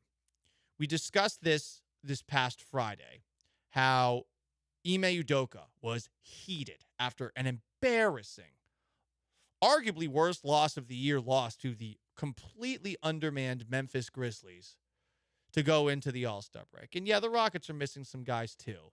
But most noteworthy in that game was, one, after the game, Ime Udoka calling the Rockets the softest effing team in the league. It was also that he said a lineup change is being considered after the loss. And when you think about lineup change, you're probably going to think about a couple of the guys who were benched. We've seen a couple of times this year Alperen Şengün get benched. We've also seen Jalen Green get benched. But Green got benched in the middle of the third quarter of Thursday's game in Memphis. Third quarter. And it's not like there's somebody on the bench that's stepping in for Jalen Green that we're looking at as a potential franchise piece for the Rockets. We're talking about what? Nathan Hinton? So I think there's a lot of questions about Jalen Green's future. And you know what? I think he is a part of this. And now we have a little bit of evidence. I've been hearing some interesting things about Jalen Green's interactions with multiple people in that are on the Rockets beat. And I suppose that you could ask questions about these specific reporters. But we now have another story that has seen the light of day. I'm not going to share the other one that I know, but I don't know how many people are familiar with Roosh Williams. We've had Roosh on the show before. Roosh, I guess, has been having some very heated interactions with Jalen Green, who has been sliding into his Twitter DMs.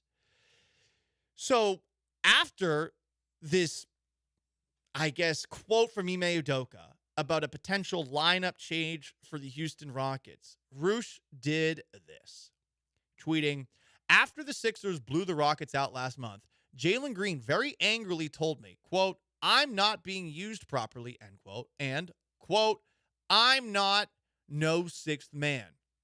In response to Roosh saying Cam Whitmore should start at shooting guard. By the way, he should. You got a couple of young players in this year's draft class who clearly have an edge, who clearly work hard, but more importantly than anything, when a regime change happens or something major happens, the team's success going forward, it is achieved by everybody buying in. And for the life of me, I do not know where Jalen Green gets off saying, I'm not being used properly. The sixth man thing. We all have egos. Would you want to be the first player coming off of the bench? But he is suggesting that Ime Udoka is not using him publicly. Has he said this publicly to Ime Udoka? Has he said this with some of his other Rockets teammates? I don't know the answer to those questions, but it does feel like Green is very clearly not buying in. Roosh continued by tweeting this. It'll be very interesting to see how he responds to possibly losing his spot in the starting lineup. Whether or not he's mature enough to accept and grow from it remains to be seen. I'll be honest, I'm pretty skeptical about it if this is the stuff that's coming out. Because this is not Jalen Green's only, I think, over-the-top interaction with somebody covering the Houston Rockets. This interaction also made me, continued Roosh, sincerely question how he will approach extension talks. I don't think he's going to be here next year, personally. I think we're getting to the point now where something like this comes out, and he's wondering if he's being used correctly by Ime Udoka. Get rid of him. I am all about Ime Udoka over the stars on this team right now. And by stars, I mean people that you hope will be stars eventually. Green has been a very convenient punching bag for the Rockets this season, who have been playing, for the most part, a lot better than they did last year. You can't deny it. The record is significantly better. But the inconsistency is an issue. And if Ime Udoka doesn't think that Jalen Green's buying in, buy. Because again, for a rebuild, you do need continuity. But if the continuity is not going to happen, you need everybody on the same team to buy in and to do their job and to accept their role. A lot of things can happen when people accept their role and then do their job. So this is something that we have with at least one of the rebuilds in Houston sports. And we've already seen that rebuild be successful. Texas made the playoffs. But with the Rockets going forward, I do not understand for the life of me if someone can go from Steven Silas, who, I'm sorry, directionless, rudderless, to having Ime Udoka, and you're like, oh, this guy isn't using me right. The ego you must have. And I get it, he's 21, he doesn't know any better. But, oh my God. I'm not being used properly? Well, what is the correct way to use you, dude? You're a 15% three-point shooter this month. What's the correct way? The offense is going through you. You're not a great passer. You're not really good at anything other than being able to sometimes create for yourself. But we're not playing street ball. We're not playing one-on-one here. We're in a team operation, and you're not buying in, and you're bitching and moaning because reporters are suggesting that you come off the bench, which actually might be good for your career going forward. I don't get it, Sean. He'd be so good in the All-Star game if he could get there. He would be. Insane. Yeah, like you said, like continuity is good, but also ask Brevin Jordan if he wanted continuity last year with like keeping Davis Mills and Lovie Smith. It's like, no, sometimes you have to move on. Right. When things aren't working out, you have to move on. But to Davis Mills' credit, Mills has accepted his role and has bought in, and in a couple of spots last year, did what he was asked to do, even though he got completely overlooked to be the starter for those 2 games. He did not bitch. He did not moan. I'm sure he hated it. I'm sure he was mad about it. But to his credit, the guy bought in. And I get it. It's different for a guy who is a 3rd-round draft pick versus a guy who is a top 5 draft pick in the NBA. But at the same time, man, sometimes you got to accept the reality is what it is, and you can get mad and you can kick and you can scream. But no, you got to accept the reality and buy in. Kicking and screaming is going to do nothing other than see you go elsewhere and probably have the exact same problems here until you figure it out. What, 2, 3 stops from here? I mean, he might be able to figure out the next stop. It's just that it's going to be a situation where the way he has to figure it out is by doing what he doesn't want to do. That's the thing. It's when you go to a spot and you actually, they didn't draft you number 2 overall. Like, we don't care about this. Like, no, this is what you're gonna do, and then it's up to Jalen to do those things, and even like you said, being a 6th man. Being able to, because a lot of 6 men, the offense does run through them because all the best players aren't on the court with them. So it is a situation where he can, maybe that's where his talents are best used. I think they are searching. Well, and then as he's still searching for a way to like scale that up, Yeah. So, I mean, he still is young, but as far as his future here, it kind of went from, we'll see, to, well, it's like 50-50. We'll revisit, like, let's give him the rest of the year to make the call.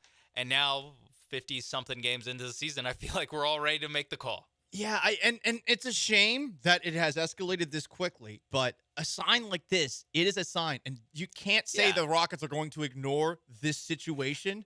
They have definitely heard about this. And now what's next, I don't really know. But the odds of Jalen Green, I guess, coming hat in hand, apologizing, buying in, I am skeptical of that right now without knowing Jalen Green at all. I'm skeptical about it.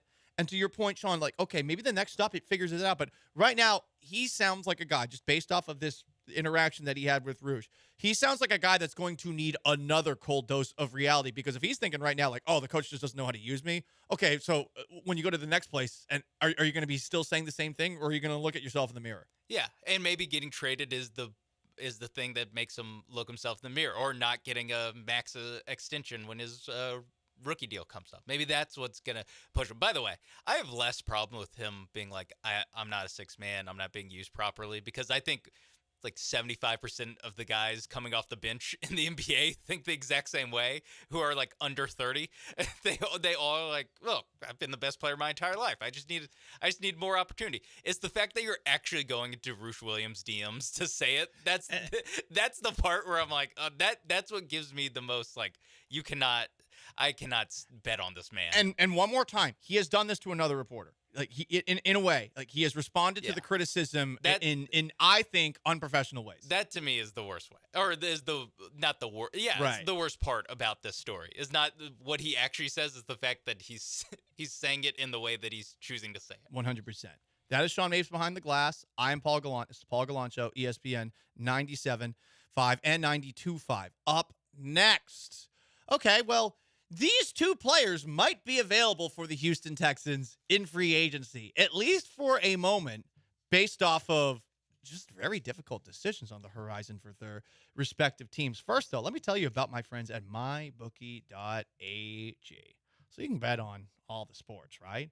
Maybe you want to bet on tonight's game at Tillman Fertitta Center between the Houston Cougars and Iowa State Cyclones. Top 10 matchup. Houston's number 3. Iowa State's 10. I believe the line, as the last I saw it at mybookie.ag, was the Cougs favored by 8.5, which does seem like a lot. But you can also bet on other things on mybookie.ag. You don't have to bet on sports. You can play cards. You can do a little roulette. There's a slot machine. There's all sorts of stuff. And you can do a casino trip from the comfort of your couch, in your home office, on the patio, at the kitchen island. There's online computer games with slots, table games, Texas Hold'em, and a lot more with in-the-flesh live dealers on the poker, blackjack, baccarat, and roulette tables. Turn your space into your casino with mybookie.ag using promo code BET975. Bet literally anything, anytime, anywhere, only with mybookie.ag.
Back to the Veritex Community Bank Studios and your favorite 10 to noon sports talk host, Paul Gallant. Give him hell, Paulie.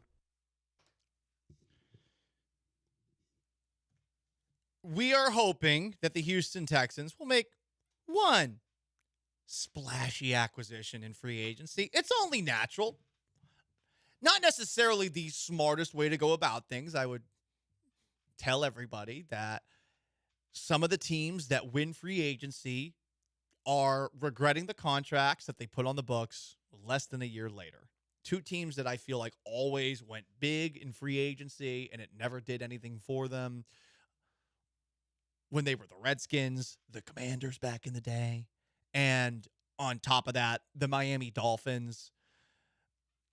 Teams that splurge in free agency don't typically end up winning as a result of it. But that said, there are a couple of marquee names that I think we're hoping the Houston Texans at least make a phone call about. And it does feel like there's a chance that they at least hit the open market based off of a couple of tidbits from Adam Schefter. So let's continue another episode of Texans Free Agency Watch.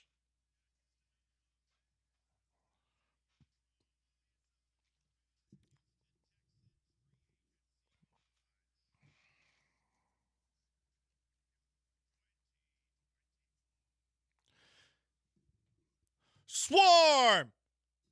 So, per Adam Schefter, Buccaneers wide receiver Mike Evans and Chiefs defensive tackle Chris Jones are not expected to get the franchise tag because their cap number would be astronomical in the case of each. For Chris Jones, we're looking at a franchise tag of $32 million. And with Mike Evans, we're looking at a franchise tag of $28.4 million. Holy crap. Wide receiver, defensive tackle, two positions, high demand. So, yes, Chris Jones said he's not leaving the Chiefs. But the Chiefs do have to give him a contract extension. And they don't have the bulletproof option to give him the franchise tag so that nobody else can potentially lure him away. And it's the same thing for Mike Evans. I think with Evans will be elsewhere next season. Where? Who knows? I know a lot of people would like to see him aboard the Houston Texans. I wouldn't mind that being the splurge, but as we laid out on Friday, Chris Jones or Ravens defensive tackle Justin Madubuike, those are the top two guys. I would like to see them maybe look at a center or a safety, a linebacker with coverage ability, maybe a Willie Gay Jr. At wide receiver, it would be cool to see him get a name like that or T. Higgins or something like that. As far as running back goes, right now, the two teams that have the best odds to sign Derrick Henry are the Ravens and the Steelers, which is interesting to hear. The Ravens, the number one favorite to land Derrick Henry. Just like with Saquon Barkley, just like with Josh Jacobs, as much as I like Derrick Henry and as much as he was a Texans terrorist, I mean, his numbers against the Texans, only T.Y. Hilton, I think, of late, has done better than him. So with all that in mind, it would be cool to have someone like Henry on the Texans, but I think it's going to cost too much money. You do have the draw of C.J. Stroud as your quarterback. You do have the draw of DeMeco Ryans as your head coach, but still, running back contracts, they're short-term in nature. You can't space the money out so that it helps fit your salary cap. I think when it comes to Derrick Henry, I am out. Sean Mapes, in or out on Derrick Henry for a Houston Texan free agent? Out. Out? Yes. Goes against two rules I live my life by. Ooh. Paying running backs and paying old running backs. Investing heavily in 30-year-old Derrick Henry just because he ran for 250 yards against you like 5 straight times. The good news about Bill O'Brien no longer being the general manager is that you don't have to worry about it. Don't have to worry about that. Or at least we don't think we have to worry about it. We don't think, you know what, good point. We don't think we have to worry about that. If they give Gus Edwards $25 million, then we'll know. Or Desmond Ritter. God. But I just don't. I'm just not as fascinated by Derrick Henry as everyone else seems to be, and I get it. Derrick Henry's a super cool player, but it's just The problem with the Texans' running game wasn't the running back. No, I think it's the interior it was the offensive line. Right. So Derrick Henry doesn't fix the offensive line. I Yeah. know he's big, but he doesn't fix the offensive line. Exactly. So yeah, I would rather again sign a guard, trade for a guard who's going to make probably just as much. If you're trading for a good guard, he's going to make around as much as Derrick Henry does, and then you can go cheap on running back. I think one of the things you'll notice when you see a post online, specifically on YouTube or something like that, about Texans free agency, the ones that get the most numbers are the ones that involve a big name. Everyone wants a big name this time of Mike year. Evans, Derrick Henry, Chris Jones. Exactly. But ultimately, what we should be talking about is some obscure interior offensive lineman that no one's heard about. That is a boring conversation. Boring in free agency is actually good, generally. Yeah, you can go with a wide receiver. Just know that there's just as good a chance that you're going to hit paying like Kendrick Bourne $7.5 million than you are with paying Mike Evans $27.5 million. Yeah. Like that, it's just it's not as fun. Doesn't grab the clicks. But with some of these guys, I just don't see them as that great of a fit because of age and because of the position that they play and the age at that position.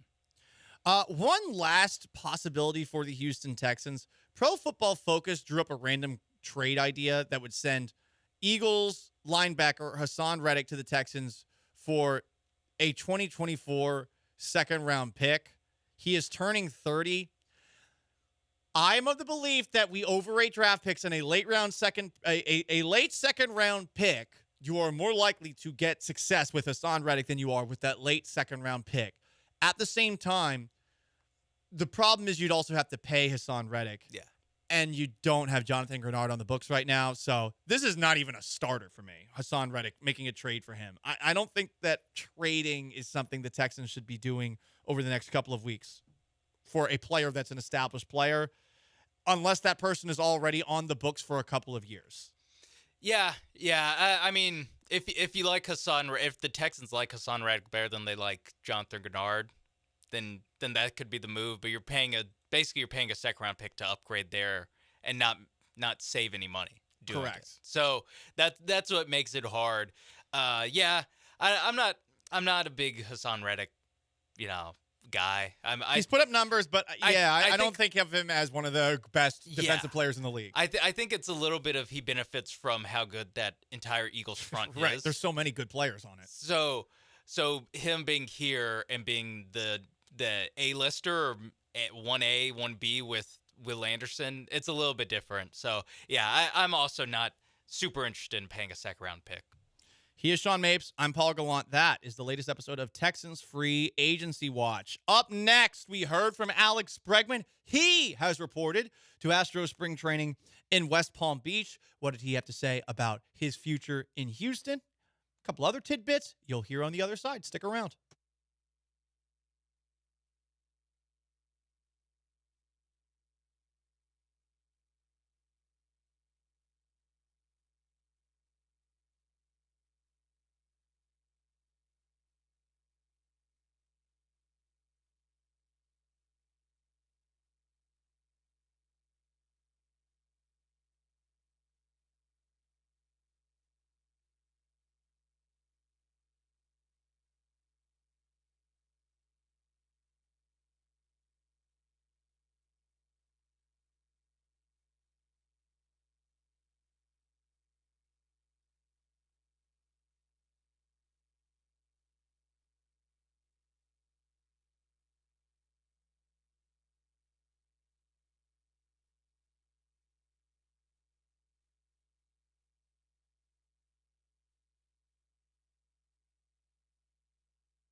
back to the Paul Gallant Show, coming to you live from the Veritex Community Bank Studios on ESPN 97.5 and 92.5.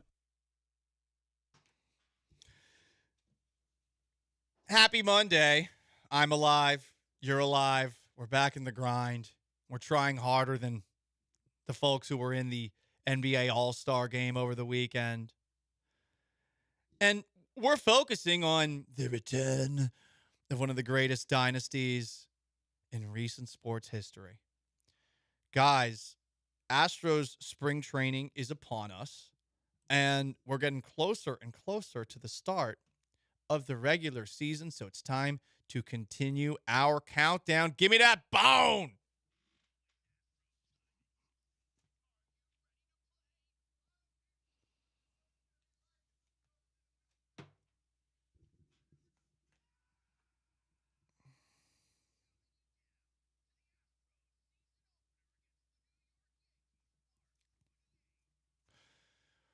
"38 days away from March 28th.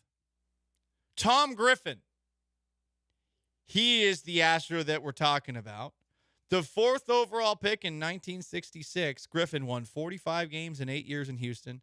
He also hit 6 homers, which is the second highest total for an Astros pitcher behind J.R. Is it Richard? I forget. I know there was a feature in The Athletic about him, and I know that he was awesome, but I'll be honest. That's like the one Astro I know almost nothing about. So I got to read that. I got to read that piece in The Athletic. Alex Bregman has officially reported to spring training. Bregman has put on some muscle, added a little bit of weight, and as you will hear from lots of athletes who are reporting for the start of a regular season, Bregman says this is the best offseason that he has ever had. No, it was great. One of the best off seasons I've ever had. I feel incredible getting here. Was able to spend a ton of time with my wife and son, and we trained at Exo, so it was great. My body feels in incredible shape. Swing feels better than ever, and looking forward to a great, healthy season.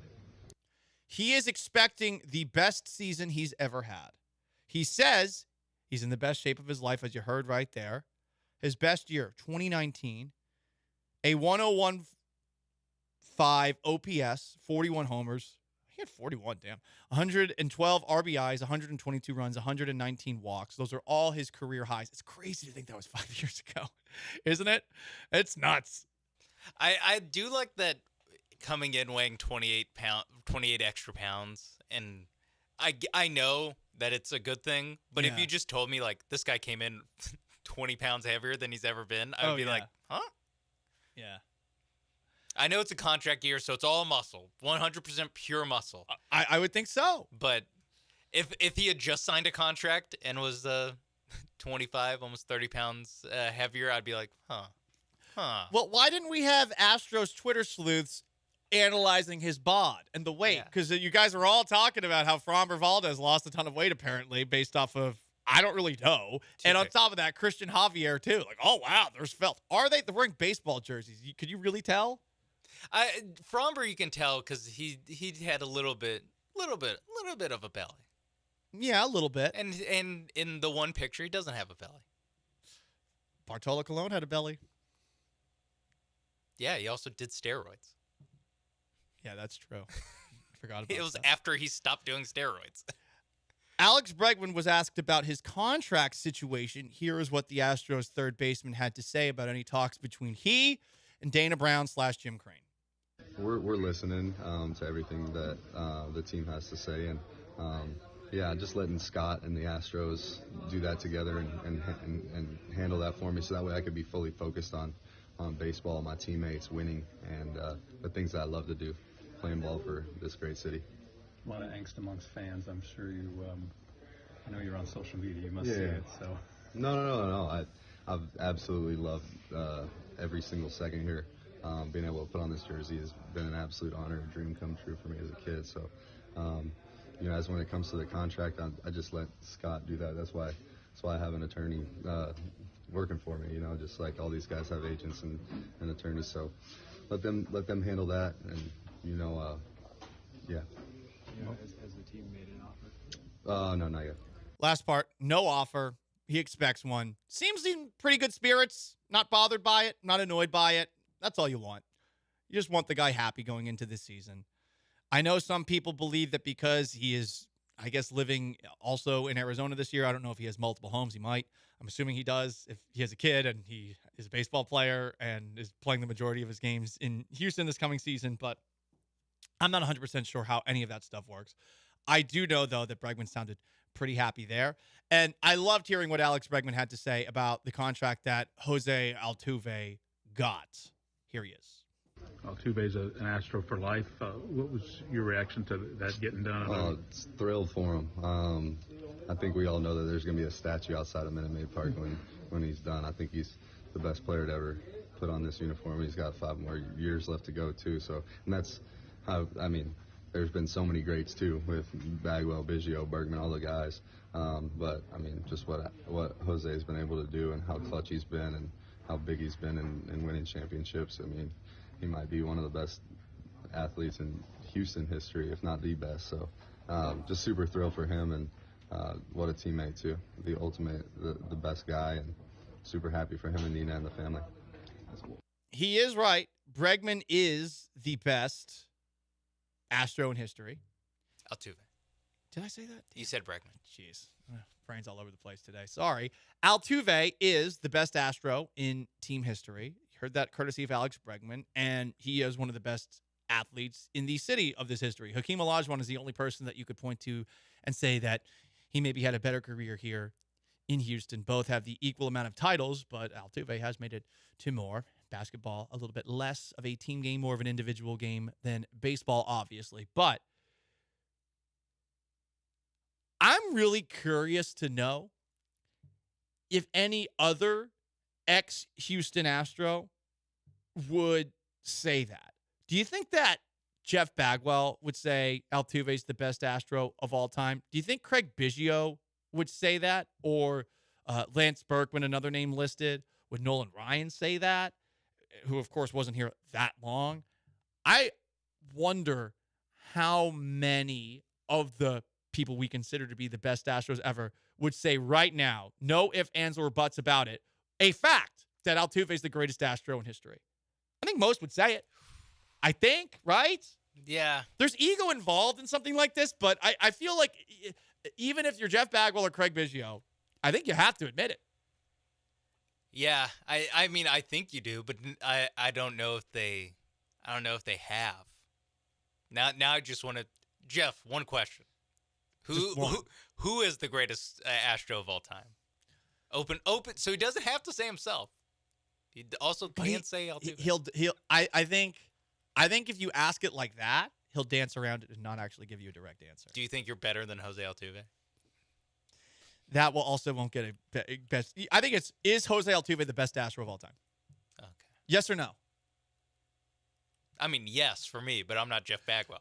I wasn't the answer to the question until the last 5 years. If you say sir, yes or no, sir. Yeah. Yeah. Same with Biggio. I kind of want one of them to be like, I don't know. Yeah, he put me on the 2017 Astros. Look what we would have done. Or Biggio being like, I think Altuve is the best second baseman of all time, or the Astros history. But I played catcher, played center field, played left field, so it's hard to compare. Who's actually better. I'd like to see Altuve get behind the dish for a couple years. I want a little bit of toxicity in this conversation. I think though, if you're giving them truth serum, they're saying yes. Yeah, I think they know. It's just whether they want to say it. And I do think ultimately they would say it. But part of me just wants them to be like, I don't know. I hope that happens too, honestly. But I doubt we will actually ever get that kind of answer from them. They will find a way to politely go around it. If this was the NBA, they definitely would think that they're still the better ones. 100%. This generation sucks. Yeah. Paul Galaccio, ESPN 97.5 and 92.5. 713-780-3776 to call in and to text in. One of the Astros' biggest foes just continues to look worse and worse. We'll talk about them next. Stick around.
Back to the Paul Gallant Show, coming to you live from the Veritex Community Bank Studios on ESPN 97.5 and 92.5. Most interactive sports talk show in Houston. You want to jump in, 713-780-3776 to call in, to text in to. Someone didn't like the background music. They don't like the trombone. Well, they're tasteless. Savages, heathens, I'd even say. More texts. Would have loved to see Bagwell's numbers if his whole career was at Minute Maid Park. Yeah, it does feel like he would have hit some more to outer space, but it's not like there was, what are we talking about, 1992 to 99 as far as at the Astrodome, and then they moved to Minute Maid Park in 2000 or so? Yeah. If my history's right, I might be off a couple of years. Also, juice ball era. That's true. That's like when you brought up Bregman's 41 home runs. I was in 2019. I was like, well, that was also like the most home runniest year in baseball history. So right, it was. So give him some steroids. Balls. Yeah. Give him some steroids. Allegedly, what's he doing back then? Another text. If Bagwell got a World Series, better Astro than Altuve. I think the problem for Bagwell is that Altuve has been a part of this run. And because of this run, he is going, and also the sheer volume of postseason numbers he has. Even one World Series, say they had beaten the White Sox in 2005. I don't know. I don't know.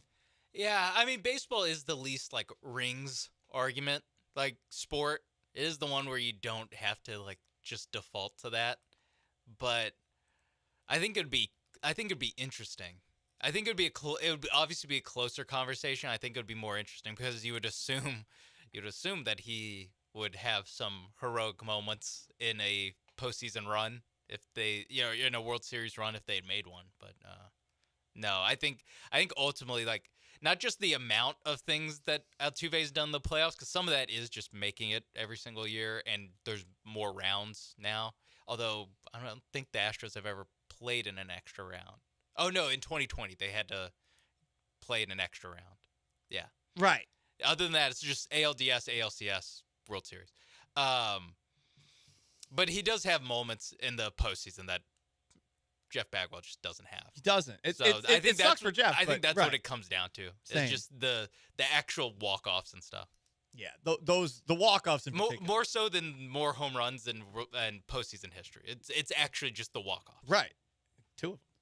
So there you go. All right, Paul Galancho, ESPN 97.5 and 92.5. Did you see the latest development with the Oakland A's as they attempt to move to Las Vegas? Jeff Passan was on Pardon the Interruption with Tony Kornheiser and Pablo Torre, and they asked him about the latest with the A's moving situation. Passan just did a drive-by on Oakland. It's great. Tony, there are doubts everywhere about the A's because here's the one thing that they have proven themselves adept at, being completely incompetent. I was talking with somebody yesterday, doing a story on expansion, and, the A's came up because the A's need to be in place in Las Vegas in order for MLB to expand 2 more teams, which is looking like it's going to be 2030 or so. But, this person who's been dealing with the A's is like, do they know what they're doing? Like, is this a joke? The whole process has been messed up from the start. Dating back 20 years to them trying to get a stadium in Oakland, failing to do so. And now they're going to go to Vegas, and all of a sudden it's going to be smooth sailing in a city that really hasn't shown a lot of desire to have you. The entire thing from the beginning, Tony, has been a disaster. And if this thing fell apart, it would surprise absolutely nobody. It would be really funny if it fell apart. It would be really funny. And it's just karma for that stupid tweet that NBC Sports Bay Area had. Like, what are they saying about us now? Yeah. Enjoy being irrelevant again in your little turd stadium. More turds there and rats and possums than fans, unless they're doing reverse boycotts, which haven't exactly worked out so well. But yeah, I'm sorry. I like watching the A's suffer a little bit. It's funny. It's funny to me. Okay, guys, it is 11:53. Let's do a little garbage time.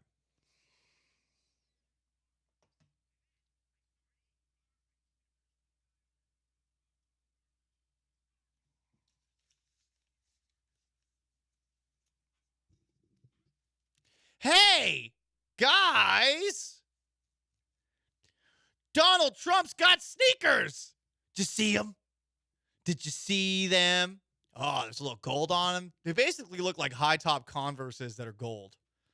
Sean Mapes, you are wearing a Texas flag bandana on your head. Yes. You do look very, very Texas first, America second, maybe. Will you be buying a pair of Trumps in honor of the 46th president of the United States? 45th. Whatever, same thing. They would disagree with you. That's the same thing. He's the 45th and the 46th. How about that? I don't know if it works like that. It doesn't. Okay. It'd be 47th. Oh, okay. No, because didn't they go for like $10,000? Wait, they were $10,000? Yeah, I think. Is it real gold then? I don't know. Well, I think they're signed. Which, honestly, now that I think about it, a signed by the former president, you would think would go for more than $9,000 or $10,000. Yeah, I would like think so anything too. signed, like a napkin signed by a former president, you think would go for more than $9,000? Are these the sneakers are the kind of sneakers you never can wear? You have them on display. So. I'd imagine so, because they're, how many Trump Force Ones have they made? But would somebody mug you and steal them? Probably. I think if you got caught mugging and stealing someone's sneakers, you might get canceled, not for the mugging, because you can get away with crime in 2024, but you might get canceled for, taking somebody's January 6th, as they're being called, which made me laugh. The Jan 6. I got that Jan 6, dog. Yeah, no, It looked fresh. I don't think I can afford them, unfortunately. Okay. Yeah, I don't think I can either. Also, yes, I am Texas first. Texas first, America second. Now, if Greg Abbott came out with shoes. Well, what? Mint condition. Dart star Darren Webster accused his opponent of farting during a match and refused to shake his hand after he lost. Dart throwing, that sounds like a fun thing to keep tabs on. Just imagine you're trying to hit the bullseye, yeah. And someone's just wafting, some Cornish pasty afterburn. That's basically like hand checking in basketball. It's just farting and darts. British food's got to give you the worst farts. Well, it's beans with every meal, right? Right. It's beans and not sausage. It's not like it's unique British food. It's just beans. Yeah, I think that this man shouldn't be blaming the other person for farting. I think he should be blaming British cuisine, which leads to everybody having yellow teeth over there. Yeah, exactly. And just big fart storms. All right, guys, that's going to wrap up today's edition of the Paul Gallant Show. I think we'll be back at it tomorrow. I do not know what's on next, but for Sean Mapes, our texters, tweeters, and callers, I am merely Paul Gallant. So long, farewell, and have yourselves a wonderful Monday. Peace!